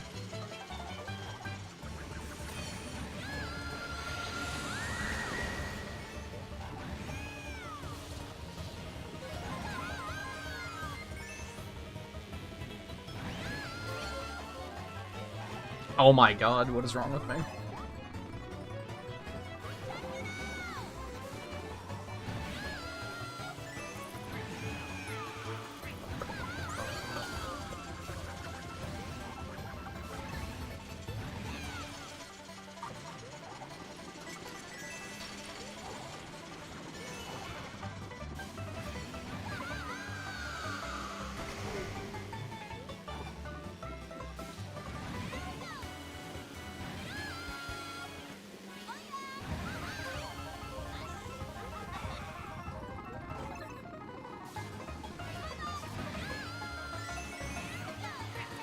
This obviously takes a lot more focus than 150 does.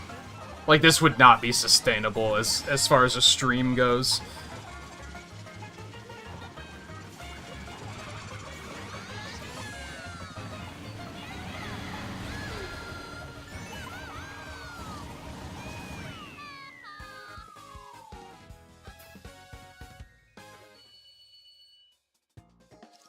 That one's tough but manageable. There wasn't anything, like, too obscene happening. Oh, God.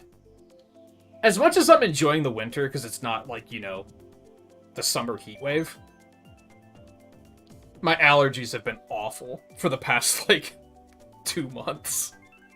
My nose is just, like, itchy and dried out all the fucking time. I hate it. Would I still take it over what have you done?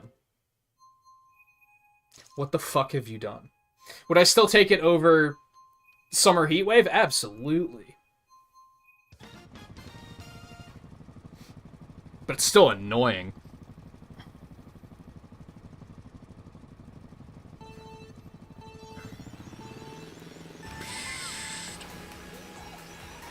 Hopefully Riley's pretty goddamn good at 200. I guess we're about to find out.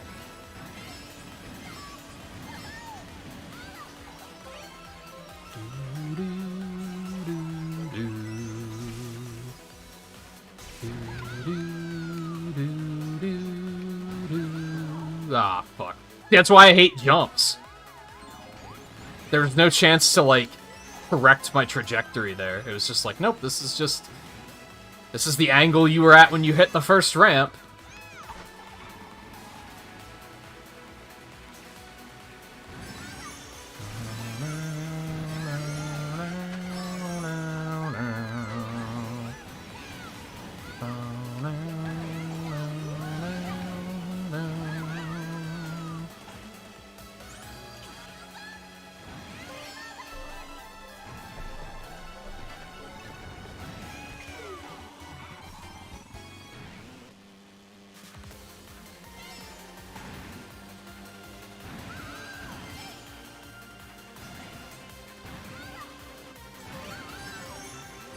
They should have put the DS Rainbow Road in. The one with the loop and the corkscrew.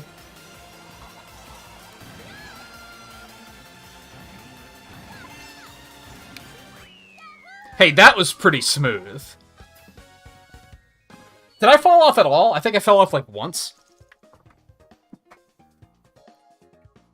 And it was because of that fucking jump. That's right.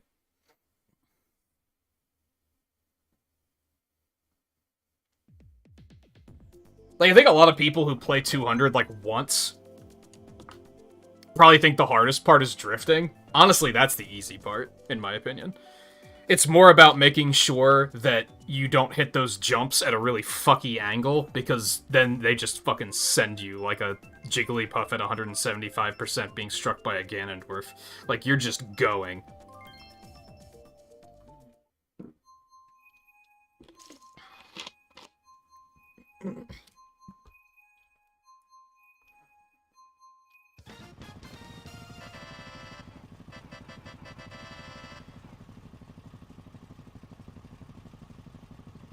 I seem to recall that the waterfall is really nasty on this one.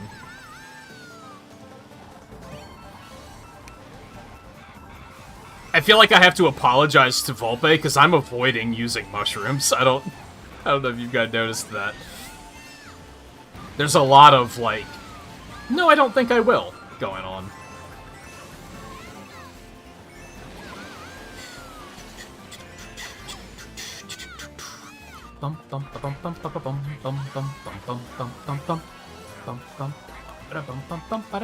Maybe not the full experience he was hoping to get.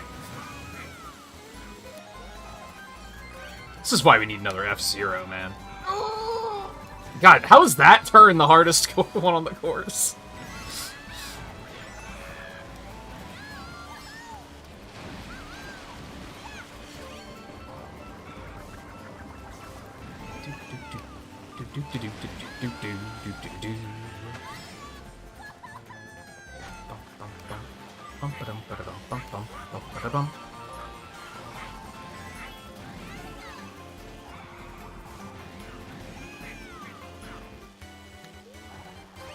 The brake drifting, like, feels really good, too, if I'm being honest.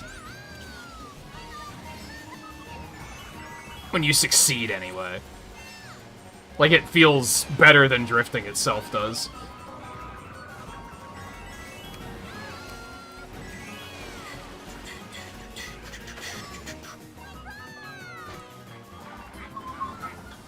Ah, shit.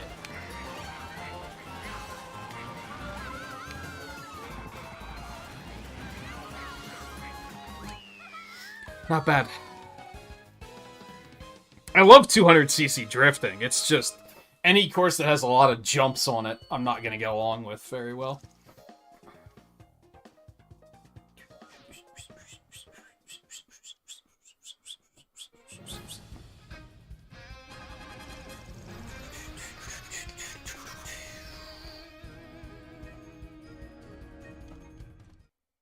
See, I don't think that one's that bad.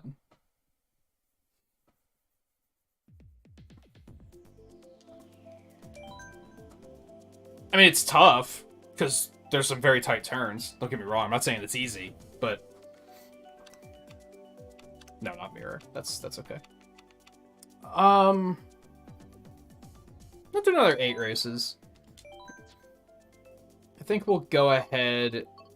I don't know, Riley, what do you want to do? Do you want to do mushrooms only again? Or should we turn everything back on?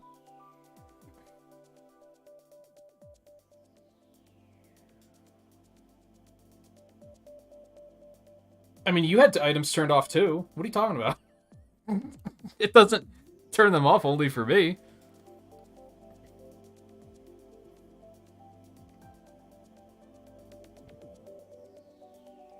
I'm not turning bombs back on. I mean, we weren't doing 200 Grand Prix with all items, though.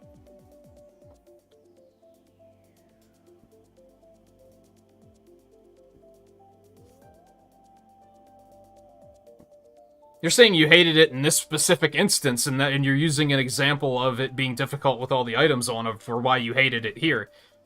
But what?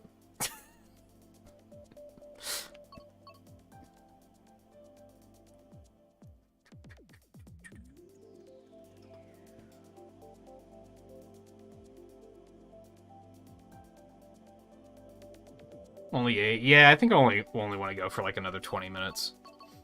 Honestly, 8 might even be too many, but if we go a little too long, that's fine.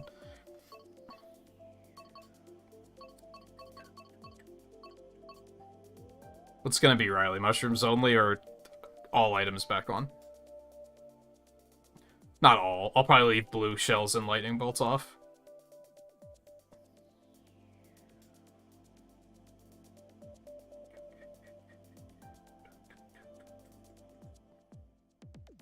Items back on.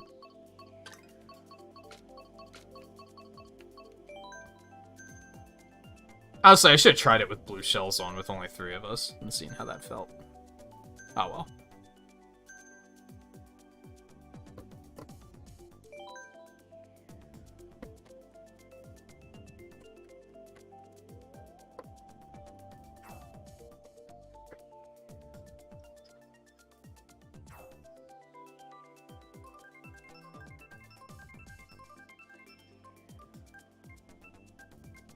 I should try and do all the Grand Prix, though. Since I already have the muscle memory for the drift, it's probably not going to be as bad as I was expecting it to be. But I'm also just like... Do I really want to play that much Mario Kart? Nah, not necessarily. Do I really want Gold Mario? Nah, not in this particular moment in time, no.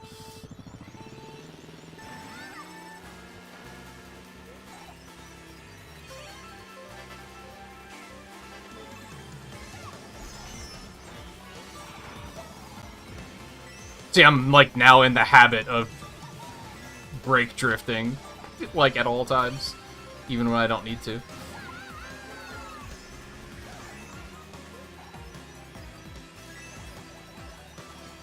God, this course on 200 has gotta be the fucking worst.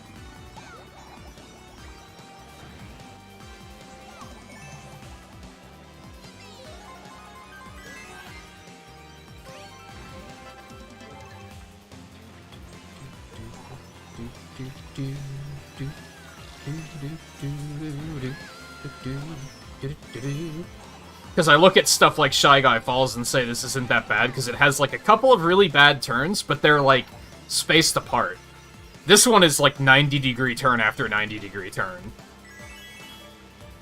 So you're gonna have to nail one and then keep going fast enough to hit the next one and not fall off when you hit the next one. I mean, realistically, at 200, some of these turns are probably not really 90 degrees. They're more like one giant 180, if that makes sense. Like, this one is just a 180 turn, let's be real. Especially when you're going as fast as you are in 200.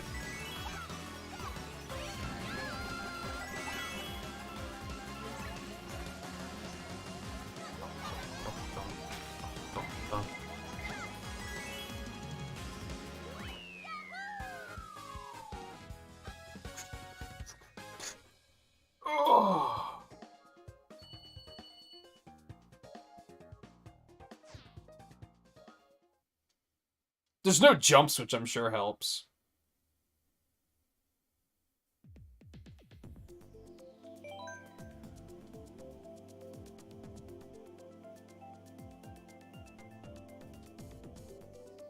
I mean, there are, but you can choose to just not take them.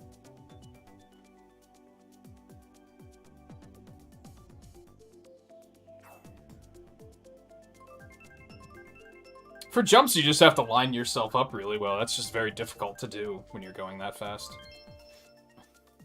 And then once you hit it, you're locked.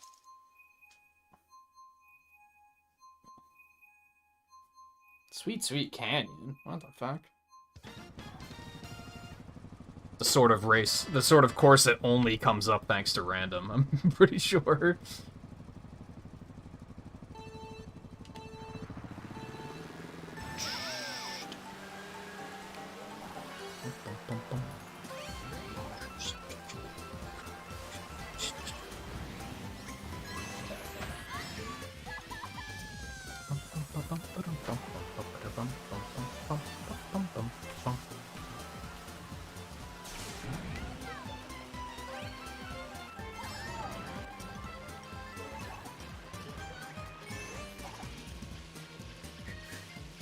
Now, the muscle memory I don't have anymore, because I remember playing a fair bit of 200cc on the Wii U version.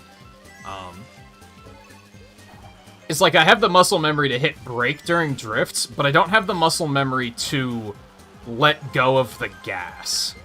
Which sometimes you gotta do that too. Or at least, it would be a pretty good idea. I like how 200cc is like a completely different monster. You need like completely different fundamentals to do 200cc.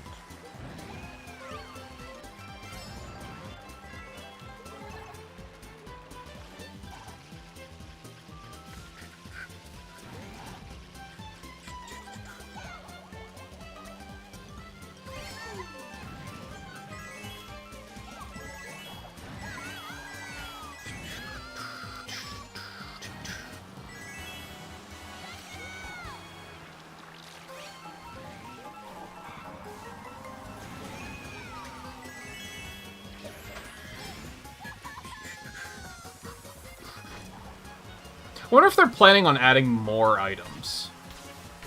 And that's why they were maybe like, we should add an item toggle.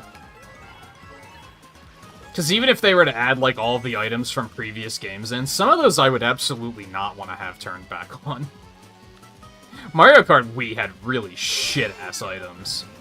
The Thundercloud and the POW block were fucking awful.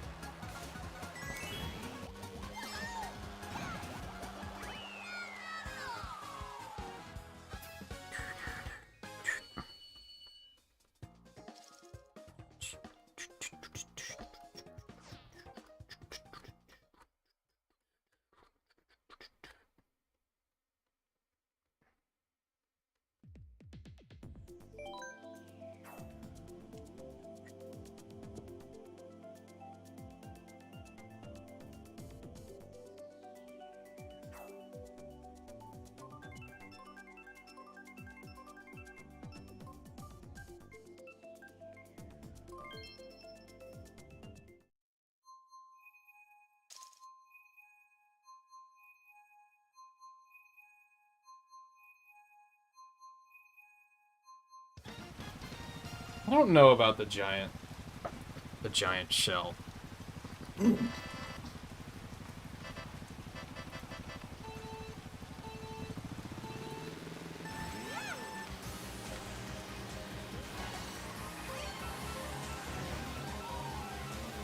The Chain Chomp mostly evolved into the Bullet Bill.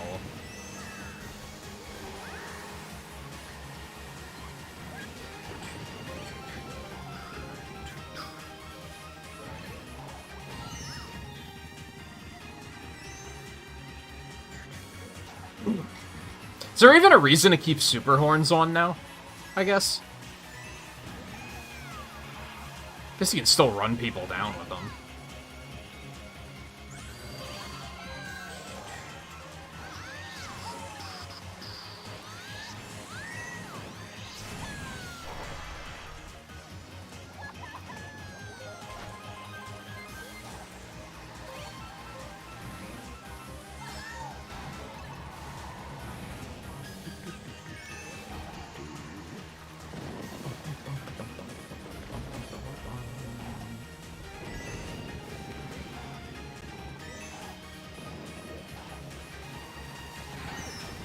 I fucking hate that thing.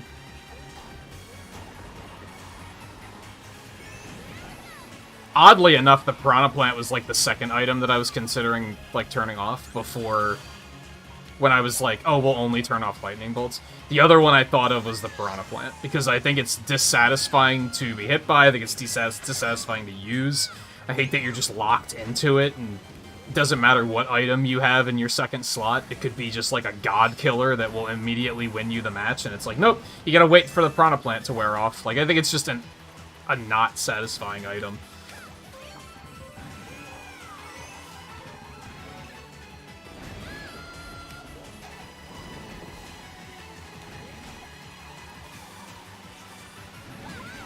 I should not have done that. Would you stop, please?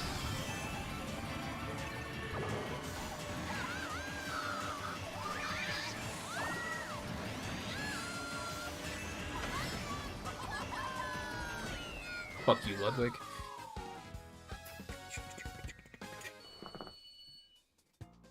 It's such a slippery slope, too. Like, I remember in the Smash Brawl days, we always played with items on. We turned a lot of them off, but we kept a lot, like, probably like half of them on. And I think it was when we got to Smash 4, where I was like, nah, items have to be turned off. Because, like, they got to be a little too powerful. I remember vividly, I had a match in Smash 4 with Sheik, who's probably one of my least, like, worst characters, by a long shot. And I had a match where I had, like, 13 kills, and they were, like, all from items. Like, the only reason was because I was, like, I wasn't using my character, I was just running to the items. And that's when I was like, I think we need to turn these off. I think they're a little too powerful.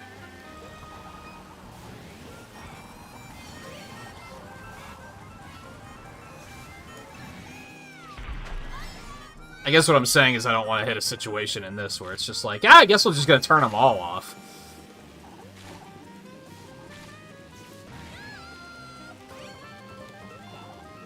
Because I do think that the chaos is part of the fun. I just would prefer it to be a little bit more controlled than it usually is.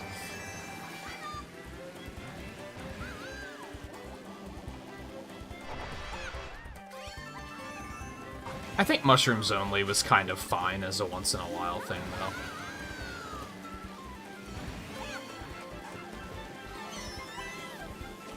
And thankfully they didn't, like... They made it easy to use, which maybe sounds weird.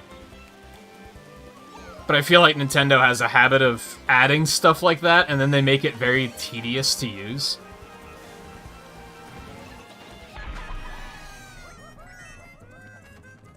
That's not hitting you? Oh, now it is. A good example, though not, like, explicitly developed by Nintendo, is Scarlet and Violet's Online, where it didn't have drop-in. Like, that alone, like, kind of negated good things about the online, because even booting it up was so tedious.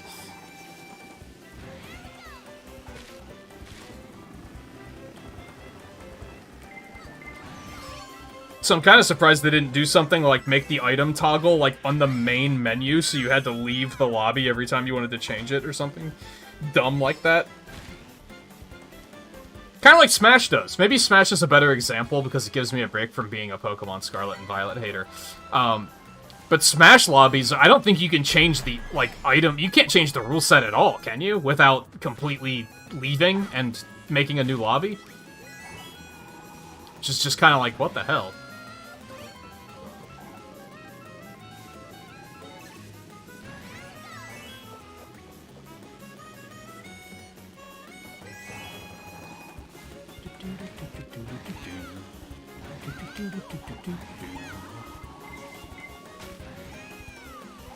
That turn is, like, still kinda scary. Nah, fuck. For the simple reason of, like, you're kind of blind during it. That was something I didn't like about those U-turns with the trick ramps in Mario Kart Wii to begin with. Is they're very, like... The camera isn't placed in a way where you can really see where you're going.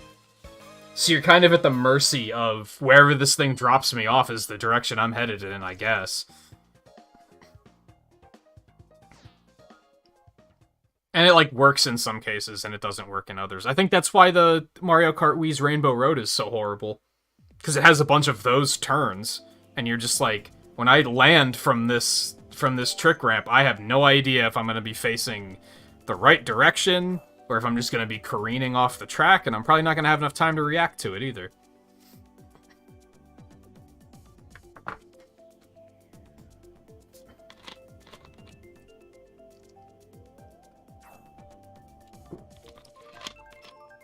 I remember when I played through all the Mario Karts at the beginning of the year. That was one that was frustrating to me, where I had to, like, deliberately slam on the brakes on that course, because it just puts you in a position where it's like, you're gonna fall off.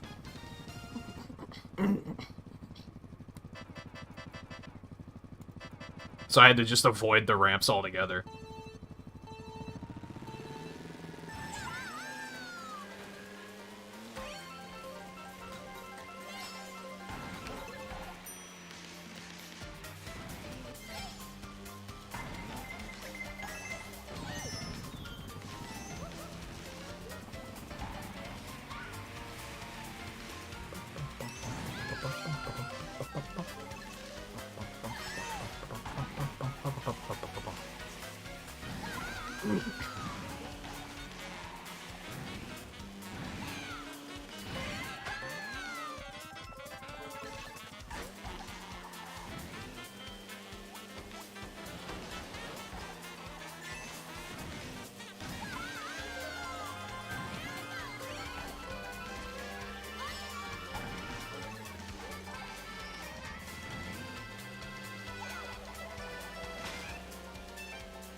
I thought you were already ahead of me. Oh, that's Riley. I see.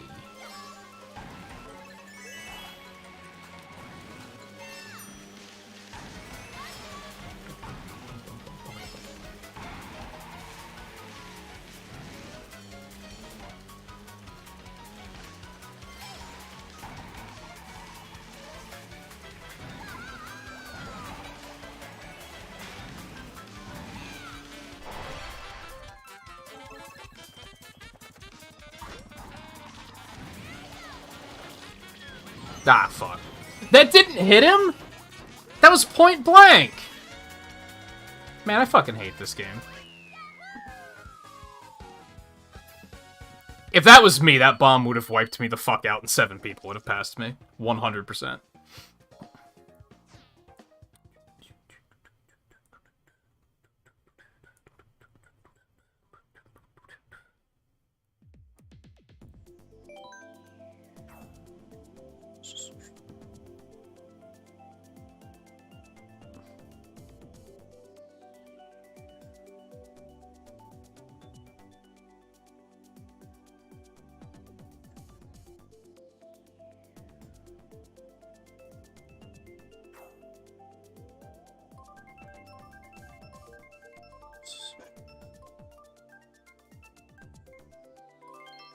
Ah, fuck.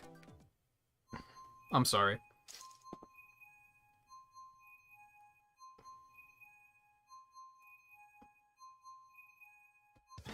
My choosing chaos brought us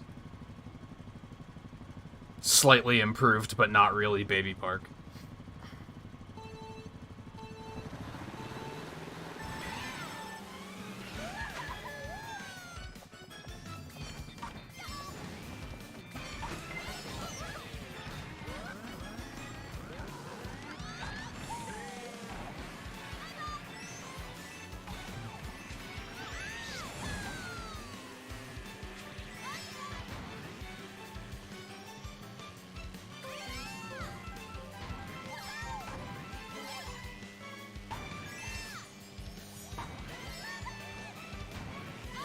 Again, it's got that... I don't want to call it lazy, but that's the word that comes to mind. It's the lazy Mario Kart Wii design, where it's just like, how about we put, like, 5 jumps in a row? Like... So?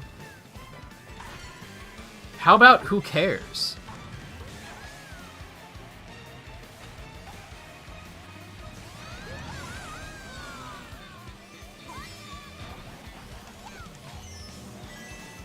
Guess I should apologize for the Baby Park comparison. It's much more closer to Excite Bike Arena, which is also ass, but, you know.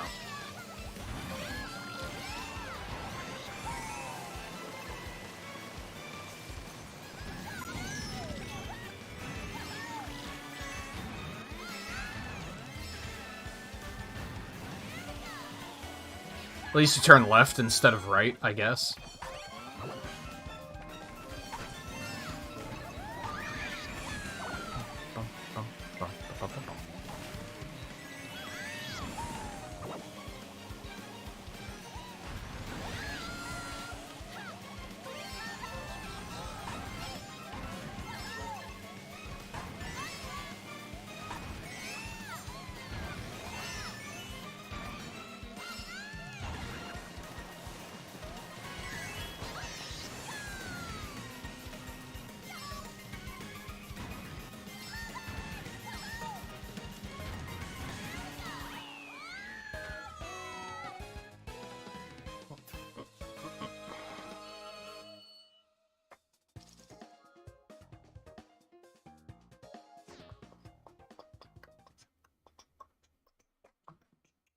I wasn't paying attention to which track that was.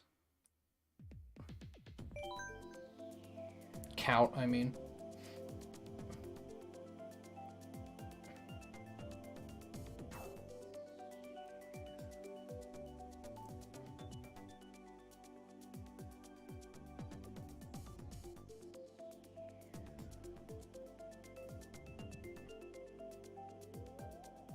I'm probably gonna stop after this set.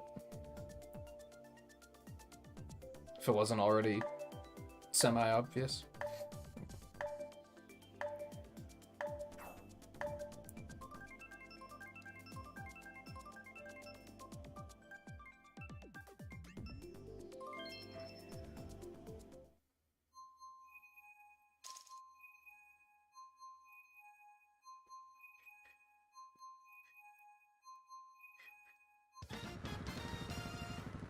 Right, 7th, so we have one more after this.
That was 2 bloopers at once. That was a new one. It didn't occur to me at first how strange that was. Mostly because they're not that annoying. I feel like bloopers are actually really rare.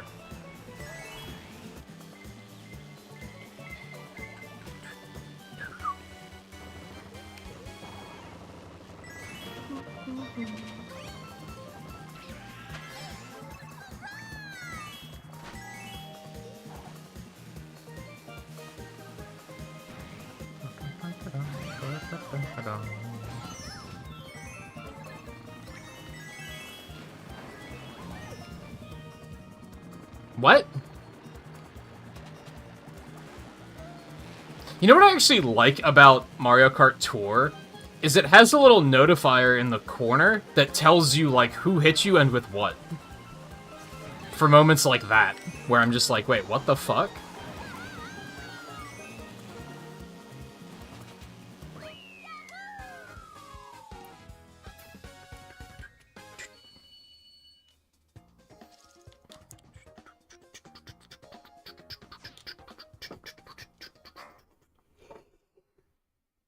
God, I am tired. It's strange, because I slept, like, pretty well, but I feel like I didn't sleep at all.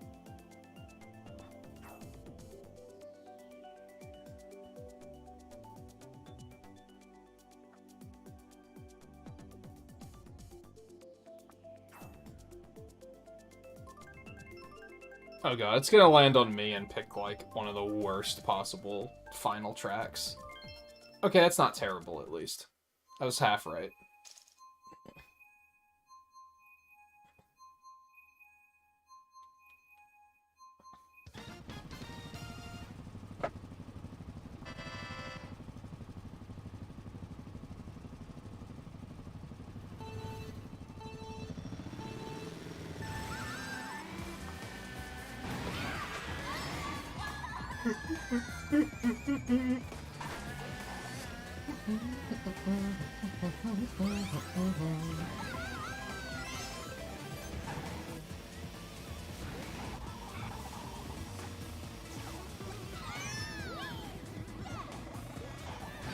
What the hell?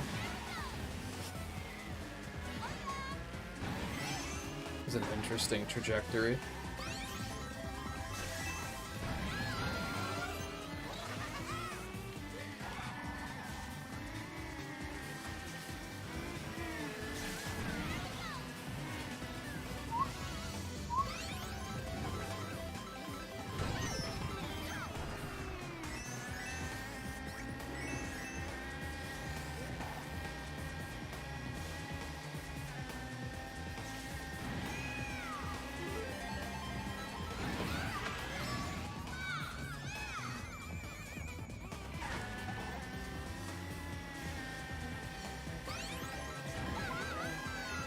I know what's... It just occurred to me. Guy's not here. That's why it feels like the crowd is so much smaller than usual. Hope everything's okay.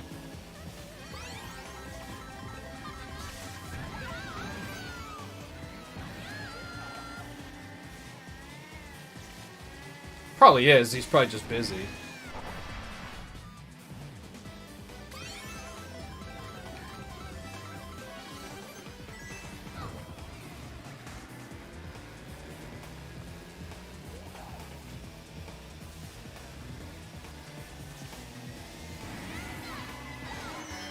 Okay, I was trying to hit...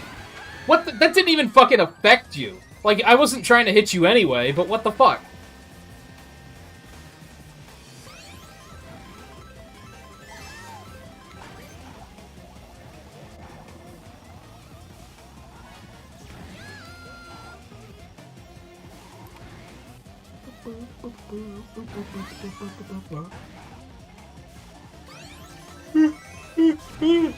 Oh, man.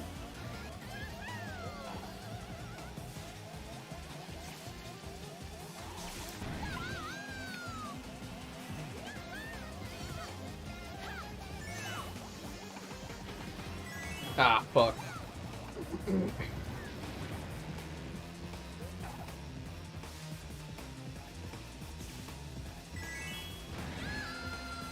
I seriously, like, am tempted to turn Bob-ombs off. Just because it seems like 80% of the time when I see Riley, he's holding a bomb. And it's like, how? I'm not obviously not trying to say that you're, like, cheating or something, but what the fuck? You're not the first person I've seen that happen with, either. Feels like other people get bombs every 3 seconds, and I'm, like, lucky to get one a race.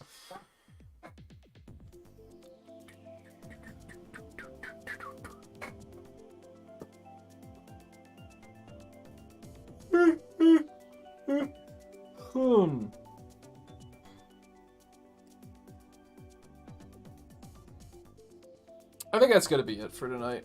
I was wanting to have Mario Kart be every Friday through the end of the year, but now I'm kind of questioning it. I think tonight was kind of a fluke, though. Like I said, I don't know where Guy is, and again, I'm sure he's busy, and Theo had to duck out early.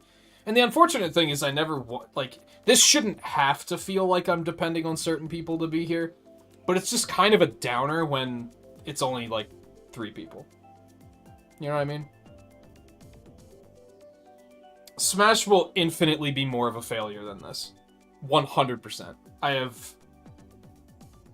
If we can't get enough people for Mario Kart, we're not going to get enough people for Smash Brothers. It's not going to happen. Just period. And I'm not about to start begging people to, like, please be sure to be here on this day so that we can play Smash Brothers. That's not something I should have to expect anyone to do.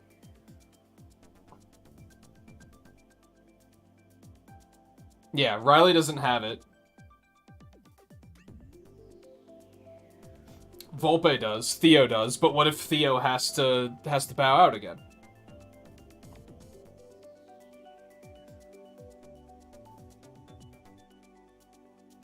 Well, that's kind of what I'm getting at, is trying something different is just not doing multiplayer. Instead of trying to force myself to, like, hey, we should play this, and then only 2 people want to play it. I think the option is to just do something else entirely. Truth be told, I'm kind of wondering if I should just take an extended break from streaming in general, because I've just kind of not been feeling it lately. I thought tonight would kind of fix that feeling, but I expected more people to show up for Mario Kart, especially right after the DLC came out.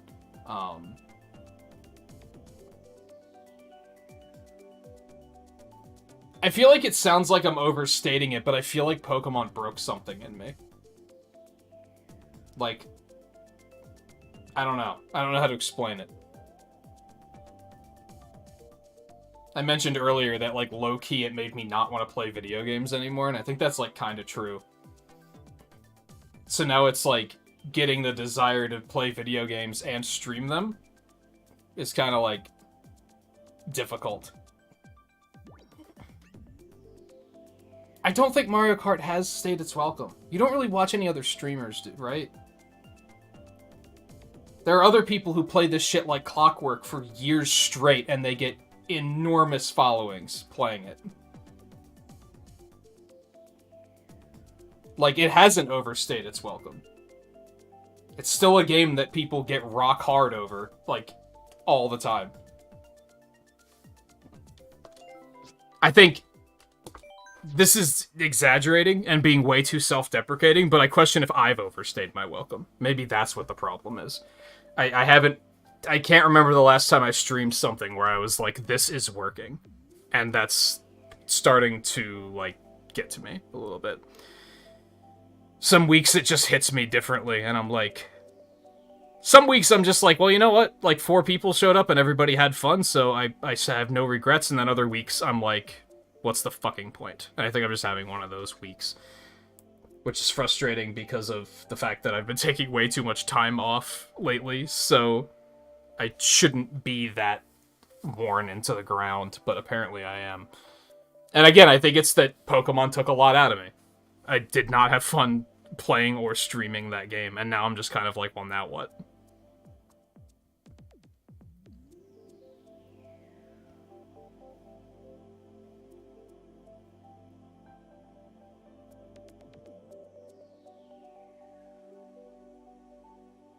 My god, yeah, this did despicable by Mario Kart standards compared to how it usually goes. But I'm not going to get too into the inside baseball of it all here, because that's just... nobody wants to hear that shit. I will be off tomorrow as planned. That's not... nothing's changed there. I just already have other things to do. I'll probably be back on Sunday. I don't know what I'm going to do. Does anyone want to watch Pokemon Legends? I don't know. I don't know what I want to play. I don't know what people want to see. So at the moment, I'm just kind of like in this state of spinning my tires, and I don't know what to do with it yet. So I might just start taking, like, indefinite time of I'll just stream once it hits me where I'm like, ooh, that sounds fun. I need some time to think about it, I guess. Anyway. Thank you to those of you that did show up tonight and did play, and did just hang out, because that is also very much appreciated. To be honest, if only 3 people were playing, but there were a bunch of people hanging out, it would have been fine. If there were a bunch of people playing, but not a lot of people hanging out, it would have been fine. It's when it's lacking in both regards that it's like, why am I doing this? And it's really tricky because I always feel like I'm downplaying those who are here and are playing, and I don't want to do that, because it is appreciated. But like I said, sometimes it just feels like I'm spinning spinning my tires aimlessly. And I don't know how to process that oftentimes. Sometimes I do, sometimes I don't. Anyway, I'm just rambling, and again with more inside baseball nobody wants to fucking hear about. So, have a good weekend. I will probably see you guys on Sunday.